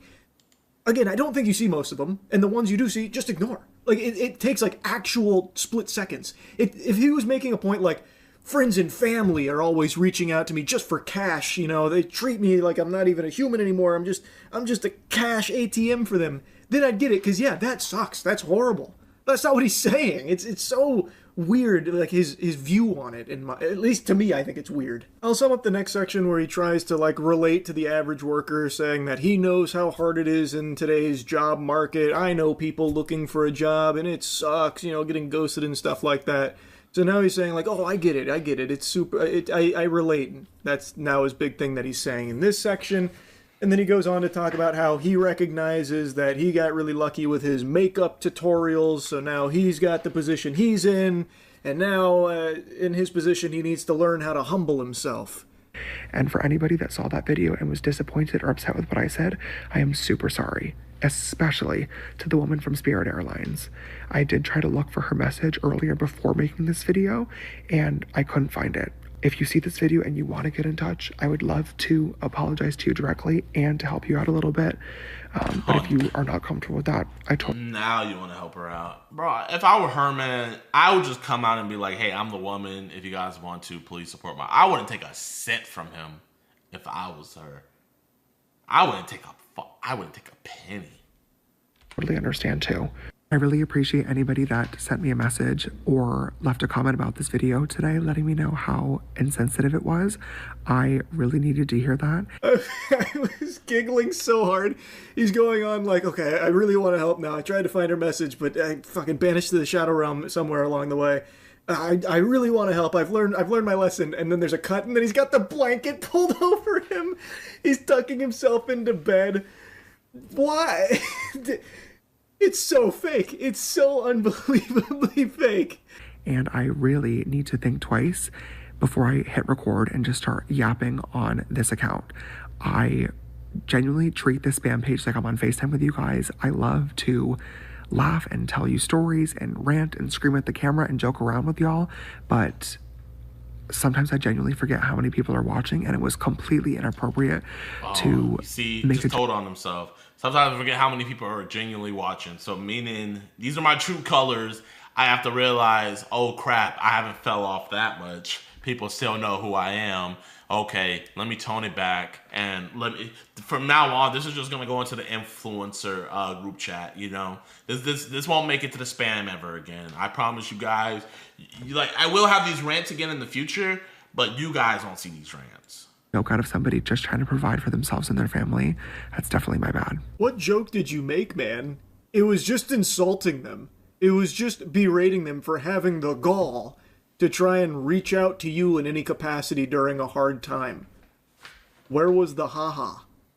I don't know why he's saying it like that. I love to rant, I love to yap, I love to laugh, I love to joke, and, well, I just forgot that so many people like me and watch me, and this one came across bad. I shouldn't have been joking about this one. But you weren't joking, you were just insulting this person. What are you talking about? And it wouldn't have changed even if you had, a fraction of the people watching. You'd still be an asshole. Yeah, it'd still be fucking weird to have that response to it. So yeah, that's the James Charles stuff going on in a nutshell. The James Charles situation, man. W. Charlie, bro. W. Charlie. Let me see. What is James Charles' net worth? James Charles' net worth is 22 million. 22 million, and we acting like this? Crazy. I did have 1K, but that little ass Marty. Whoa! Whoa! You're trying to interfere in my life, you see this? How do you like that, you ass little ass nigga? You had no right. Why is everybody in?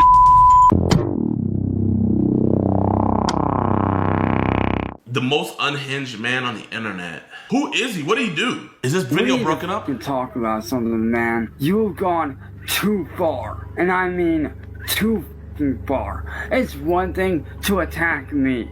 It's one thing to troll me. It's one thing to make a ha-ha joke, very funny about a lot of funny shit. This isn't a game, Marty. You're fucking with people's lives here, you sick fuck. Some people get the short end of the stick when it comes to genetics, and not all of them deal with it gracefully. Sure, congenital issues can account for some shortcomings, but how many? When does someone cross the line, and despite their defects, when can they be held accountable for their actions? A case study of this gray area is Ohio's very own Cyrax, often referred to as always in Ohio, or Asmongold's long-lost twin. Over the course of a decade, Cyrax has gone from an aspiring musician to trying to stay out of jail for things like abusing his grandmother, and sending some very unfortunate messages to people who definitely shouldn't have received them. So in today's video, I aim to answer the question, who the hell is Cyrax? Ooh. Okay. I don't know what that means. All right, go. Oh, hey!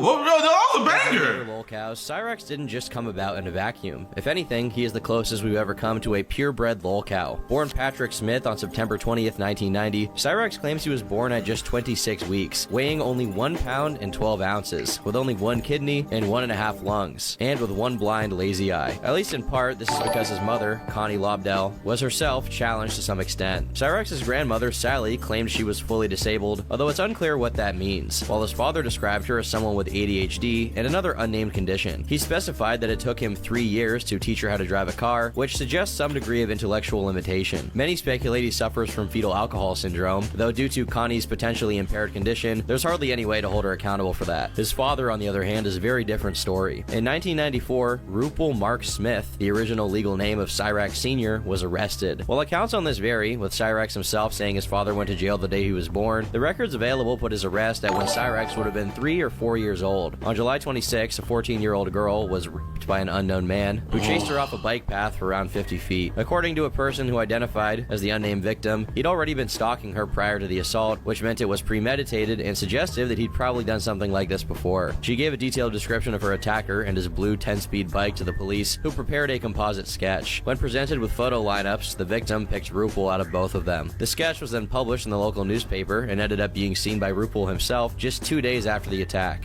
Unfortunately, the intellectual acumen of the Smith lineage was already being exhibited, as Rupel decided to call the police himself and identify himself as extremely similar to the man depicted, only to say he wasn't responsible and had an alibi. Regardless, this was enough for the person taking his call to report him to their supervisor, leading an officer to be sent to where Rupel was residing. Upon arriving at the residence, the blue 10-speed bike was seen, an exact match for the one that was at the crime. So, you called the police to tell them, hey, this dude looks like me, but it's not me. Gave them your address.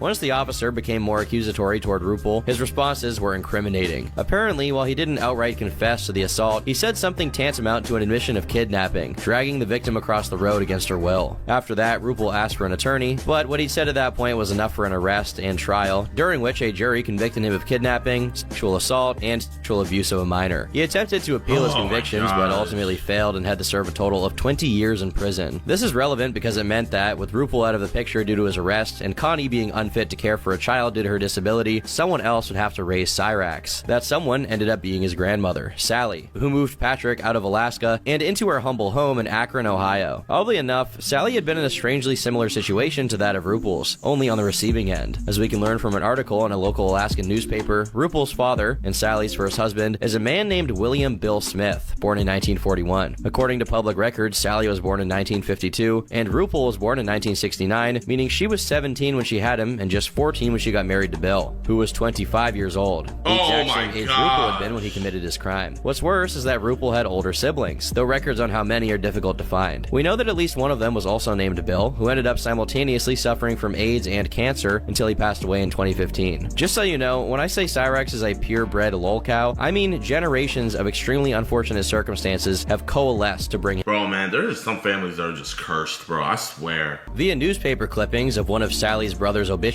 we can determine her maiden name is Arntzen, but when she took Cyrax in to raise him, she was married to another man named Gordon Wilkins and took his last name, so she decided to rename Cyrax accordingly, calling him by the name he went on to use for the entirety of his life. This is Chance Finley Wilkins talking to Nicholas Beagler. What you fail to realize, Nick, is that I made you. From Patrick Smith to Chance Wilkins, from Alaska to Ohio, Cyrax wasn't even 5 and was already undergoing some radical transformations. In his recollection, he had a very rough time at school, with people bullying him and giving him swirlies due to his appearance. I was supposed to die the day that I was born. And when I was born with 1 kidney and 1.5 lungs. And, you know, growing up through school, you know, I did get picked on. I got bullied way more than most. I got judged, you know, I got beat up every day. I was that kid that was an outcast in high school. But, as we will learn in full detail, Chance isn't an entirely reliable narrator, since contrary to his claims, it seems he did indeed have friends during his school years. In an interview with Elspeth, a friend of Cyrax's from high school, she said, "We met quite literally in high school.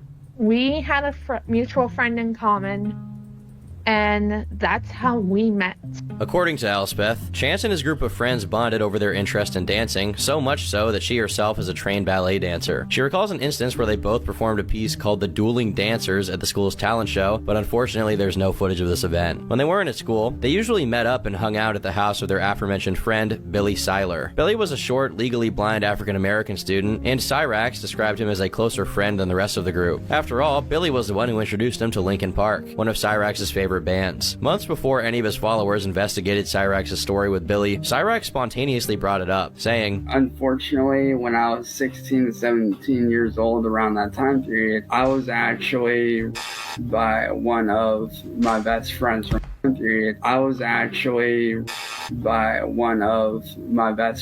high school. Now, at the time, I didn't know that he was gay. I had actually met this kid. His name was Billy Seiler. We had gone to the same high school together, and me and him grew really, really close. We were super cool with each other." This is quite a claim to make, especially to bring it up as lightly as Cyrax did. This was enough to rouse suspicion, but as time went on, the situation only worsened. In another retelling, Cyrax mentioned that his family spoke to the school about what Billy supposedly did to him, and the school responded by kicking Cyrax out so it wouldn't happen again. They know what Billy did. That's why they removed me from that school, so it didn't happen to me again. Though this isn't impossible, Doesn't even it make sounds any sense. unlikely that the victim of such a circumstance would be the one getting kicked out of the school. That makes Worse no yet sense was the at fact all. that Cyrax originally claimed to have been 16 or 17 when this took place, but he only changed high schools after 2009, when he would have been 19, meaning the time frame doesn't really add up. This discrepancy was confirmed by Cyrax himself, who later changed it and said that, while Billy was underage, he himself was not. Cyrax, how are you not so pissed though at that school?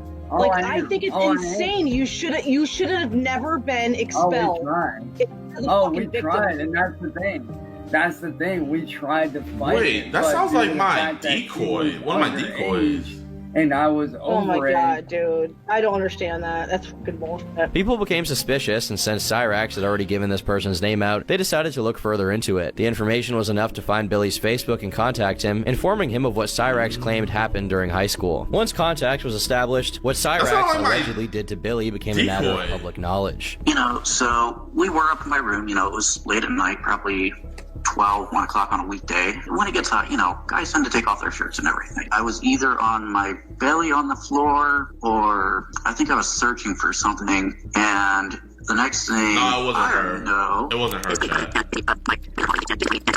and at this point, I had never given any type of consent whatsoever. This all but confirmed in the eyes of many that at the ripe age of either 18 or 19 years old, Cyrax had assaulted a disabled minor. What a great way to start the story. We have little to no information on what else Chance was up to during the 2000s, but we do know what his family was up to. His mother, Connie, remarried in 2002 and was living with a man named Michael. But just a few years later, in 2007, she tragically passed away while using a wood stove that didn't have proper piping, and because of this, it resulted in a house fire. Perhaps adding to the tragedy was the fact that she passed away on Cyrax's 17th birthday. A little over a year later, the house Sally was living in with Chance was broken into, though there's no way to know if the perpetrator was ever found. In late 2009 to early 2010, Cyrax created his first ever YouTube channel, but it was nothing to write home about besides a few AMVs he made with freeware, and definitely Hey, that's not a bad AMV, low-key. doing so. The years of 2010 That and wasn't bad. 2011 were mostly uneventful, though Cyrax made a few Facebook posts that contributed to the notion that he wasn't as bullied as he said he was, since he had multiple girlfriends during this period. He also shows his funnier side with jokes such as, Santa, ho ho ho, me. Damn, Santa has 3 hoes? What a man whore. One at a time, and they better get paid extra. You so fat and old, nasty. It's only in 2012 that things get intense, with Cyrax abusing his grandmother, Sally, in a document retrieved via the Freedom of Information Act, because, yes,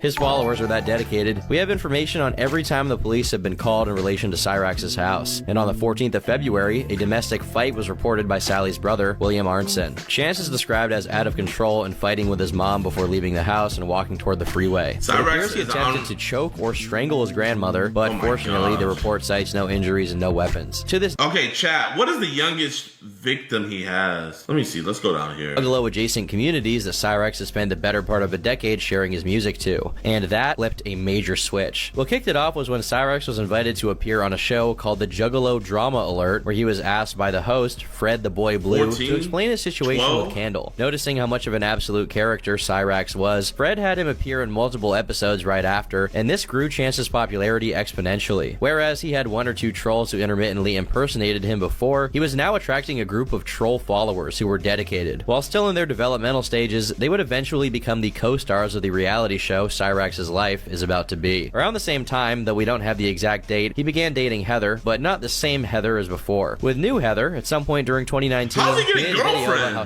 cyberbullying and other kinds of abuse may lead to doing something drastic. While we don't know the date this video went up, if it came out before Candle began role-playing as if she had passed away, there's a very good chance her faking her death was to make it seem like Cyrax had done exactly the thing he denounced and cyberbullied someone to the grave. For a while, the trolls did little besides sending outlandish threats of all sorts to Cyrax, even going as far as calling his home phone to inform him that they had planted a bomb in Sally's car, which Cyrax reported to the police, and once the car was checked out and no device was found in it, he made a video on his Facebook page mocking his trolls. Eventually, they evolved and realized that if they were going to get any quality lolcow content out of him, they would have to be working on the inside. One of the first to do it was by the name of Pokimane, who began interacting directly with Cyrax and even received a voice message from him explaining the Candle situation. Around the same time, Bro, I'm not gonna lie, bro. These people who follow these sick people, and do all this extra stuff, man, they're thrown off too, bro. They're do all this to this dude. I mean, he's already a sicko, and now you're Oh, no, you're weird. Juggalo act called the Bender Boys also got involved in trolling Cyrax in some unknown fashion, earning the ire of the Madman of Akron. While it gets increasingly difficult to find the exact dates and details for things from around this time, the closest I found was that a channel very tightly associated with the Bender Boys, called Brooklyn Menace, posted a video edit of Cyrax playing around with a samurai sword under the title Cyrax Shaolin. After a month or so of gratuitously terrorizing him, the more sophisticated trolls took a page out of the Daniel Larson textbook, deciding to pose as a record label interested in signing Cyrax. In late October, he posted a video about how he finally made it. See, a lot of people don't realize it, but thanks to the haters over on YouTube on my new channel, I got some exposure, got hooked up with a major underground artist who just happens to be working with some big names in the industry. After years of struggling as an independent musician, he finally succeeds. And to follow this poetic note, it appears that the new Heather is spending some time at the Cyrax household, as we have footage of her from around this time, kissing Cyrax and fighting trolls alongside him. It is shocking to see that Heather physically chokes and coughs upon kissing what has been dubbed by the trolls the trench mouth. However, good time, chokes and coughs upon kissing what has been dubbed by the trolls. She immediately wiped her mouth when she kissed him. Trench mouth. However, good times don't always last. I believe that October of 2019 is the most accurate time frame for the rise of Cyrax's arch nemesis and primary troll, the King of Akron, Music Biz Marty. From what is available online, we can deduce that Music Biz Marty approached Cyrax as someone interested in managing his merch shop, only to proceed to claim control over the merch store and play the role of a cartoonishly greedy corporate record label executive who tricked Cyrax into signing away the rights of all of his merchandise to the evil Ram Ranch Records. In a video from this period, Cyrax can be seen begging for Marty to stop what he's doing and pretending to cry while asking to be left alone. You are degrading me. You're ruining my image as an artist, as a person. You are sick. In order to play Cyrax for a fool more effectively, he creates a false dichotomy between Ram Ranch Records and Bender Boys Records, which he was also indirectly in control of. It becomes very difficult to verify whether this manifestation of the Bender Boys has any direct relation to the previous one, and how exactly Cyrax's relationship with the Juggernaut ended, but in the grand scheme of things, it doesn't matter that much. This period was rife with Cyrax's participations on the Juggalo show, including one where he appears to be freestyling a diss track on Marty, who is also in the call, while a Juggalo and member of IP2 named Gucci's twerks to his bars. You could not make this up if you tried to. In early November, the setup concocted by Marty and the Bender Boys comes into play, as Cyrax is convinced he has successfully escaped the talons of Ram Ranch Records by joining the Bender Boys label. Despite this taking place only a couple of weeks after his supposed signing to Juggernaut, after believing he joined the Bender Boys, he delivered one of, if not the funniest moment during the entirety of the Cyrax story. To celebrate it, he posts a video wearing what looks to be an oversized pleather jacket and sunglasses, all of which is juxtaposed against the regular scenario of his insane asylum white-walled containment zone he calls a bedroom. He begins the video by drinking some kind of clearly non-alcoholic beige fluid, as if it were champagne, before proceeding to give shout-outs to any and every person he's ever interacted with, like he was receiving a Grammy. Another noticeable thing is the change in his affectation. He puts on a slightly New York accent with ebonics to go with it. I figured I'd come in, celebrate, kick it, chill.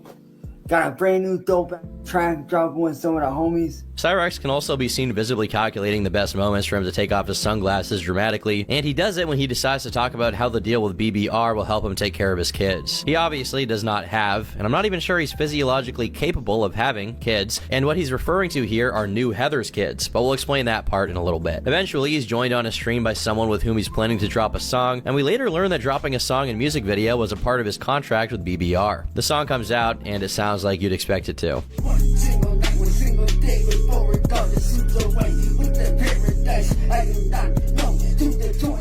And now, the other shoe dropped. Bro, why do you guys send me these people, bro? It's like, bro, man, I look forward to hanging out with you guys, but I end my days and my streams just like, why? Like I'm gonna be stuck the rest of my day and my night just thinking about this. Alleging that his single underperformed terribly, Bender Boys Records called Cyrax up to deliver some bad news. Yo, Cyrax, I got an announcement to make. The video's not doing as well as we thought it was going to. Speaking with the team here at Bender Boys Records, they deemed you unmanageable. How? We had to sell your contract, man. Wait, what the fuck? Are you serious right now? We sold it this morning. Are you fucking serious? I put in all that hard work for nothing? Are you serious right now? Bro, you're fucking stupid. I put in all that hard work for you and the crew for what? Do you want to know who we sold it to? I already know. Music, Marty, the fucking comeback. As of that day onward, Cyrax and his music were the intellectual property of none other than Music Biz Marty, and things can only get worse from there. Due to Heather's very close involvement with Cyrax's online presence, she was often seen alongside him during his live streams, which was Cyrax's main vehicle of communication at this point. While it didn't look like she was very interested in Chance as a romantic partner, perhaps the attention he got online, even if negative, was her motive. And if it was attention she was after, she definitely got it. On November 22nd, one of Cyrax's anonymous trolls makes a phone call reporting that Chance was being mean and violent to Heather, taking her phone by force and refusing to give it back. The results of this call have been archived since the police showed up at the house during another one of the Juggalo congregations, prompting Cyrax to immediately tell Heather to follow him upstairs, also known as the Goblin Hideout, for whenever someone visits his house. The police were told that they were sleeping and that the call was a prank. However, 3 days later, that call prophetically came true, as on the 25th another police report was filed, this time by someone named Mike. In it, Chance is described as hitting his girlfriend during a live stream on YouTube, but I haven't managed to find any video to match that specific date. When the police arrived at the location, the two were spoken with and claimed there was no occurrence. Given the lack of hard evidence, we can presume that Chance did no such thing. I mean, just months before posting, he was posting videos to his Facebook about how a man that lays his hands on a woman is a coward. There's no way he was projecting, right? Well, a day after, during a live stream Heather was a part of where she was talking to one of the people following the Cyrax story, Cyrax himself eventually intervenes and is seen attempting to yank the phone out of Heather's hand violently, which some saw as an overly aggressive action. The same day, a troll once again made a call to Akron PD to report what had happened, and they conducted a welfare check. Not only do we have what was on the police report, which claimed Heather was acknowledging Chance's abuse to the person she was live streaming with, we also have the phone call made by the troll. Chance J. Wilkins, he's a 28 or 29-year-old man. He had struck his girlfriend, Heather Porter, who is currently pregnant. Just 2 days later, Bro, man, like, how invested in these people do you have to be to where you're calling the cops for them? Like, oh my, bro, everybody in this situation is losers, bro. Oh, he did it! 911, Chad Wilkins, he's a 29-year-old man. He just struck his girlfriend, Heather, and she's also pregnant. Like, bro, oh my gosh. The person Heather was talking to on the live stream was where's the investigating further into allegations? her lore and ended up interviewing Jessica, Heather's former wife. Where's And the things just get more and allegations more with the complicated, minors? Don't they? It turns out that Heather left her wife with their 2 kids in order to link up with DJ Shadowblade, this 2020 impartial third party who happens to defend Cyrax and Heather against the trolls. On another video from I lost my edge. Hey, Marty, why don't you go take that January is relatively uneventful, with February bearing some concerning news. Not only are rats sighted in Cyrax's humble abode, but apparently his basement bed is suffering from a bed bug infestation, and it's severely affecting his health. This may be karma for the fact that, in his never-ending struggle against Music Biz Marty, Cyrax turned to the dark side and decided to invoke the power of a very malignant political party in order to defeat him. You're gonna do some random stuff. Oh my god! After being catfished by a troll and confessing to his fantasy of eating a Snickers out of somebody's defecation station, he enters into a relationship with someone by the handle of Tangerine Cat, a long-term covert troll of Marty's. In the middle of February, he threatens to Bro, whoever this dude is, you're gay, bro. You went undercover to get this dude to fall in love with you. Just, oh my, you are gay. Tangerine Cat, a long-term covert troll of Marty's. In the middle of February, he threatens to shoot Marty and another infamous troll of his, Schmeckle Cat, with his stepfather Ed's rifle, who definitely did not give permission for Cyrax to use his gun to carry out a hit. Seeing that Cyrax was approaching the 1,000 subs mark on his YouTube channel, he started a campaign for people to subscribe en masse. He's not even at 1,000 subs yet? Then, when Cyrax started celebrating, the next move was to unsubscribe en masse to see how he'd react. This was the result. I did have 100. I did have 1K, but that little bitch ass nigga Marty. Whoa! What?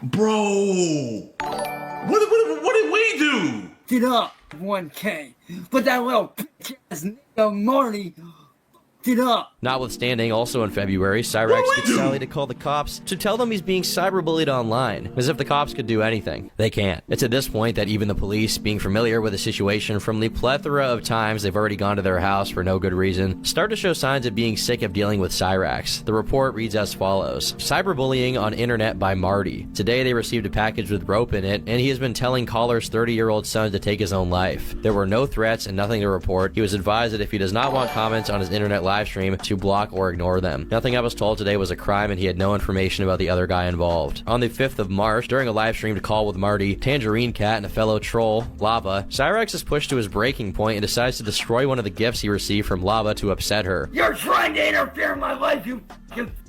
Hey, Lava, I swear to God, if you don't stop, I swear to God, I will hunt you down and beat your fucking ass within an inch of your life. And that's not a joke. Hey, Lava. We all know hey, that. Lava, you better be lucky I don't know where you live.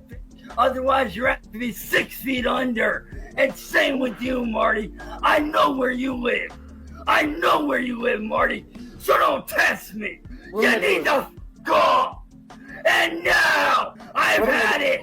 No, I've had it with you two interfering in my life. I'm trying to live a good life with my... No, shut up. I am trying to live a good life. Bro, that boy hitting us with a Macho Man, Randy Savage, WWF promo. Listen here, bro. With my f***ing girlfriend, away from the drama, but you don't want to let that happen. And I'm tired of it. I'm sick of it. Matter of fact, hey, Lava, see this? No. How do you like that, bitch? How do you like that? Apparently, during his tirade with the ocarina, he made holes in his walls that indefinitely continued to be visible whenever he recorded videos. But the bad news simply refused to stop coming. Marty breaks the story that Cyrax has been taken to the hospital, and the doctors discovered he developed a fungal infection on his private parts. The cause of this might be the fact that he not only neglects to wash himself after he does the deed, but also does it multiple times a day, which results in chafing due to excess friction. I'm glad I can explain this to however many people are watching this right now. Later. Oh! Around the same day, Cyrax gets on Marty's stream to berate everyone for spreading the news about his sickly genitalia. Hey, guys! What the f*** is your deal? Whoa! No, shut the fuck up, motherfucker. Hey, Marty, let me tell you right now, you ass little bitch ass nigga. You had no right. Why is everybody a nigga? I don't see no nigga profiles! Marty, let me tell you right now, you ass little bitch ass nigga. You had no right doing what you did. None! During the conversation about his medical issue, it's revealed that Cyrax is unable to put the cream on and requires Sally to do it for him. This period is marked by some interesting police reports. After a welfare check, which informed the police that Cyrax was threatening people online, he was advised to stay out of chat rooms. Then, the police were told about Cyrax confessing to what he did to Billy, but no one answered when they showed up to his door. After a mostly redacted welfare check, Sally herself calls the police as Cyrax and Ed are fighting due to Cyrax being uncooperative. After this call is made, Cyrax randomly shows up during another Marty stream, this time with his mouth visibly bleeding as he screams at everybody. Let me tell all three. Bro, who the hell is this Marty? Yo, chat, man, can someone help me get in touch with Marty? Chat, do I gotta do an interview with Cyrax? Does Marty have a YouTube channel? You motherfuckers right now. Marty, oh, he passed? Ah, dang. Because of you three, I almost took my fucking life a few minutes ago because of your bullshit bullying. As it turns out, he'd recently gotten into a fight with his stepfather Ed, and unlike when he's online, being aggressive and acting tough had very dire consequences. Soon after, Ed leaves due to Cyrax's antics, which he blames on the trolls. After Tangerine Cat breaks up with him over him sending pictures of his wiener to multiple different fake girls, a new faux girlfriend comes forth by the name of Strawberry Sunshine. Yo, chat, remember that episode of Family Guy when Brian was dating the blind girl? And she broke up with him, and he just put on a mustache. I don't even know why he had a mustache. And you're like, hey, how you doing? And she was like, oh my gosh, hey. That's literally what this is, bro. And multiple different fake girls. A new faux girlfriend comes forth by the name of Strawberry Sunshine, and Strawberry is taking no prisoners. Within a month of her work, she convinces Cyrax to insert a stylus into himself. You'll have to take my word for this, since I obviously can't show it on screen. Or you can look for it yourself and be eternally cursed. What is it? Wait, chat, what is a stylus? A pin? Oh! Oh! No! He put one of those pins in... Chat, he put one of these inside of him. The decision to leak the stylus incident was made based on the fact that, concomitantly with his relationship with Strawberry, Cyrax had recently sent nudes to a catfish who pretended to be a mentally challenged transgender person by the name of Cindy Lou. In classic Cyrax He put it in the front. form, his strategy to get back at his trolls is to start threatening to do something crazy. Hopefully that was clear enough to understand, but evidently Cyrax was too scared to manipulate them with a real knife, so he just held a pen to his neck. And not just any pen, the accursed stylus. Props to whoever the girl was that played Strawberry for not laughing upon discovering it was just a pen. Just a day later, Cyrax tries to do the pen routine yet again. On April 14th, he tries it yet again, culminating in Strawberry breaking up with him. 6 days later, a video comes out of our boy proudly sucking on that same stylus. As the shtick grows increasingly tiresome, the trolls decide to up the ante. One of the troll outlets mentioned a while ago, Masshole Report, decides to play the part of a 14-year-old catfish to see if Cyrax would bite. They presented themselves as Crystal and claimed to be suffering from bullying, and Cyrax responded. As they chatted back and forth, Crystal sent a picture of herself, an adult decoy by the way, to which Cyrax responded with compliments. Soon after, he declares his love for her, followed by him claiming that despite being 30, he looks like he's also 14. Immediately after, sends a picture of his disco stick. It seems like the catfish didn't plan to get the picture so soon. I won't get into too much detail beyond this, but despite believing the person he's talking to is 14 years old, he asks for indecent pictures repeatedly over the course of their conversation. Bro, unless the cops get a decoy on him, sadly, with him being in Ohio, nothing to get him. Ohio is one of those states where they will not take chat logs. The only way we can get an arrest in Ohio is if they have CP. That's it.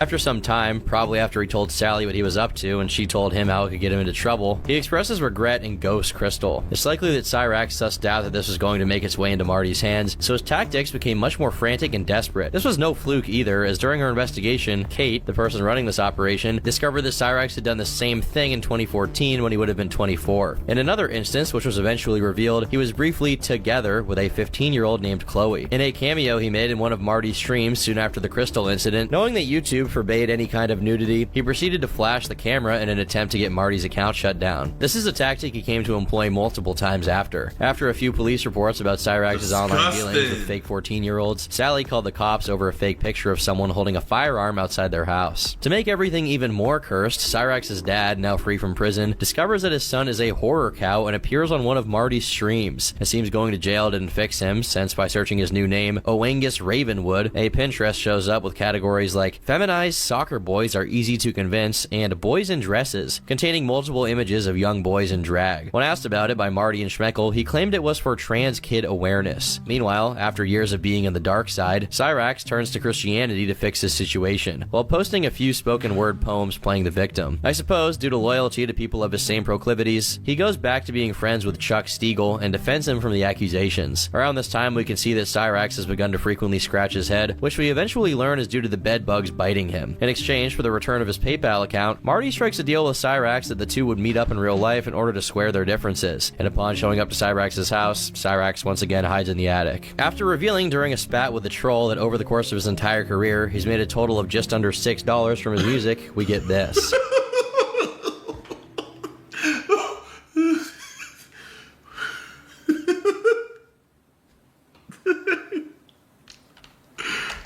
Chance Wilkins. What does that name sound so suspiciously familiar? Maybe because your screen name is Cyrax? What do you mean by Cyrax? Oh my god, Chris Hansen's on the case? Chance. Chris Hansen here of Hansen vs. Predators. To catch a predator and have a seat with Chris Hansen, I'm gonna need you to have a seat right over there. Been going through some transcripts and I see some disturbing things online. You don't want to be the target of one of my investigations, Chance. He then gets together, and engaged apparently, to a trans woman named Trisha, and begins defending her honor against trolls who are misgendering her. Cyrax begins posting videos of himself training to fight Marty again, only to flake out a second time when Marty showed up, sending Ed and Sally down on his behalf instead. During the same stream, Cyrax brings up a shooting that took place near his house, in which a 13-year-old was injured, and acts as if that event was actually the doing of Marty's goons, who got the kid by mistake. Oh hey, because of you and your little goons, a 13-year-old little boy died today, bro. I know those bullets were meant for me. In January 2022, he audibly fights with Sally over his obsession with the internet in the background of one of his streams. It sounds like she's telling him to get a job while he claims that protecting his family is more important, before bringing up some acquaintances of his who are in the hospital as if it was relevant to the situation. In February, he joins the Dark Side Phil Club, forgetting his stream is on while he does the deed. Despite nothing being visible, I'll do you the favor of not playing the footage of it because you get to hear some audio, besides the stream of Heather he's watching to relive the good times while he cranks it. The aftermath is quite ominous.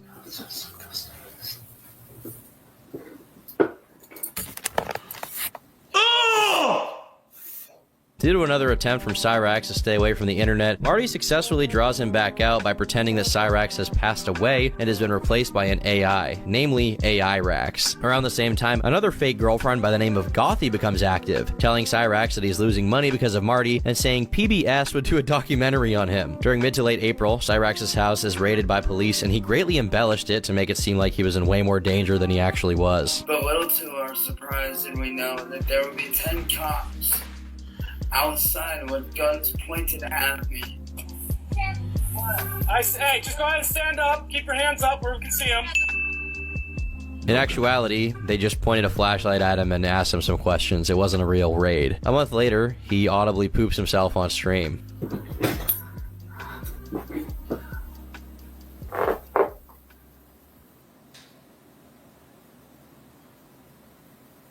Oh shit, oh guys, it's storming out, gotta go. Now, a lot of people are going to pass judgment, but can you blame him? It was storming out. In June, he posts a video fake crying. Chat, man, I hate you guys, bro. I don't like you guys.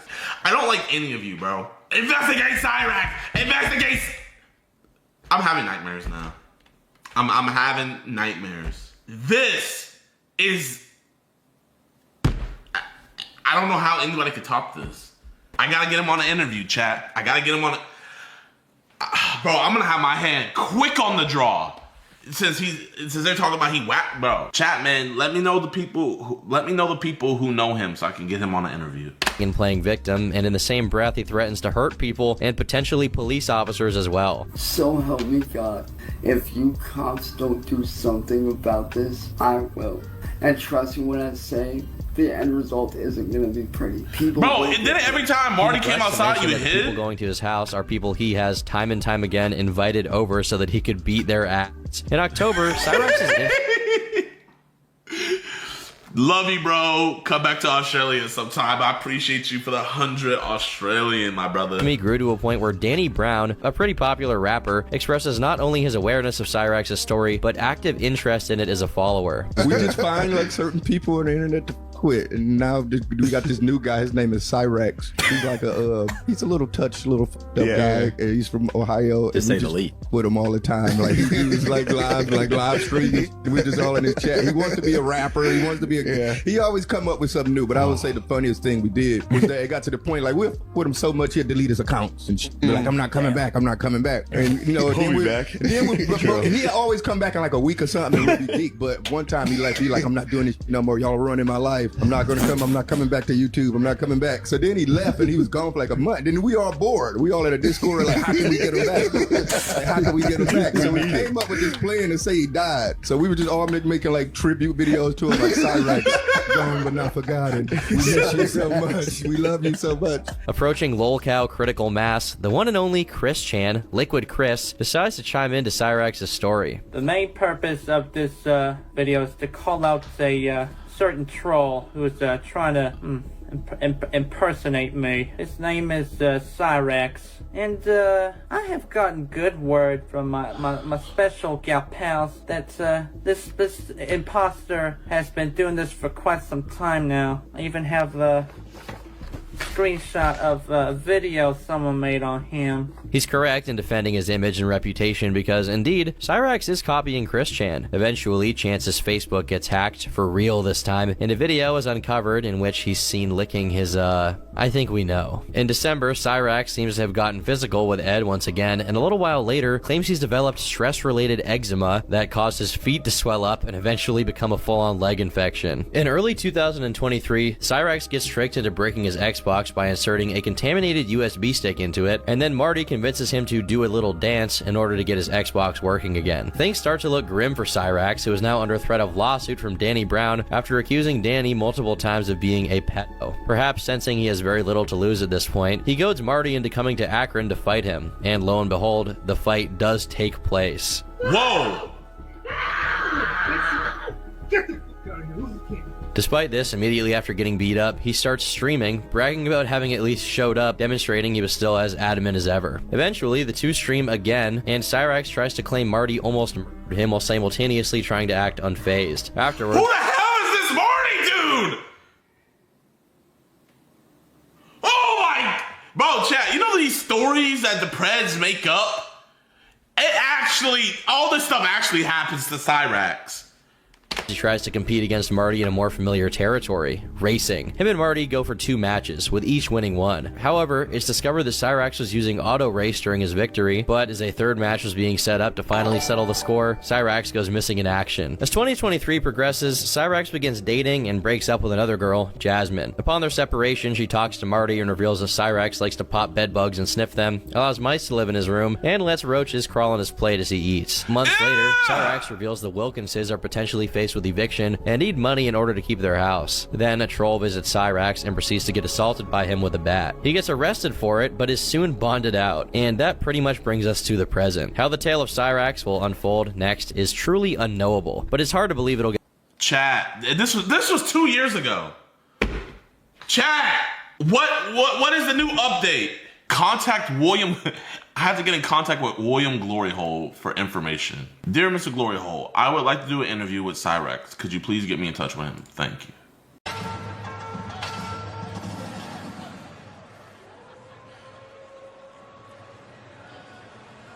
Oh, say, can you see by the dawn's early light what so proudly we held at the twilight's last gleaming, whose broad stripes and bright stars through the perilous fight o'er the ramparts we watched were so gallantly streaming, and the rocket's red glare, the bombs bursting in air, gave proof through the night that our flag was still there. Oh, say does that star-spangled banner yet wave o'er the land of the free and the home of the brave.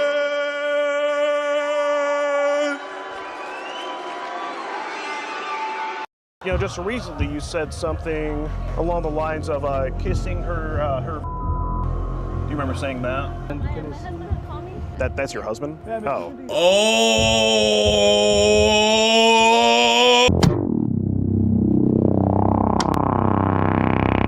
Imagine you trying to sell some chimichangas and then Skeet pulls up on you and confronts you about why are you trying to put your chimichanga into a little person.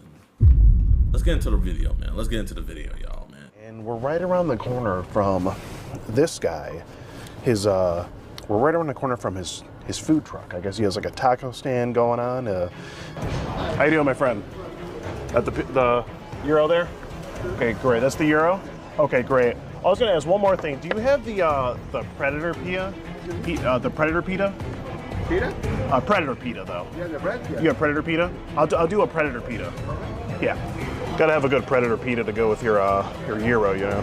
Oh, I didn't even see him there. Oh, chat. Remember the dummy who had the dog and his dad was terminally ill that we caught and he got arrested? Y'all remember him, chat? That boy got hit with 11 felonies.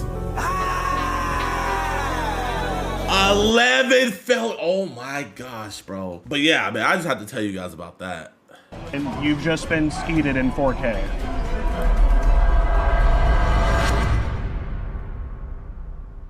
You know, you really gotta love these food trucks. I mean, just the amount of passion and heart and soul that food truck owners put into all their meals is truly unmatched by anyone else in the restaurant business, really. Most food trucks are ran by, you know, very hard-working individuals that put their sweat and tears into the that entrees. looks good. Not literally, that would be gross, but you know what I mean. Been here for about a year at this location. I mean, you guys have some pretty high ratings on Google, so I figured, you know, should be pretty good place. You know, where did it all start? I had $20,000 in my bank account, and I was like, you know what? I gotta do something with this money. I borrowed like $50K. Wow. Yeah, I borrowed. You see, I commend you because most people wouldn't know what to do with that kind of money. Yeah. I'm just glad you didn't go and spend it all on hookers and blow. You know, some people out here. That's probably what I did with my first $20,000. Okay, so you gotta get the first. We all know that some food trucks are better than others. It's just a fact of life. And by the way, this nacho burger is really hitting the spot right now. But surely, all food trucks are run by decent, honest human beings, right? Not so fast. This here is 35-year-old Martin, or Carlos as he likes to go by, and he runs a food truck in San Diego, California called Mick Kebab. It's a very highly rated food truck according to social media. One day, Martin struck up a conversation online with our adult decoy. And let me just say, this chat log was much dirtier. I invited our adult decoy up there to give her a different kind of shish kebab, if you know what I mean. So while we're cooking this up, I mean... All right. Skeeter, I love you, man, but we're gonna get to the catch. How you doing, my friend? At the Euro there? Okay, great. That's the Euro? Okay, great. I was gonna ask one more thing. Do you have the Predator pita? The Predator pita? Pita? Predator pita, though. Yeah, the bread? Yeah. You have Predator pita? I'll do a Predator pita. Okay. Yeah. Gotta have a good Predator pita to go with your Euro, you know. Questions. What's that? Questions. Yeah. Why What's that? Why the camera? Oh, I didn't even see him there. Oh, he's deaf anyway. But do you have the Predator pita? Yeah. Okay. Can I get that? One second. Oh, it's cooking right there. Okay, great. Well, while that's cooking, I just wanted to ask you a couple questions here. So this be your picture here? Yeah, that's me. That's your picture? Okay. And what was your name again?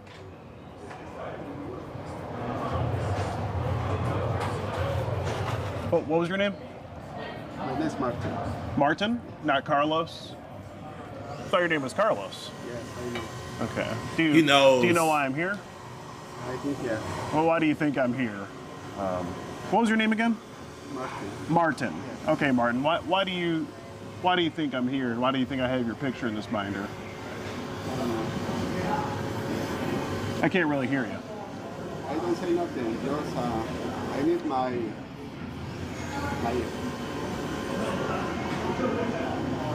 nothing. Oh, nothing? No. I can't talk with you. You can't what? I can't talk with you. Why not? So you can talk to a little girl, but you can't talk to the boy Skeet. I can't talk with you. You can't what? I would say if you can't handle the heat, stay out the kitchen, but he's literally in the kitchen. JiDion, I almost had a heart attack the other day. You came into my restaurant on stream and started eating. I thought I had finally been caught. Thankfully you just came for the food. Thanks for the pass. But I'm gonna have to double back to all the restaurants I ate at, cause hey, yo! I can't talk with you. Why not? Yes, I want to talk. No. Well, isn't this a picture you sent to that you invited to up here? Yes. And you're expecting her to come here, right? Okay. And now let's be real here. cooking food over a hot grill like this can be rather dangerous. But if you ever burn yourself or anything like that, you might be covered by today's video sponsor, Morgan and...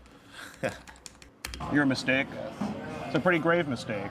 It's a bit of an illegal mistake, Martin. So where do you get Carlos from if your name's Martin? I don't know.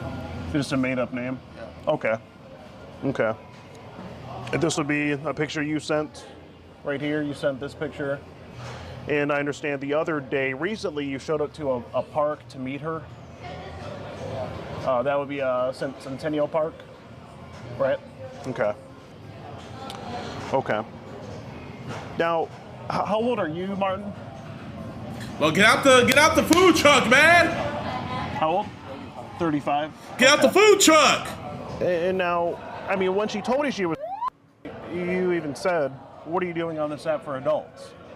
And you even said it could get you in a lot of trouble. This is stressing. So what I'm wondering is, Martin, why keep the conversation going?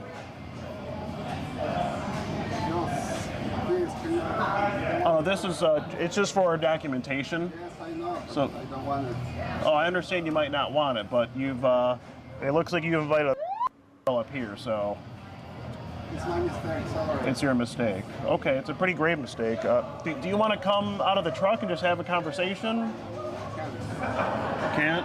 Okay, because I'm having just a hard time hearing you. I need my avocado. You're what? I need my. Can you speak Spanish? No, I don't speak Spanish, though. I need my avocado. Abogado? Yes. What is that? Allowed here. Is allowed here? Allowed here. Oh, lawyer. You need a lawyer. Okay. Oh, that's fine. I just wanted to ask you, a couple questions. I remember just recently you said something along the lines of kissing her. Do you remember saying that? What? Kissing her. Do you remember saying that? Okay. So what made you say that? I'm sorry already. Everything is my mistake. I'm sorry. Okay. Well, no, I just want to ask, And then you say you'll put your fingers in it. Yeah. Is that what you were planning to do when she got here today? So what was the plan when this girl got here today to your food truck? Just talk. Just talk? Give her some food? Yes, because. Okay. I can do nothing. Okay. And you make kebabs here? Were you maybe trying to give her some other kind of kebab? What? Were you maybe trying to give her some other kind of kebab? I don't understand everything. You don't understand everything? I don't understand. Oh, okay. Bro, this is the thing why I hate catching like mostly Spanish speaking EDPs is because when you start talking to them about this, like, bro, they be understanding everything you say. And they be like, me hablo no English. Like, bro, you speaking some Shakespearean type English in those chat logs. But now that I'm over here, no habla English. That's fine. So you weren't trying to give her some other kind of kebab? Are you sure? Excuse me? Were you trying to give her another kind of kebab? I don't understand. You understand? Oh, it's okay. I have a translator. Hello. Hello, dear. I just have a translating request for you. Sure. Hi. This is Carlos here. Can you say hi to Martin? Can you say hi to Martin? Hola. Hola. ¿Cómo está? Bien, gracias. Try to hide his face. So what we wanted to know is, so it seems that Martin here sells kebabs at his food truck. We want to know if he was planning to give another kind of kebab to this.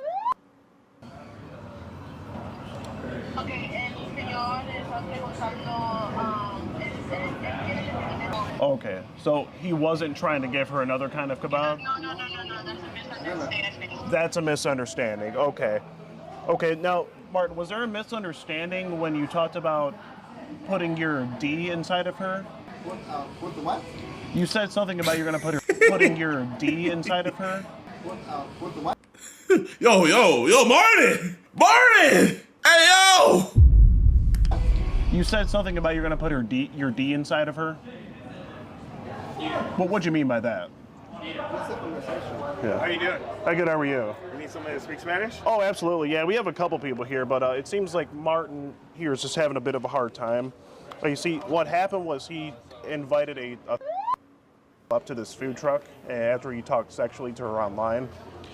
And now, all of a sudden, he doesn't speak very good English. So, yeah, what I wanted to know was... So he's a pretty much, yeah. That's pretty much what we got here. Yeah. I don't know anything about that. Oh, I understand. But he asked her... Martin, do you remember asking her to send you a picture of her... You think, yeah? Well, why'd you ask her that?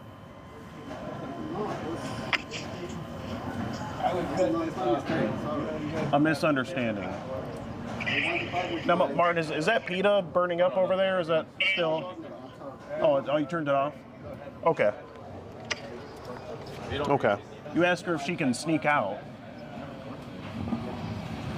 If she can sneak out? The lady it's still in the camera? Yeah. So Martin asked her if she could sneak out. Is that right? Are you trying to get food? Yeah. Oh, we're just talking to the individual right now. Oh. Just give us another 5-10 Yo, man, the Predator tacos go hard, man. I would stay in the line. minutes. Okay. He says yes, it seems like that. Okay. And after she did sneak out, what was Martin's plan? Y después de que se iba la niña, después de que... He said it was just to talk, to converse. Just to talk. So why they always just want to talk? Like, well, it's just like, bro, man. Not to have sex with her like he described in the conversation. Entonces la intención de usted no said honestly no. No, okay, man. When I go talk to this dude today, chat, that we're about to go get, like, I don't want. I gotta get him out of his shell, you know what I mean? So hopefully, you know, him seeing a grown man in a Predator costume, you know, hopefully that won't, you know, startle him too much. That wasn't my intention. Okay, so if it wasn't his intention, why did he talk about sex so much? Él está preguntando que si eso no. Que ella también quería hablar de eso. He said that because she wanted to talk about that too. Oh, she did, but Martin, you were those minors, bro. All they want to talk about is sex, man. You're the only one bringing it up. He said, honestly, I want to talk with a lawyer. You want to talk to a lawyer? Okay, that's fine. Well, you know, Martin, before you talk with a lawyer, you're gonna have to talk to the police. So, just so you know. He said, I would rather wait for an attorney. Okay, that's fine, Martin. Martin, is there anything else you have to say? I mean, you talk about her taking her clothes off and everything. Is there anything? El señor está preguntando que si usted... No, he said that's it. That's it? Okay. Chester, you want to go ahead and... Okay. Well, all right. Thank you for the nice translation. We may call you back when the police get here. May need a little bit more translating. I guess that's going to be it for now. Es lo único que usted quiere decir. Ya no quiere decir más. He said, yep, that's it. Okay, that's it. Gotcha. Okay, well, if that's all you have to say, Martin, what I have to let you know is that I'm Skeet Hansen with the Predatorial Investigation Unit, and we're doing an online series about adults who try to meet up with online for sex, and you've just been skeeted in 4K. Él se llama Skeeter y él le tiene que dejar saber que usted está y que usted ha sido... ¿Yo he sido qué?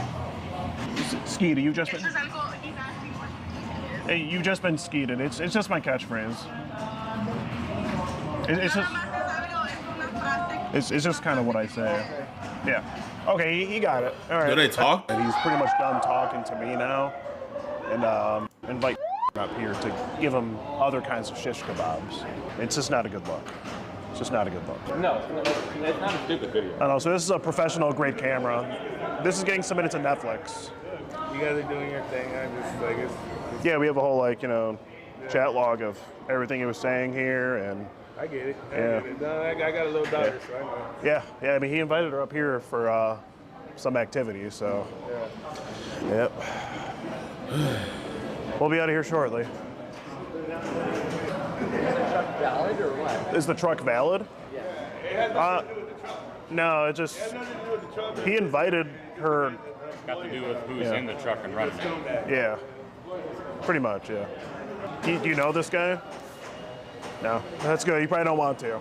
If he can beat the high score over there in pinball, maybe we'll let him off the hook.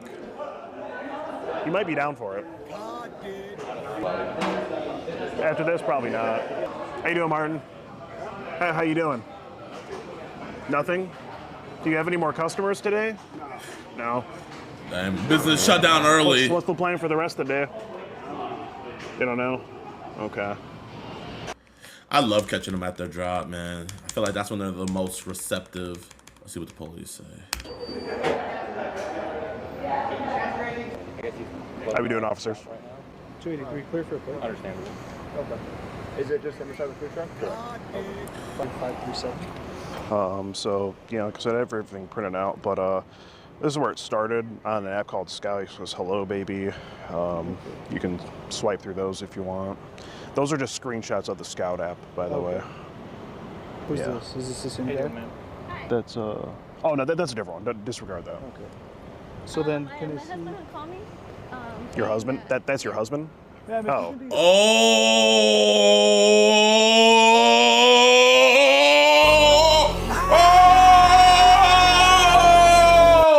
Oh no! Oh no! Oh man, she speaks some good habla English. Is this the same guy? That's oh no, that's a different one. Disregard that. Okay. So then, can you see your husband? That's your husband? Yeah, I mean, oh. if you can do you a favor, if we could just stand over there, please. We're just we'll talk to you right now, okay? And then can I see the text message? Sure. Right now, if you could just stay over here, please, and then we'll fill you in on everything, okay? Can you tell me a little bit about it? Yeah. I just want to know, is he gonna be arrested or what? So right now we're still conducting our investigation, and Dang. Bro's married, bro. Come on, man. Bro, imagine how embarrassing this is for the women. It's like, and like, not only are they getting cheated on, but it's like, cause like girls, they're automatically gonna assume that whoever you're cheating on them with, you think that they're better than them. So in her mind, she's gonna be thinking, damn, Martin thinks a literal baby is better than me. Top 10 anime portrayals, like literally. Oh my gosh. He gave us his number, so when I texted Hates for meet me there, and that's the actual texting app that we've been using. You can just the whole conversation's there.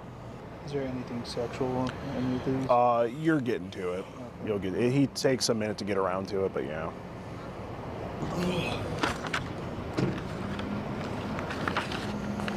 It's all the way at the bottom now, but he sent the address for this location and said I'm in the very back, and come meet me basically. After he said all the sexual stuff that you'll see in there if you scroll down far enough. Yeah, right here you asked if she wants to lose her virginity. Asking you that. Do you want to remain a virgin, or we can do if you want. Okay. It's all right there. Looks like what's his name? Carlos or whatever his name is getting his car searched. Officers doing a deep dive on his car. I think the Mick Kebab Grill may be going out of business. We saw that the door did open up on the food truck a little bit, but honestly, yeah, we're bringing everywhere we go. We just bring excitement. First Walmart, now Mick Kebab Grill. Mr. Carlos's wife is not happy about what's going on, I don't think. Actually, he might be. It's going to be a lengthy investigation. Okay. So we'll have you guys meet me up front right now. Okay. But we'll go from there. But did you get the decoy's name, number, and Yeah, I can give it to you right now. So we'll go from there right now and then figure out right out. Do you mind if I take a look at those text messages? The text, what's Hey. God did. Oh man, the Mick Kebab Grill. Hold up, bro. Okay, chat, man. We gotta go. I gotta go check the reviews. Oh man, the Mick Kebab Grill is unfortunately permanently closed. This POS is filthy, low-down, creepy, touchy-feely, gross, greasy pervert. He lusts after children. He is a terrible person. An awful sorry excuse for a man. There is no worse type of person than a pedo like this who preys on the very weakest members of society, all while masquerading as a normal, hardworking American. And he even has a kids menu, chicken tenders, anyone? 5 stars. In here? Yeah. Gotcha. In the phone. The phone. Absolutely. Where's your guys' car at? We're the Yukon over there. Once we get the okay, I'll Yeah. bring it up front. It's about where you left off. It's just about all of them. And then I'll get that. We'll get the screen recordings, and then we'll go. Okay, thanks. Yeah. All right. W Skeet. Well, as you saw there, they just took our boy Carlos. They just booked him. It looks like Yo, Leo, Felicia, thank you for that Prime sub. Officially out of business, and I have the pleasure of being their very last customer. You gotta at least try the food, Skeet. Yeah. And this is a pretty reputable business. I mean, it looks pretty good. I didn't get to try the food because I'm not really so much of a kebab person. You gotta try it. He just signed a year lease? When? Yeah. Took him away, boys. Out of here. That's a wrap. On to the next one. We'll be back in next week. Oh, no. Well. Dang, man. You know, the W catch.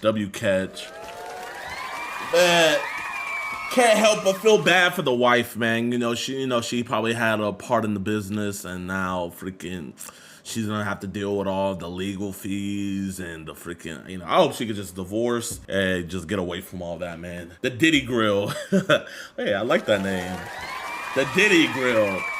Excellent work, Skeeter Gene, man. Make sure you guys go in the description box. Go leave a like on the original video, man. And go show love to my boy, Skeeter Gene.